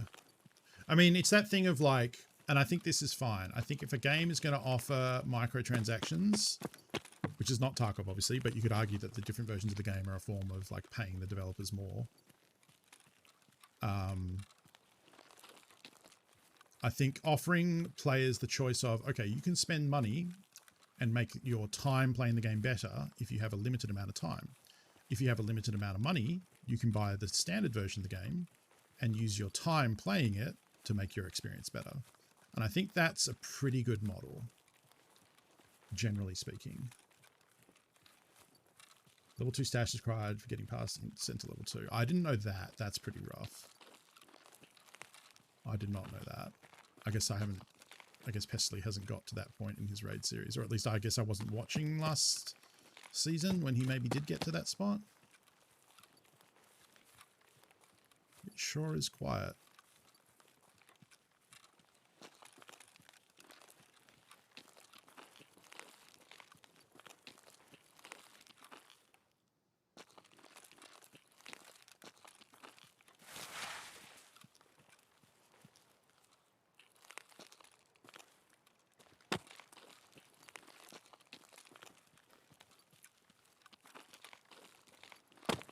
I'd like to go loot the pier safes if they're not looted already. And check and see if Sanitire's there.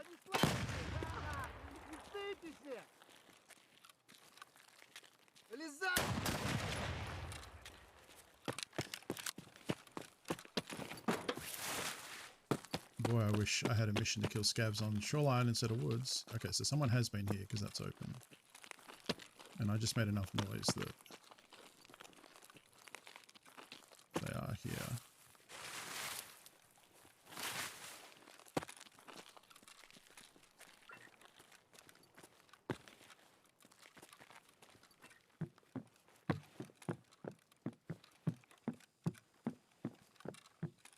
Guessing they're not, and I'm guessing it's looted.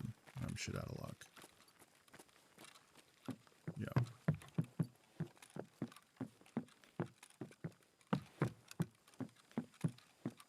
Yep. Yep. Yeah, the stash stuff is very expensive.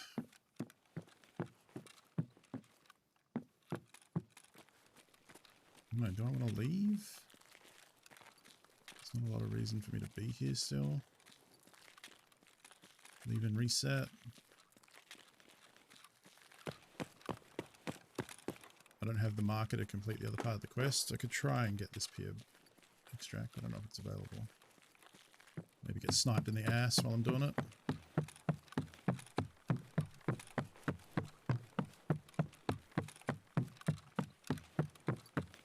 Oh.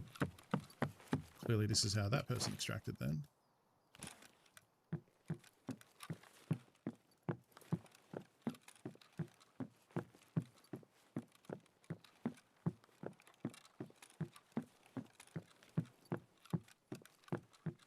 Forgot this was so long.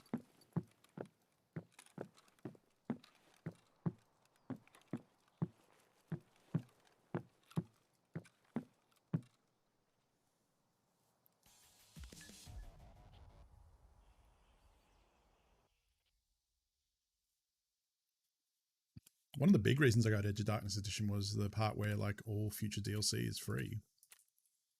I mean, it's also like if you consider hours spent or dollars spent to hours played, I've definitely got my value out of it. But it's interesting, yeah, doing the Tarkov show with James, like on his standard account, like realizing like Edge of Darkness is a huge benefit. Like if you enjoy playing this game, playing with a standard account makes it pretty significantly more challenging. Like the difference between the 4 container spots versus 9 is big. Like standard accounts get this, they get 4 spots. Whereas Edge of Darkness gets these extra ones. And you can get better containers as you level up. Like, for example,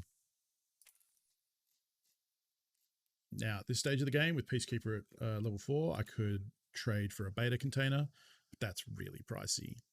2 vertexes, 3 iridiums, a tank battery, and military cables. Military cables aren't worth a lot. But for a while, tank batteries are going for $1 million plus, 1.5 million. Easy. They've only just started to come down. You do get an Epsilon container by progressing the Punisher series. Yeah.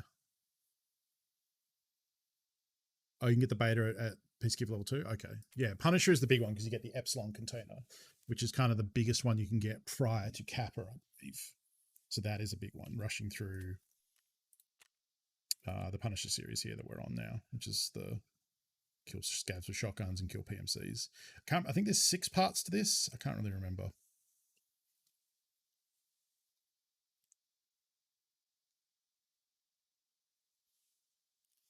Yeah, and it's still not as good, but it's closer.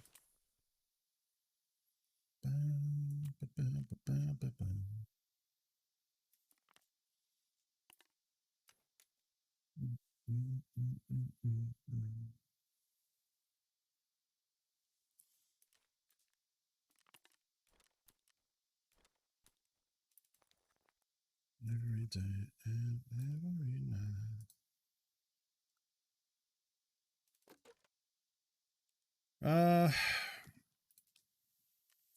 Right, so I'm pretty sure I fucked that up. Yeah, I have to mark the safe road. It's alright, we can go back and do that. That one's not as bad. It's just outside the resort. At least it's not up on the courtyard.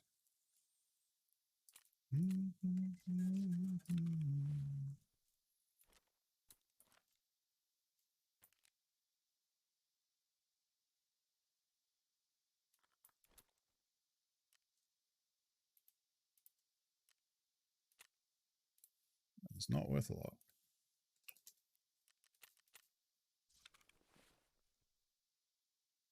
God, boy, do I want to get done with this quest so I don't have to wear this scav vest anymore. We're into the stage of the game where there's a bunch of, hey, wear this bad loadout and get kills. It's, you know, in line with the wear a packer and get kills.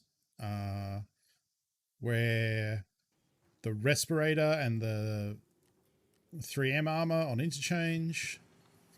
There's a whole bunch of them. Nice.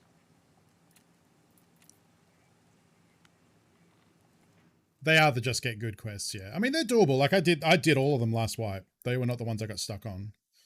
Or I didn't really get stuck. I just gave up. Like I definitely gave up with, I think I tapped out on, definitely didn't get Shooter Born in Heaven done. I did finish Punisher. I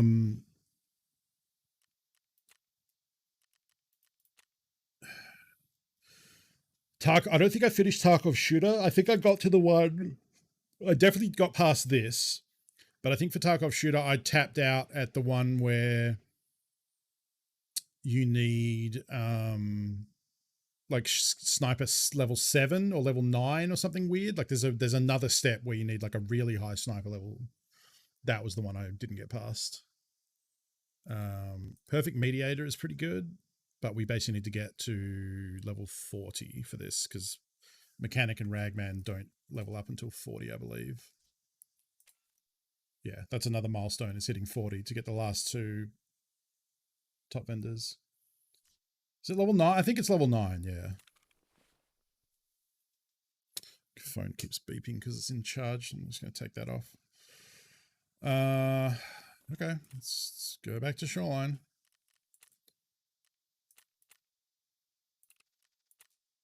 I did say I was going to do some interchange today, but Psycho Sniper, yeah.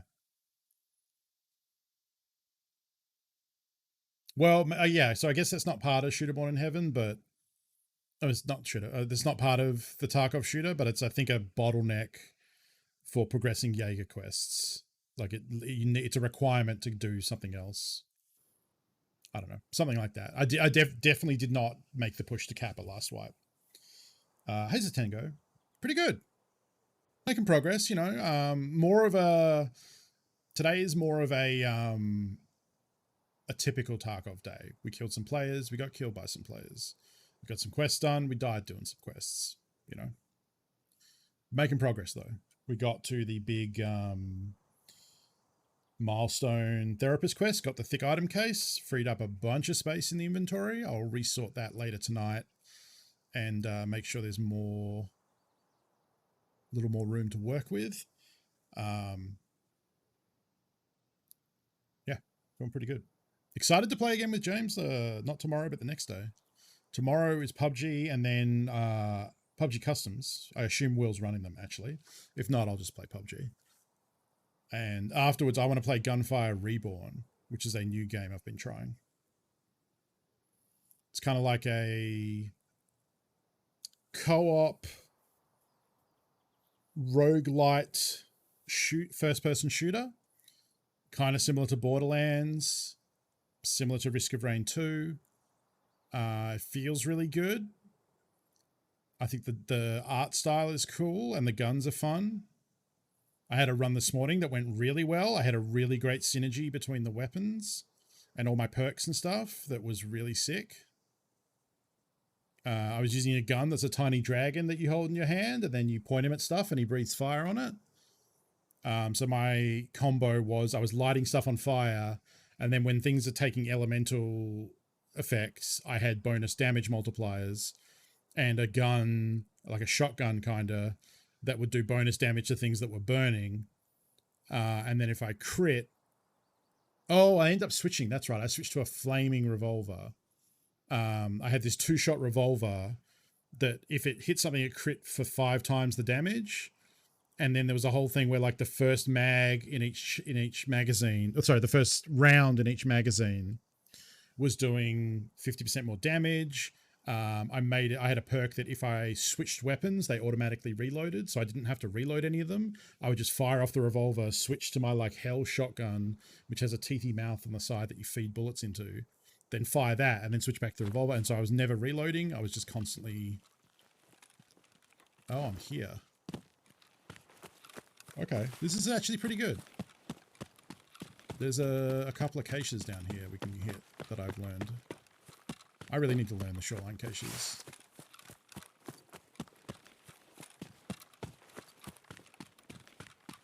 Well, the perk talks about magazine because it's gun agnostic. It just means the first bullet you fire, which is good because if you combine, like normally if like that's an SMG with like a whole bunch of ammo or a minigun or something, the bullets don't do much damage. So, you know, the first one doing 50% more damage doesn't really mean much.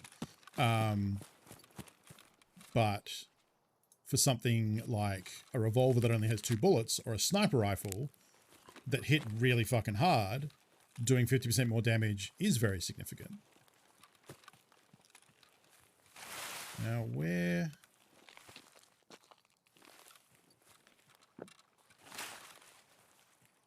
There it is. I should be crouching. It's good ammo.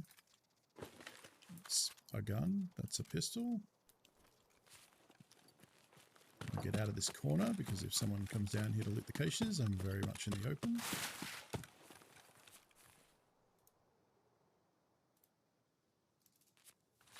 Use 50.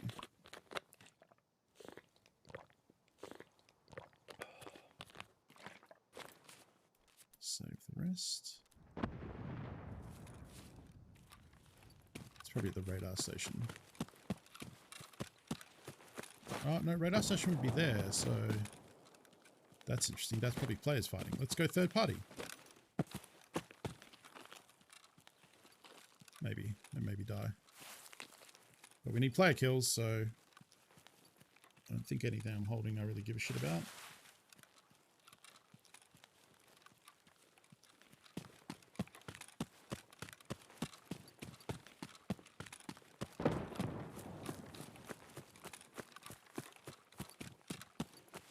I assume it's a fight and not just someone training grenade throwing or strength.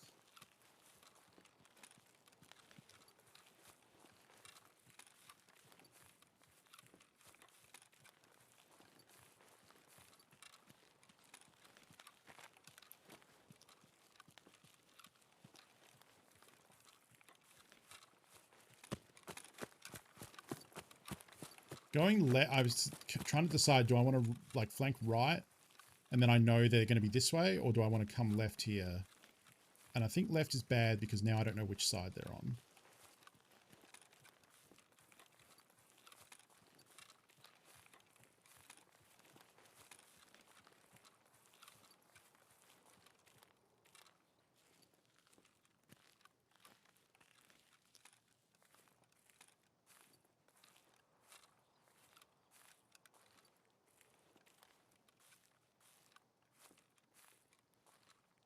Presumably they'd be fighting around this, but...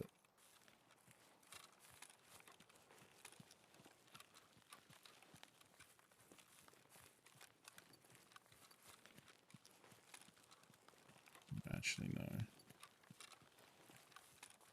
I'm going to go clear this, because one, I want to clear this in case they're here. And two, it'll give me high ground to kind of see if they're running across the field somewhere. Don't know what my plan is if they are, because it's not like this is a sniper rifle. It's a slug gun, and I already tried shooting at a sniper scav and it didn't go well.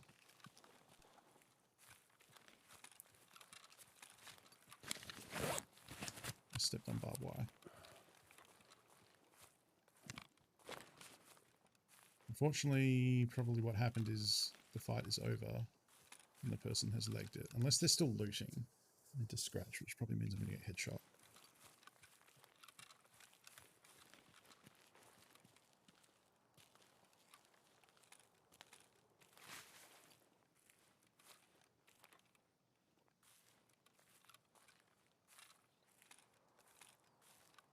It'd be kind of cool if, you know, people threw grenades and stuff and there were scorch marks where the grenades went off, so you could actually kind of tell where the fight happened.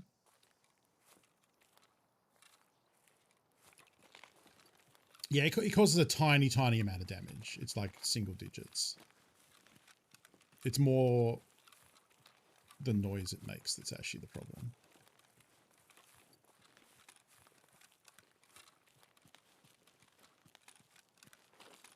Now I kind of got to worry about people out here trying to snipe people from range, because they will be suppressed and I won't really hear.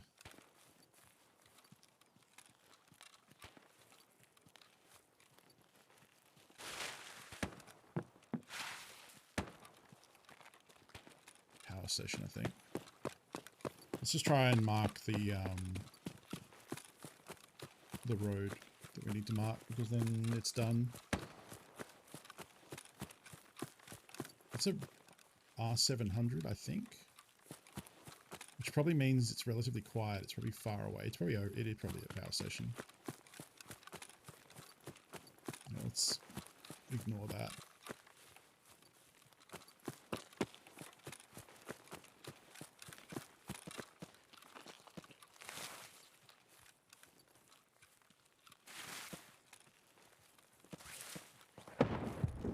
It's probably in the resort.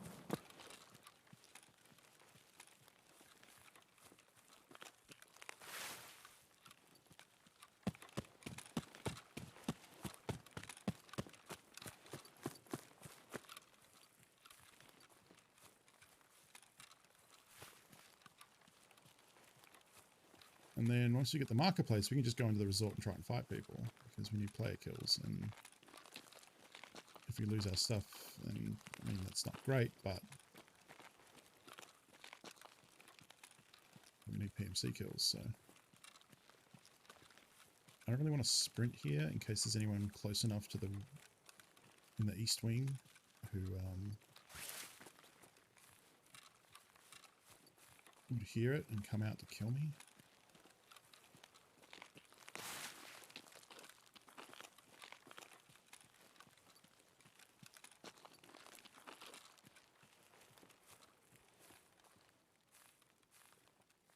I think I can mark it. Wait, can I mark it from the bush? I don't think so. I think I just usually hide in the bush afterwards.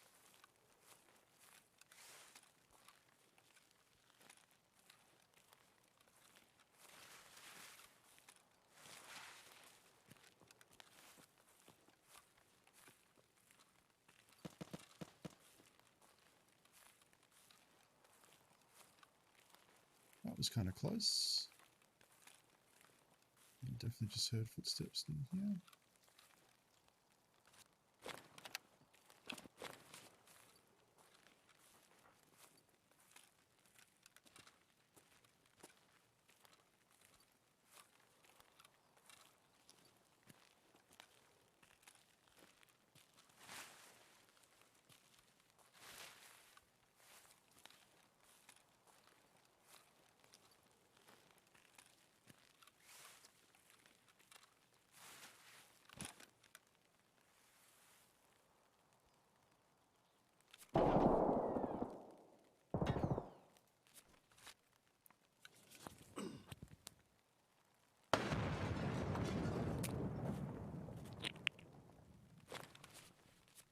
Okay.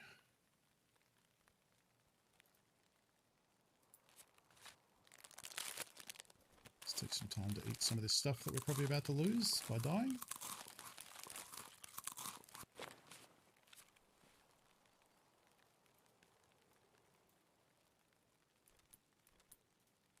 Yeah, there's a couple of spots where it's easy to brush up against. Just a little sip that's left over. A sippy sip.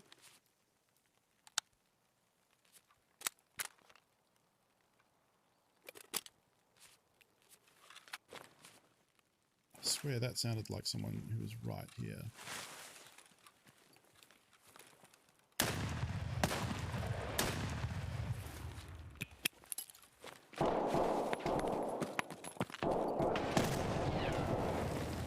Oh, someone got me with a nade. I for a second looked at chat because I was like, I thought that was one of you doing that.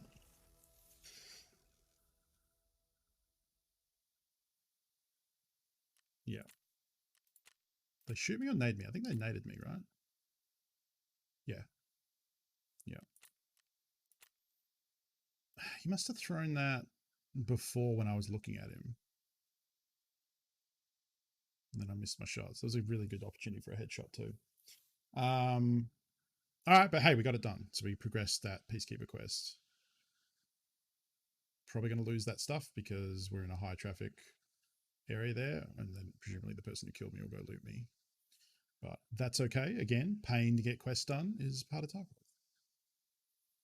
And we're in a pretty good financial spot right now, so okay with that. I'm going to eat this plum to celebrate dying, celebrate getting that quest done. Let's go with that.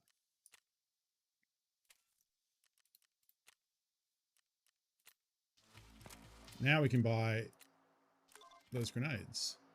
Ooh, okay. So I can craft another one of them. Need that.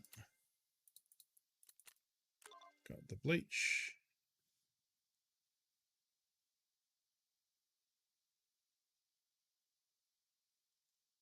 What?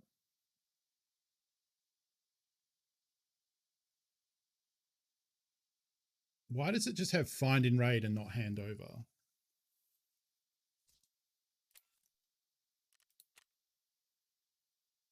That's weird. I can craft both of those, so.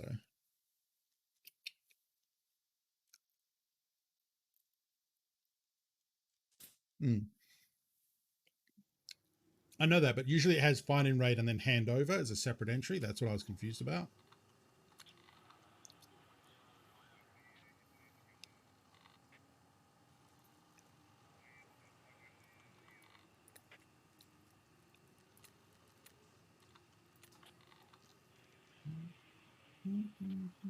Oh, it might appear when you have it. Good point.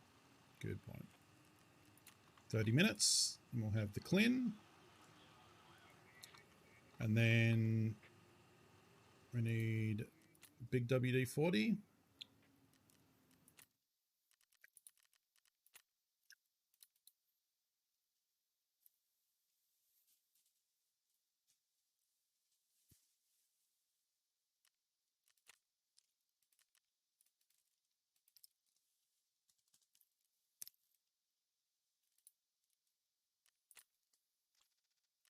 Pretty sure I have tin snips.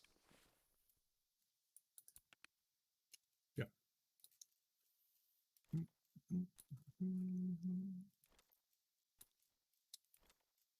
All things considered, going okay. All right, we did get 55, which I'll keep separate because I don't want to erase the found in raid stat on that one. How are we doing? You know what I want to do, actually?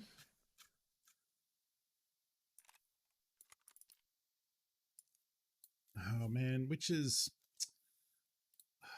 the good ammo? I forget. I want to take a bolt action to woods. Yeah, to woods. Try and get some sniper skill and try and get some of these scav kills.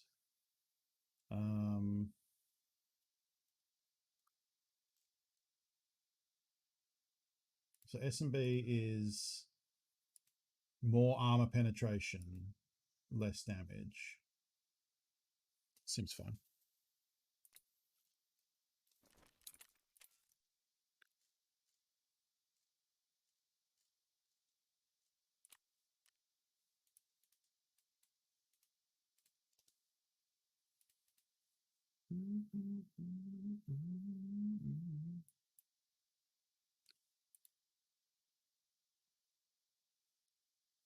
A lot of busted up ones. Just want to see if it's cheaper. Yeah. Damn it. Very slightly cheaper.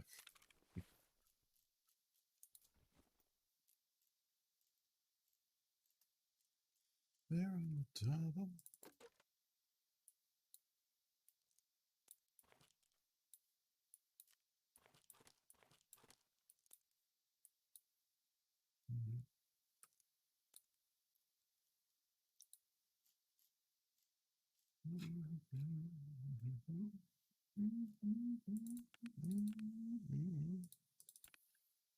Ah, did I actually smartly leave the one with the bags out? Oh, I'm a genius. Because I was just thinking, I don't want to have to click into that thick case every time. Look at all those chickens. Hey, Ez, how's it going? And Thank you. Yeah, thank you for that resub. Hope you and the fam are doing well as can be in these trying times. Let's grab a couple of the bad needs. Let's see what we want. We want that. We want that. We want that. Oh, new speeds. Lovely. I do not have new speeds, that's for sure.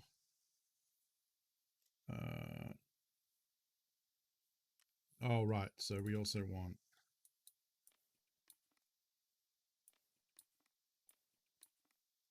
And you know what? Just in case we get spicy. Oh, some frags sitting in here.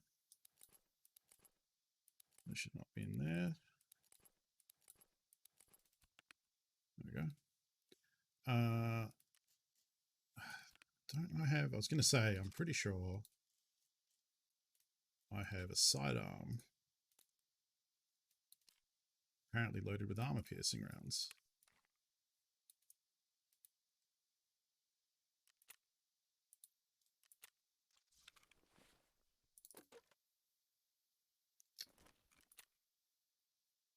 Uh...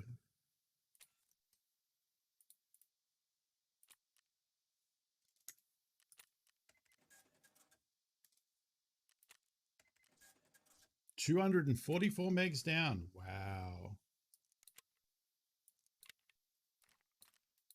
That sounds amazing. I do not have that many. Okay, so the first round is armor piercing, second is not. That's okay.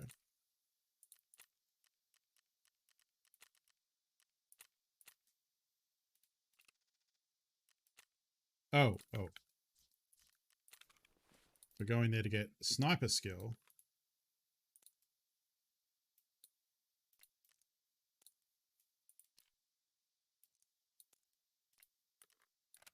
I'm going to load the gun when we get in.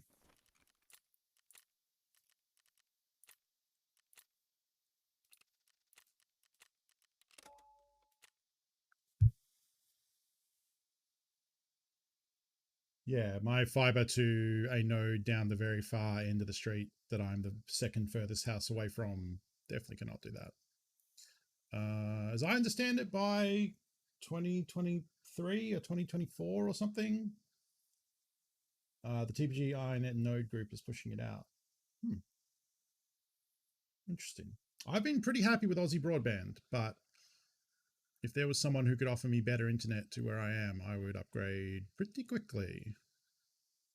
Maybe I should look into that.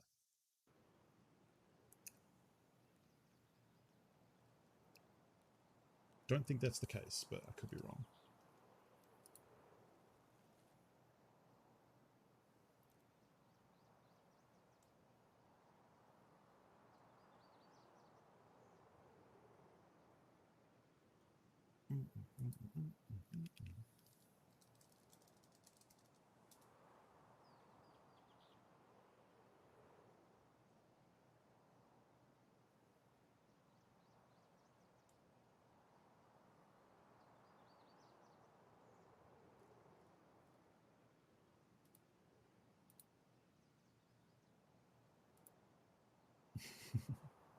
Well, I mean, mine is purely like, I haven't had really any issues with Aussie. The few times I've had support interaction with them, they've been very good. But I really haven't had any problems that they needed to deal with. The 2 times I called them was the modem was faulty and they sorted it out. Or it was an Ethernet port that was faulty specifically. And the other time was enabling some sort of weird netcode thing. It was like we were trying to play a multiplayer game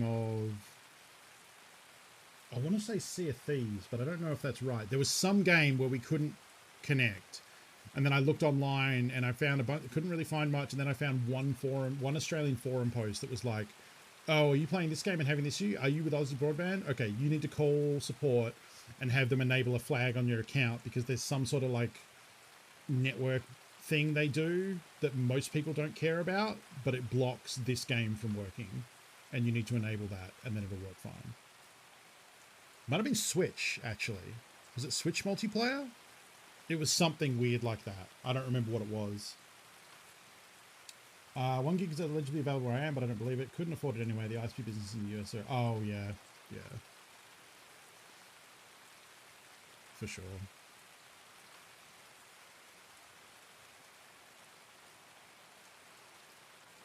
You live in a five with the premise world? Yeah, I mean, I guess Tasmania's a small enough footprint that...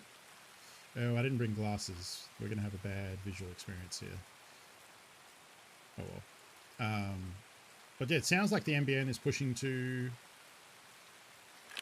roll fibre out to more areas, hopefully. Okay, I know where I am. Remember to reload.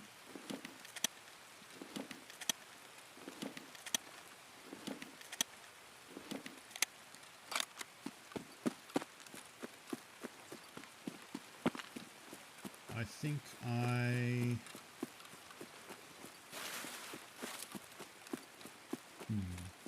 think I'll go this way and go to the mountain.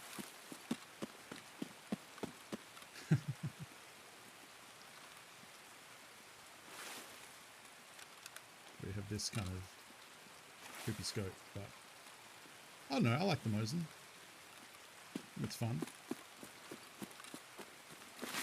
But the only really mission we have here, we could try and kill Sturman. I don't know that we're going to do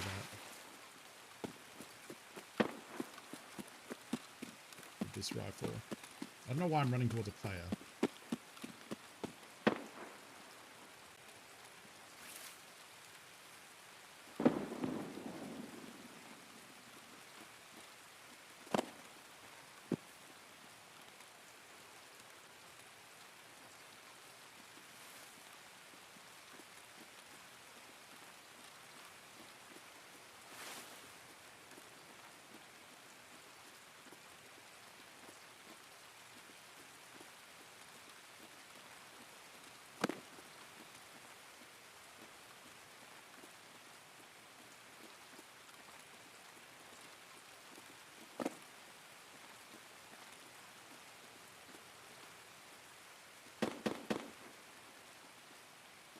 Well, that's Sturman, I think. Firing triple bursts like that, that's pretty much always Sturman.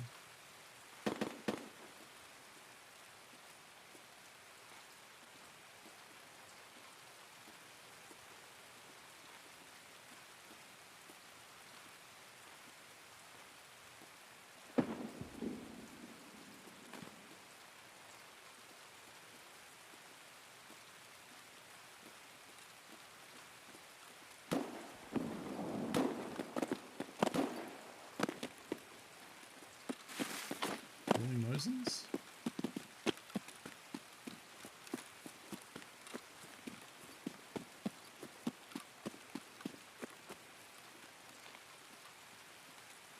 Man, the fog makes it so hard to see.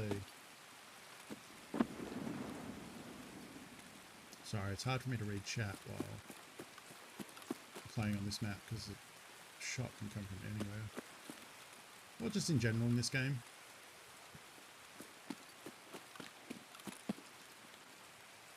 I guess that's a point, like, if you have a question for me to address something or answer something, tagging me is good because it highlights it in the chat. So I would never be mad about someone tagging me about that because then it means I get to see it more clearly.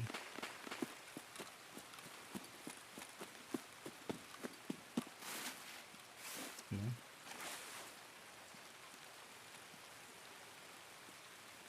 The rain is interesting because it makes sniping harder, which sucks for me right now.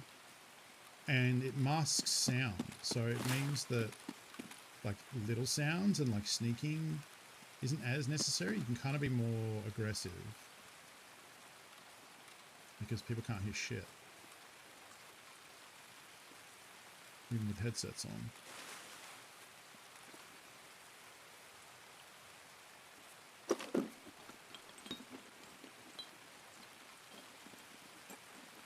Hello.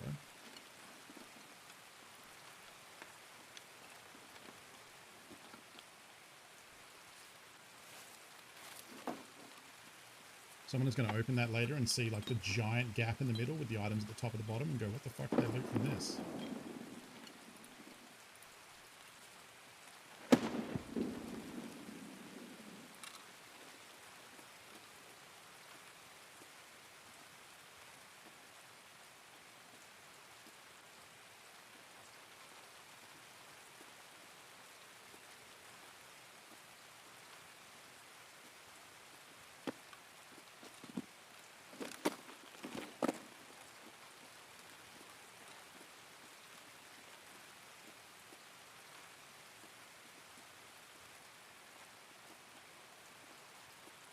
The only problem with this is if there's someone down here who looks up at me, it's way easier for them to see me than it is for me to see them.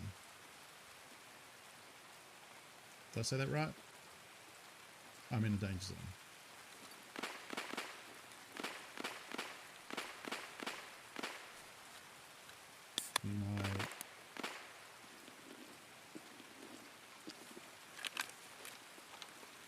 Oh, where'd you go?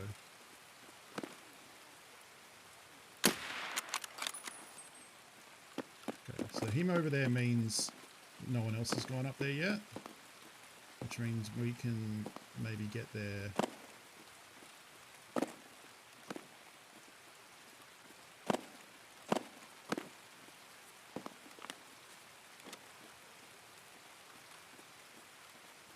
And A, loot him, and B, maybe do some work.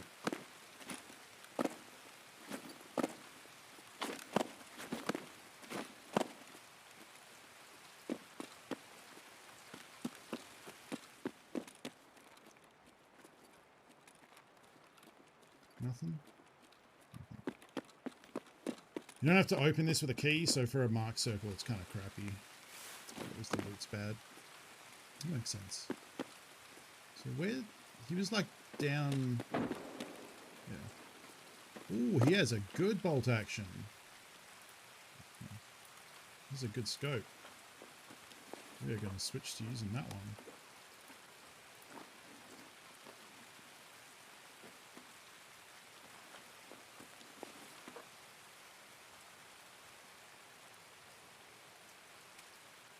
Except it's got bad ammo.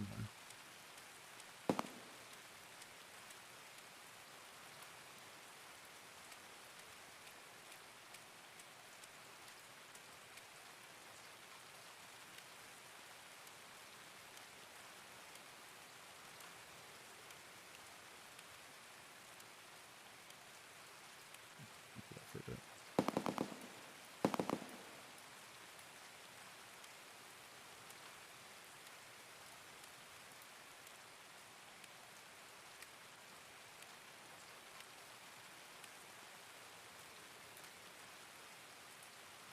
Oh, wait, hang on.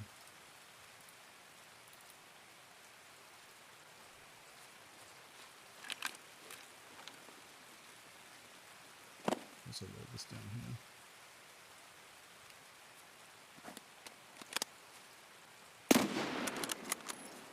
Okay, now it has good ammo.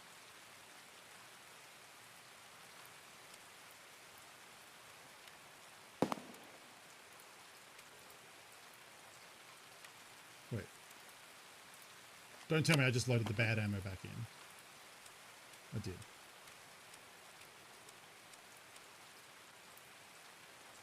On the plus side, I don't need to keep good ammo out of my container now, because it's just mags.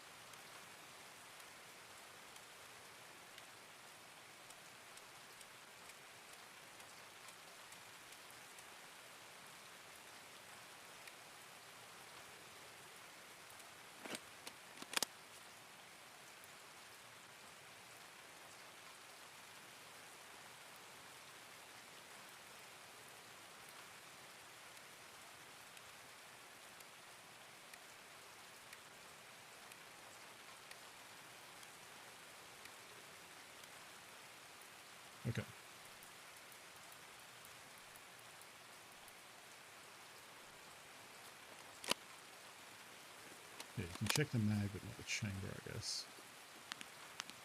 Yeah, this is a much better scope than the Mosin. Much louder though too.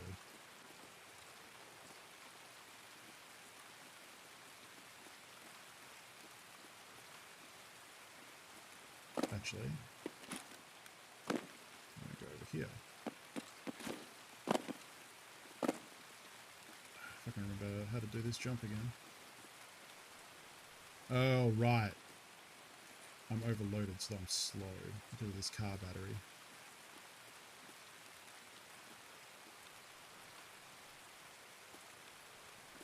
Still overloaded. With the 2 rifles? There we go.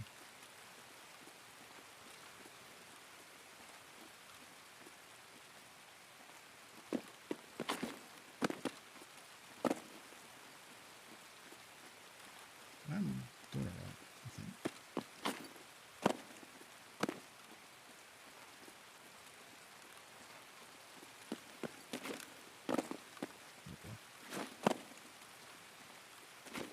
We want to drop my bag because then I don't have the ammo.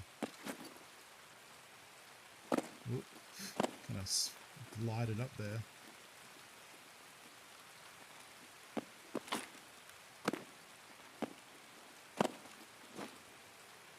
Okay.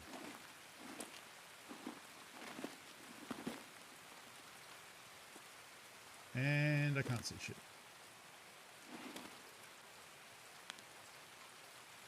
I can like barely see. I guess that means people can barely see me. But like, fuck this rain.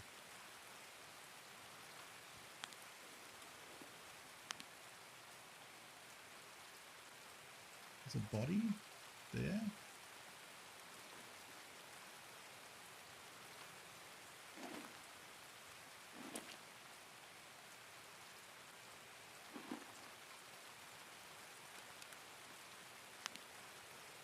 I also can't go lower than that without standing up. Like that. I can aim up here, but I can't aim. I'd have to crawl forward, I think. Okay, there we go. That's the lowest I can aim now. Probably I'm going to get shot by someone I never saw. But that's okay. Because maybe you get to kill someone.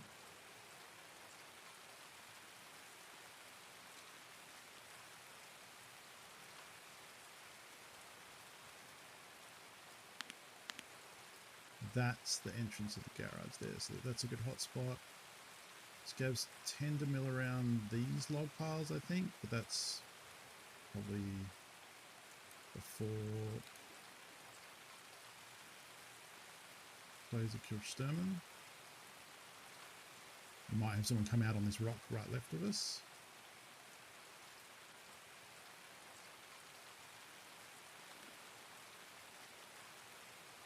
Actually, I probably should have gone and hid that car battery in a bush behind me because I've left it at the base of a jump that you probably can't do if you're carrying a car battery.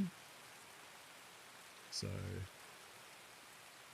that probably is a story that tells itself when they see a car battery in a Mosin at the pit of a jump you need to do. Like, oh, well, there's definitely someone up there who is coming back for this. Because, like, dumping a Mosin, sure, but you wouldn't dump a car battery, really, because you can sell that.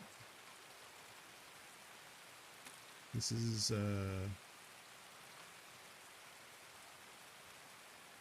probably a bad plan on a foggy day like this. Probably should just go to the extract.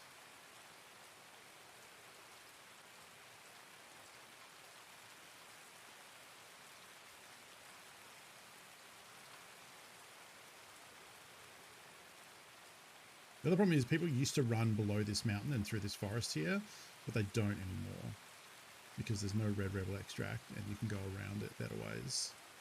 So like it's not the high traffic area, like the logging camp is, and if I could see it properly, it would be a good place to watch. But like someone could run right in front of me here and I would never see them. Like, probably my best bet is to watch this, because if that's a body, someone might come and loot it. But the next problem is, I don't know what range we're at. It's probably 200. I'll change the zeroing on the scope.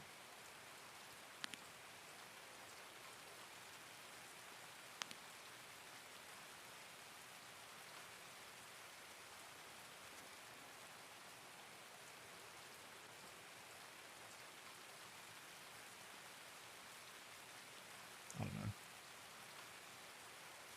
It's getting kind of late anyway, so this might be one of the last raids we do, so not great that it's a bit of a snoozer.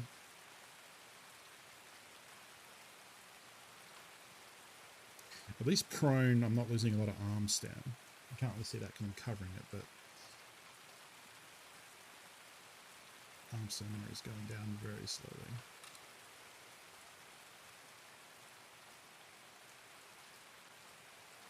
It wouldn't be the worst idea to just try and get this gun out either.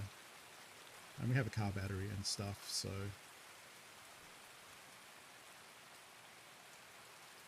go to other parts of the map, try and get scav kills. It's just a good opportunity, like if the logging camp is quieting down, if there were scavs walking around, I could try and get some sniper XP by shooting them. But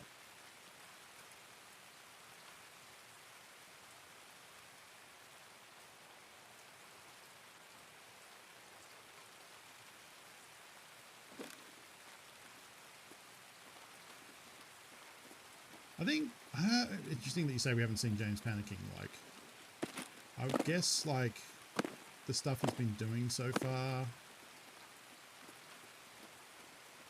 This side I'm out. That was close to damaging my legs, I think.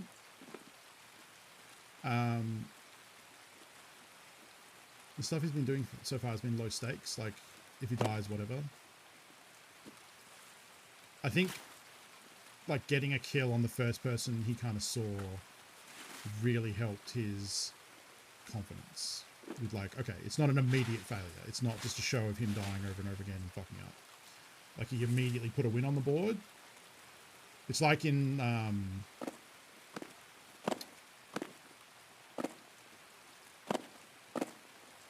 Sea of Thieves Twitch Rivals. I remember once we won that round as a team, I think it was like there was at least one more round after that, because I remember thinking, and I think we discussed it, of like, hey, we won a round, whatever happens now, it's gravy.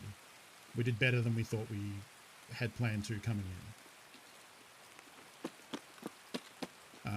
You know, like same thing with like Twitch Rivals PUBG, like I got a kill, okay, so I accomplished something. I didn't just put up a big goose egg for the day.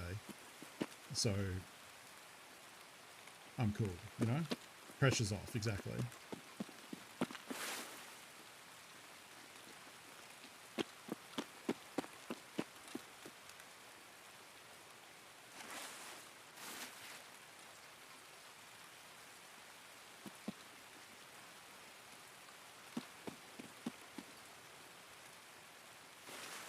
So we can go down to the scav house area and try and get some scav kills over there too.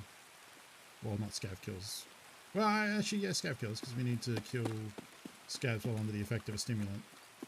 Oh, right, I'm heavily over capacity. I did forget about that. If I get shot at now, I'm in some trouble. I have to find a quiet spot to...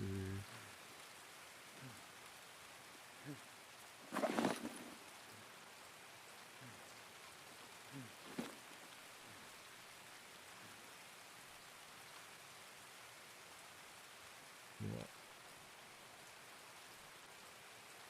Oh, regen, sorry, not heal.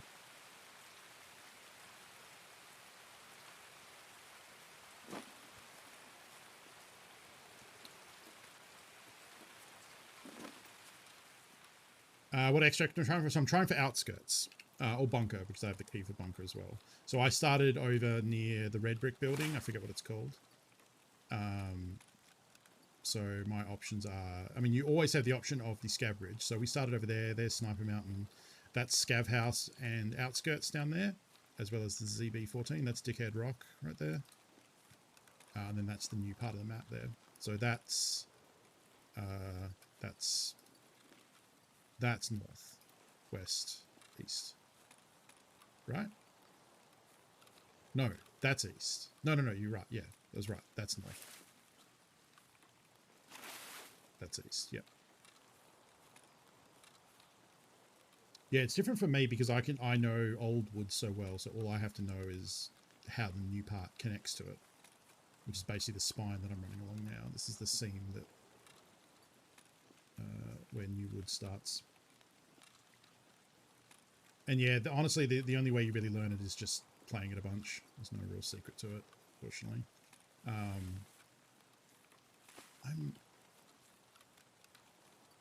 might creep closer here because there are sometimes scabs at the checkpoint that I could hit. Even though this will take me a little closer to potential players.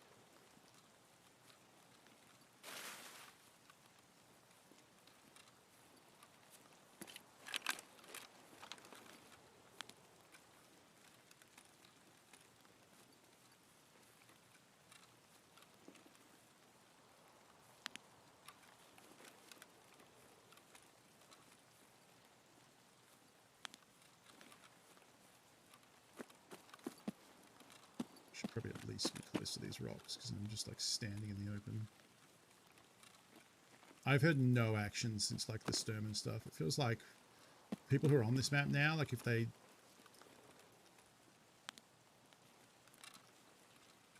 Oh, that was a light that I was looking at?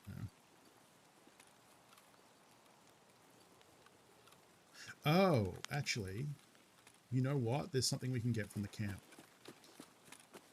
There's a quest item. Oh, fuck me.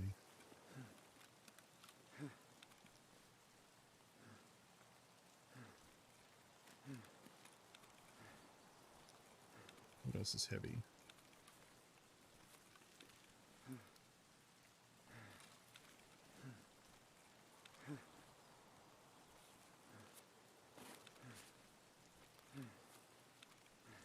Okay. We can go down and get the gyroscope. And then I'll just come back. It's at that mound between the rocks. Okay.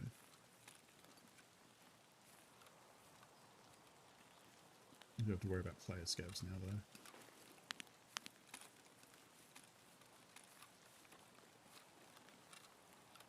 I don't know if they've said anything about that. They're too busy focused on developing the game.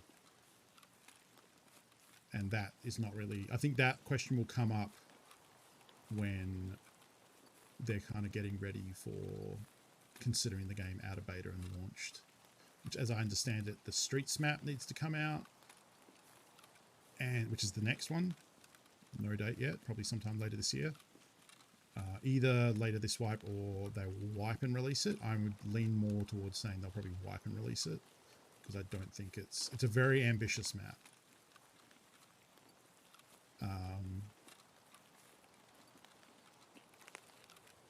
And then Airport is the next. I think the next one. I don't know if there's more. There are more on the list, but...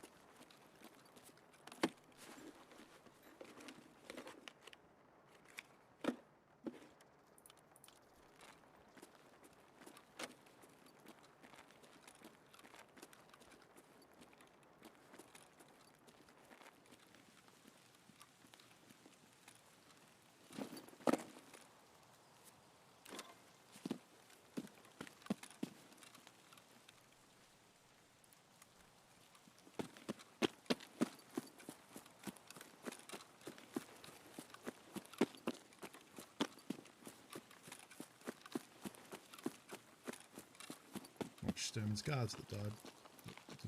Someone didn't bother to loot. Yeah, Airport is definitely the final map. I can't remember if there's any they want to release between Streets and Airport though. And the story like quest line, because the quests that are in the game right now are all side quests as far as I know. There is going to be a different main like story quest line. The goal of which is to finally escape from Tarkov. I talked about this a little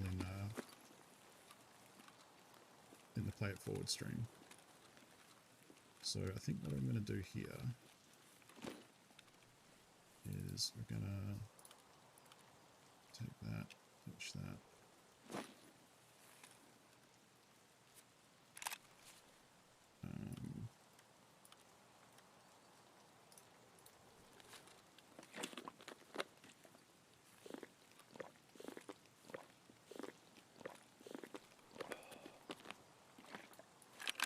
Sniping's a good job, mate.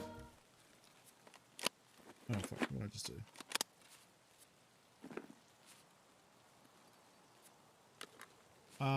Cacti Robot, if I'm pronouncing that correctly. Thank you for the follow. Welcome to the stream.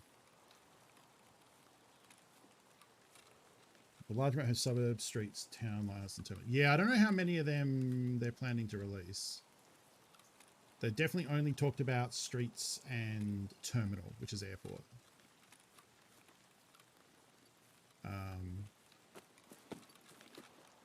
So I don't know, yeah.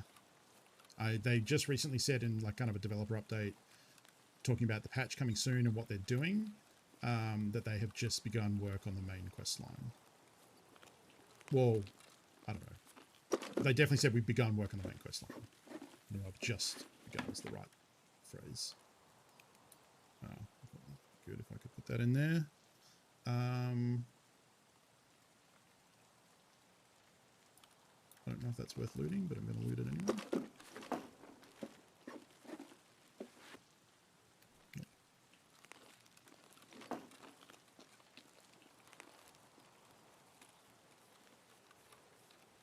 This map is dead silent now. Sprint over this open ground. I don't... Have they talked about that? Because that's the obvious answer to me is like, because the wipe is a development thing and there are probably some people who don't like it, the easy fix is to say do seasons that play against each other, and at the end of this season your character becomes an always character. It screws, but I can trade Plex for face shields, so and that way you please the people who want the wipes and the gameplay that brings, and the people who want characters for all the time. And so that seems like the obvious thing to me. I don't know that I've ever heard them actually talk about that, saying that it's a good idea. But I probably, like, that could just be something that I didn't pay attention to, because they do a bunch of like, they do like their podcast, which is mostly like it's half English, half in Russian. The only one that I really watch is Pestely's team podcast, where occasionally they have Nikita on, or at least Pestely talks about when he asks Nikita stuff. I can trade a raid for a Soleil World, but I have found 160 round mag. So this is the ZB14 bunker. You need a key to open that door, which is not too expensive. So once you have the flea market, I recommend buying it because it saves you having to go a little further to the outskirts extract. So, and there's loot in there as well. There's a big weapon container, and you can find. You used to be able to find a lot of 60 round AK mags on the ground. That's why the ice cream cone quests that ask you to hand in several found in raid mentions going to the bunker on woods. But you don't seem to find as many. I've been in there lots of times this wipe, and I found exactly one 60 round mag. So it doesn't seem as good as it used to be.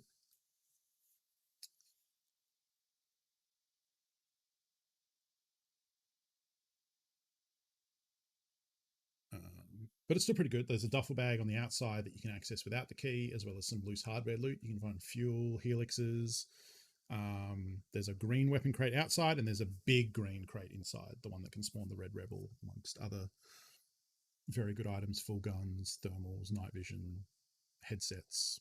Don't think it can spawn armor, but don't know what we're going to do with that car battery, honestly, because I don't need one anymore. Some BT ammo, throw that in the BT ammo pile. I'll check and see if this, I have a feeling that scope might sell for a bit. That'll end up getting, we can trade that for a face shield at some point. Out with vendor.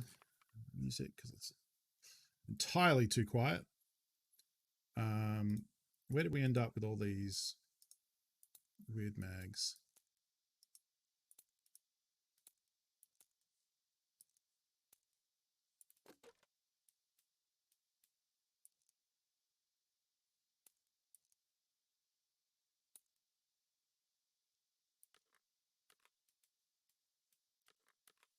Well, that's a pretty significant sniper rifle upgrade right there. I don't think you can suppress this, can you?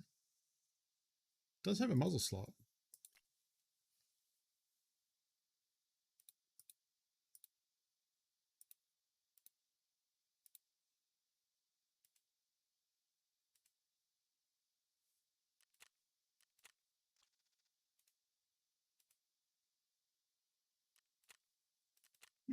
Actually not even that expensive. Cool. I don't... What is this? TAC 30 boroughs. Yeah, I don't super care for that scope.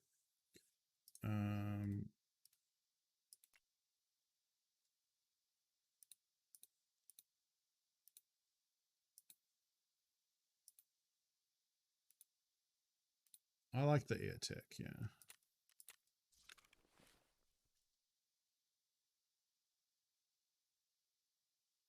Not buy it.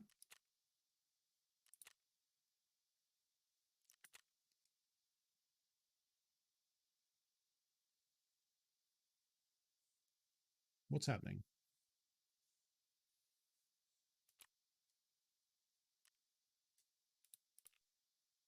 Oh, insurance. Oh.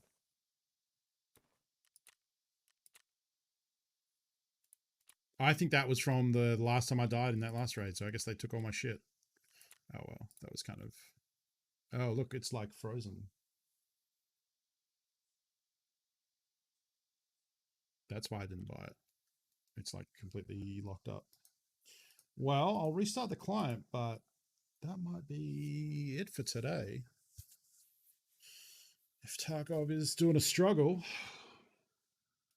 I had this problem last time. Sniper's a good job, mate. Couldn't even close it. Wetty89? I hope I'm pronouncing that correctly. Oh, Eddie, thank you for the follow. Welcome. I mean, that's weird. I haven't really seen that problem before. It could have just been that the client got into a weird state. That does happen sometimes when you're doing stuff on the flea market. We'll reload and see.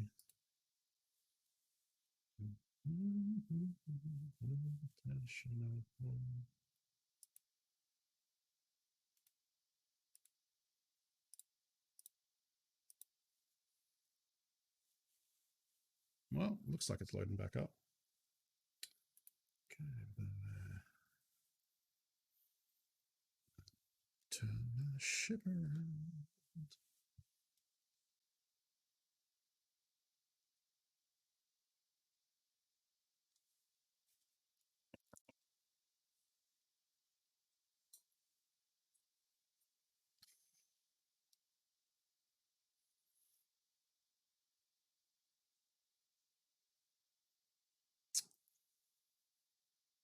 Might be about to load.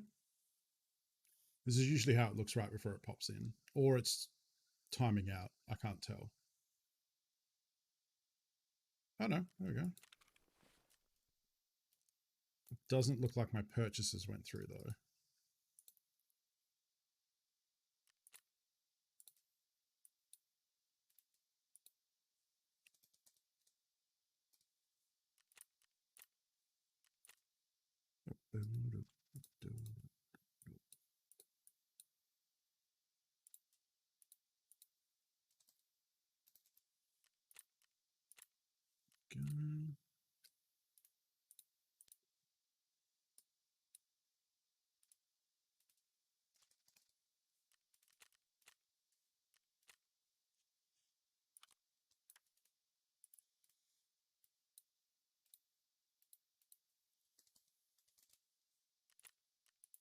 Hot damn. I guess actually I should be flea marketing these. that what they sell for? Because I don't need the money spent with beans. It's not selling. Nope. Not even close. Just watch. Ah, excuse me. Okay, it seems like the flea market is just hosed. Because it's like, it won't cancel. Oh, it did. That did go through. I don't know what this is, though. Bottom right corner. Just thinking about something.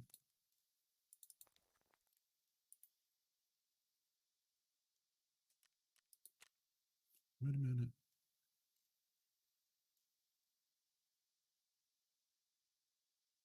I think we got, yeah, so we're at 6 of 15. Actually not bad. Progressed a little bit. All right. That might, I'll put this back on this for now. Yeah, look, it's, yeah, I think the server's a cactus right now. It's obviously not updating, so that's probably going to do it. Yeah, seems like the servers are a bit broken right now. That's okay. I mean, we did 5-hour session. Made good progress. We got our thick item case done. Got therapists quests through. We got peacekeeper done. We got a bunch of stuff done. Not bad. Good progress. And today and yesterday have been 2. Ooh. Can I do that? Okay, I really need to remember that I have this in my inventory and hand this over to Skier. Obviously, the servers are fucked right now, so I'll have to do that later tonight. But that's okay. I'll remember to do that. That was good. So next Tarkov stream is not tomorrow, because tomorrow is PUBG Customs with the community. Everyone, if you play PUBG, you're welcome to come by and play.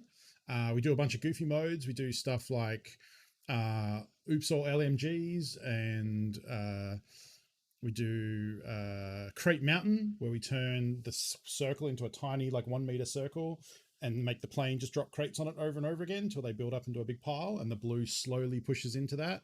And if the blue touches you, you die. So you got to race to the Crate Mountain and get loot. That's a fun one.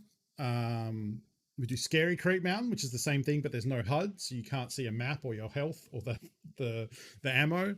We do C4 and cars. Last week we did Panzer Badminton, where we set up 2 teams on either side and just spawned a bunch of Panzerfausts and just shot rocket launchers at each other. That was really good. Flight Club, where we fly planes and shoot at each other. All sorts. It's a good time. So we'll do PUBG Customs tomorrow, and then that usually goes to about midnight Pacific, 11 midnight, something like that. I'll be live from 8 p.m. as my usual time, and after that, I want to play some Gunfire Reborn. It's a fun co-op first-person shooter, kind of like a cross between Borderlands and Risk of Rain 2. It's a roguelite, so it's run-based, where you get different guns with different powers and take on bosses and earn currency to unlock and level up your character over time. I just got a new hero that I haven't tried yet, so that's going to be exciting. And I've been playing that a lot this week. It's on sale at the moment for Lunar New Year as like a promotion thing. It's like 10% off. So check it out tomorrow. And if you like it, grab it, because it's going to be cheaper at the moment than it is going to be coming up soon. And it seems really good. If you've got, I think you can play with up to 4 people. I've just been playing solo. There might be folks who want to play tomorrow. I don't know. It's kind of late, so we'll see. But yeah, that game seems rad. And then, so that's tomorrow. And then we'll do Tarkov the next day. So PUBG and Gunfire Reborn tomorrow. And then, oh, is that where they talk about it? Cool. I will load that up and then check that out after the stream. Oh, I have to sign in. Yeah, okay. Yeah, so tomorrow PUBG and Gunfire, and then on Sunday for me, Saturday for US and Canada, we're going to do another Tarkov stream. So if you're a Tarkov fan, come back for that. If you are new to the channel, welcome. I hope you enjoyed the show. Today was pretty good. Today was kind of more of an average PUBG day. Some success, some setbacks, but overall pretty good. And if you are new, remember you need to hit the follow button up there, and then you'll get notified when I go live, and you can come back and enjoy the stream. And if you also like Tarkov, I do a show over on Loading Ready Run, which is a Twitch channel. They a variety channel, so they do a lot of the Magic Gathering stuff. They do a lot of general streams. They do a live show once a month, and my buddy James is part of their group. And yeah, today was Ian, one of their members, doing Tinker Tailor Sorter Fry, which is his like making, crafting. I believe today he was repairing and modifying a toaster. So all sorts of stuff happens over there. But we are teaching James to play Tarkov. I'm coaching him through starting a brand new standard account. We've done 2 episodes so far, so he's like 6 hours in, and he's going great. He's had, again, some success, some setbacks. The next episode for that is on Saturday morning. So before my next Tarkov stream in the afternoon, that's 2 p.m. Pacific. For me in Australia, that's 6 a.m. Perth time. So that's very, very early. But we'll be, jumping into Tarkov. James will be playing his account and I'll be coaching him. And then later in the day, we'll do another Tarkov stream over here. And that'll be a good time. So yeah, that's everything coming up. And then the final stream for my schedule week will be Monday for me, Sunday for the US and Canada. And that'll probably be a Warhammer miniature painting stream. I've got this new camera rig that I want to try out. I didn't notice that was in shot the whole time when I was showing it off before. I guess I must do it. Okay, so Eku, I would love to do that. The problem is they have to be in Australia. Chat has to be in Australia because I'm Australian.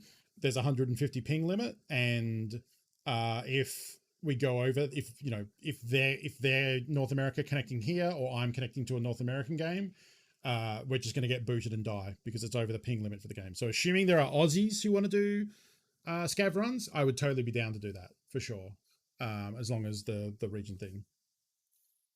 Hero and Lure. Oh, that would be cool. That's a cool idea. I like that idea. We probably will get to that in, like, we'll let James get his kind of feet under him, but I like that idea. Yeah.